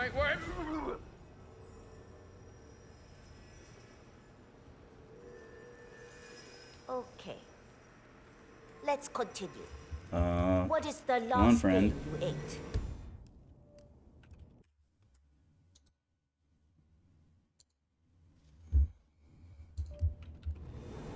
I had There a we meal go. before the test. A Joe Duck. A rich girl bought it for me. Uh-oh. Wait a minute.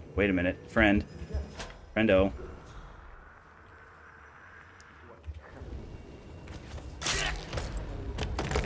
Well done, I don't know This will surely be a blow to the why he went that direction as opposed to the bathroom that was right over there, but that's fine. I mean, it's nice how we just happen to have this thing right here, and there just happened to not be anybody right here. I think all of these have the same. They do. I wonder, was he heading towards this direction?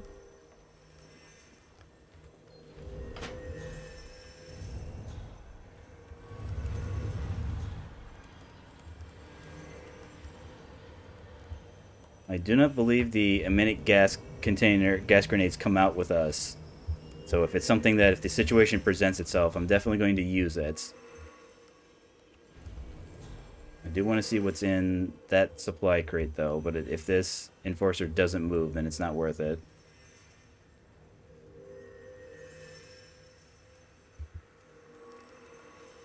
Yeah, I'm thinking no. All right. So I think my plan for our final target, we use our gas grenade. We gas the whole area.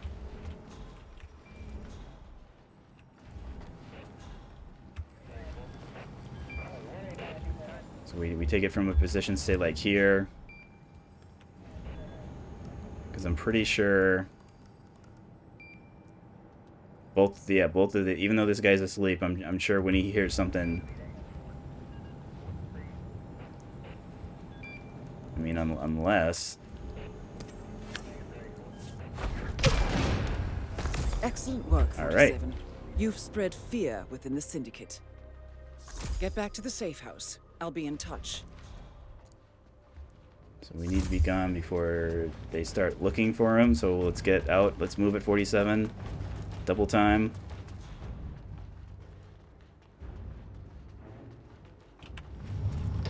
Any enforcers? Back through the arcade. Yes, I think I want. There's the main. Yeah, there's the main door. All right, I picked up everything I wanted from our supplier. We're not going to worry about the carrier because we're not concerned with money right now. Yes, we have, 40,000 less, but again, since we're so close, I'm more focused on completing the campaign, and we can worry about money later.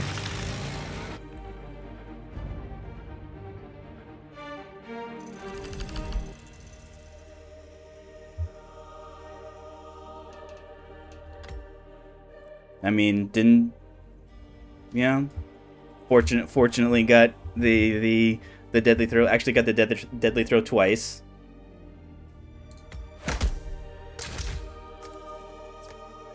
Melee master makes sense. I think we killed all of our targets with grape knife, headshots, grape knife. Yeah, we threw the grape knife at the guy in the laundromat building.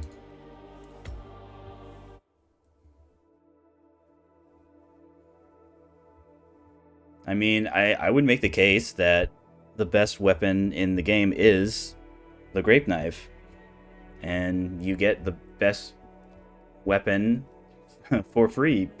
best weapon for free. Let me know when you're ready for your next assignment.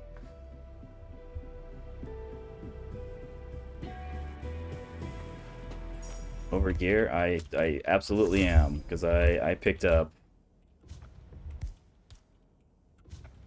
Yeah, we picked up that. We picked up the quick draw. We already had one of those. We already had that. The quick draw, we're probably going here. Yeah, melee weapons. Yep, quick draw. With our concealable knife. I mean, it didn't work out to get the epic melee, because what could it have been? Rare.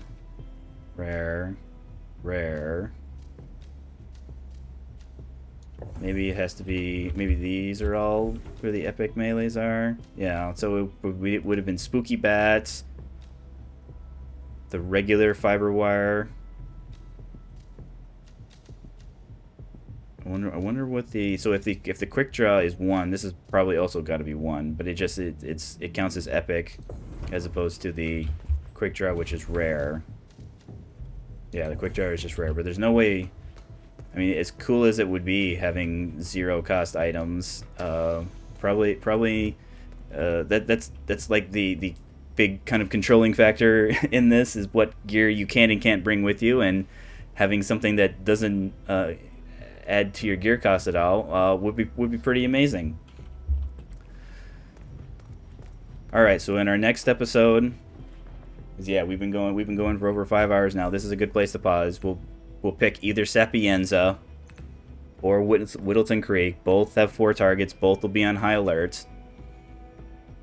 Again, Whittleton Creek has 2 houses that are chock full of guards, but again, they're very accessible. Sapienza has a couple very scary areas, especially the virus lab, where there's cameras and guards all over the place, and with it being on high alert, it's going to be more difficult. I mean, I suppose if they're in the mansion, being some of the mansion security, but again, that's just, or not the mansion security, the maids and gardeners.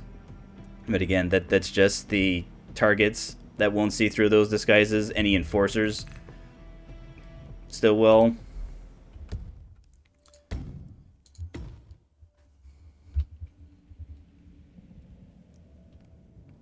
So I think what we'll do for the next stream, because I decided, I think since I want to be able to go both, to go on all the weekend, all the days of the weekend, so Friday, Saturday, Sunday, since I haven't taken a day off this week, I think we'll do tomorrow. I'll take Thursday, tomorrow off. So our next stream will be Friday at 10 a.m. 10 a.m. US CST time, 8 a.m. on the West Coast, 11 a.m. East Coast, anywhere between 4 and 6 p.m. depending on where in Europe you are. And thank you European viewers. Thank you for making me part of your viewing experience. Thank you US viewers for making me part of your morning, your late afternoon, wherever it is. Thank you any VOD watchers. Thank you. Yes, make sure you check out the YouTube channel. Both in the About Me section has the link, and the ! YouTube commands will get you the link. Our episode from last Wednesday should be up now, because I had it go up at 10 a.m. CST, the same time that I started stream. Yeah, we will, when we return on Friday, more XCOM. We had a very I was very pleased with our outing today. Yeah, it's a little unfortunate when you missed so many high percentage shots, but again, that's what we prepare for. That's why we bring the soldiers that we bring. That's why we pick the abilities that we pick. That's why we have the equipment that we do. We want to make our shot percent chances as high as they possibly can, so they're the least likely to miss. I'm very pleased with the amount of 100% shots that we've been getting through a combination of equipment, through height advantage, putting ourselves in the best position. Hitman, again, had a successful showdown last stream. We've got all these alerted territories that we have to be super duper double careful on, because if we fail in the alerted territory, we lose the whole campaign.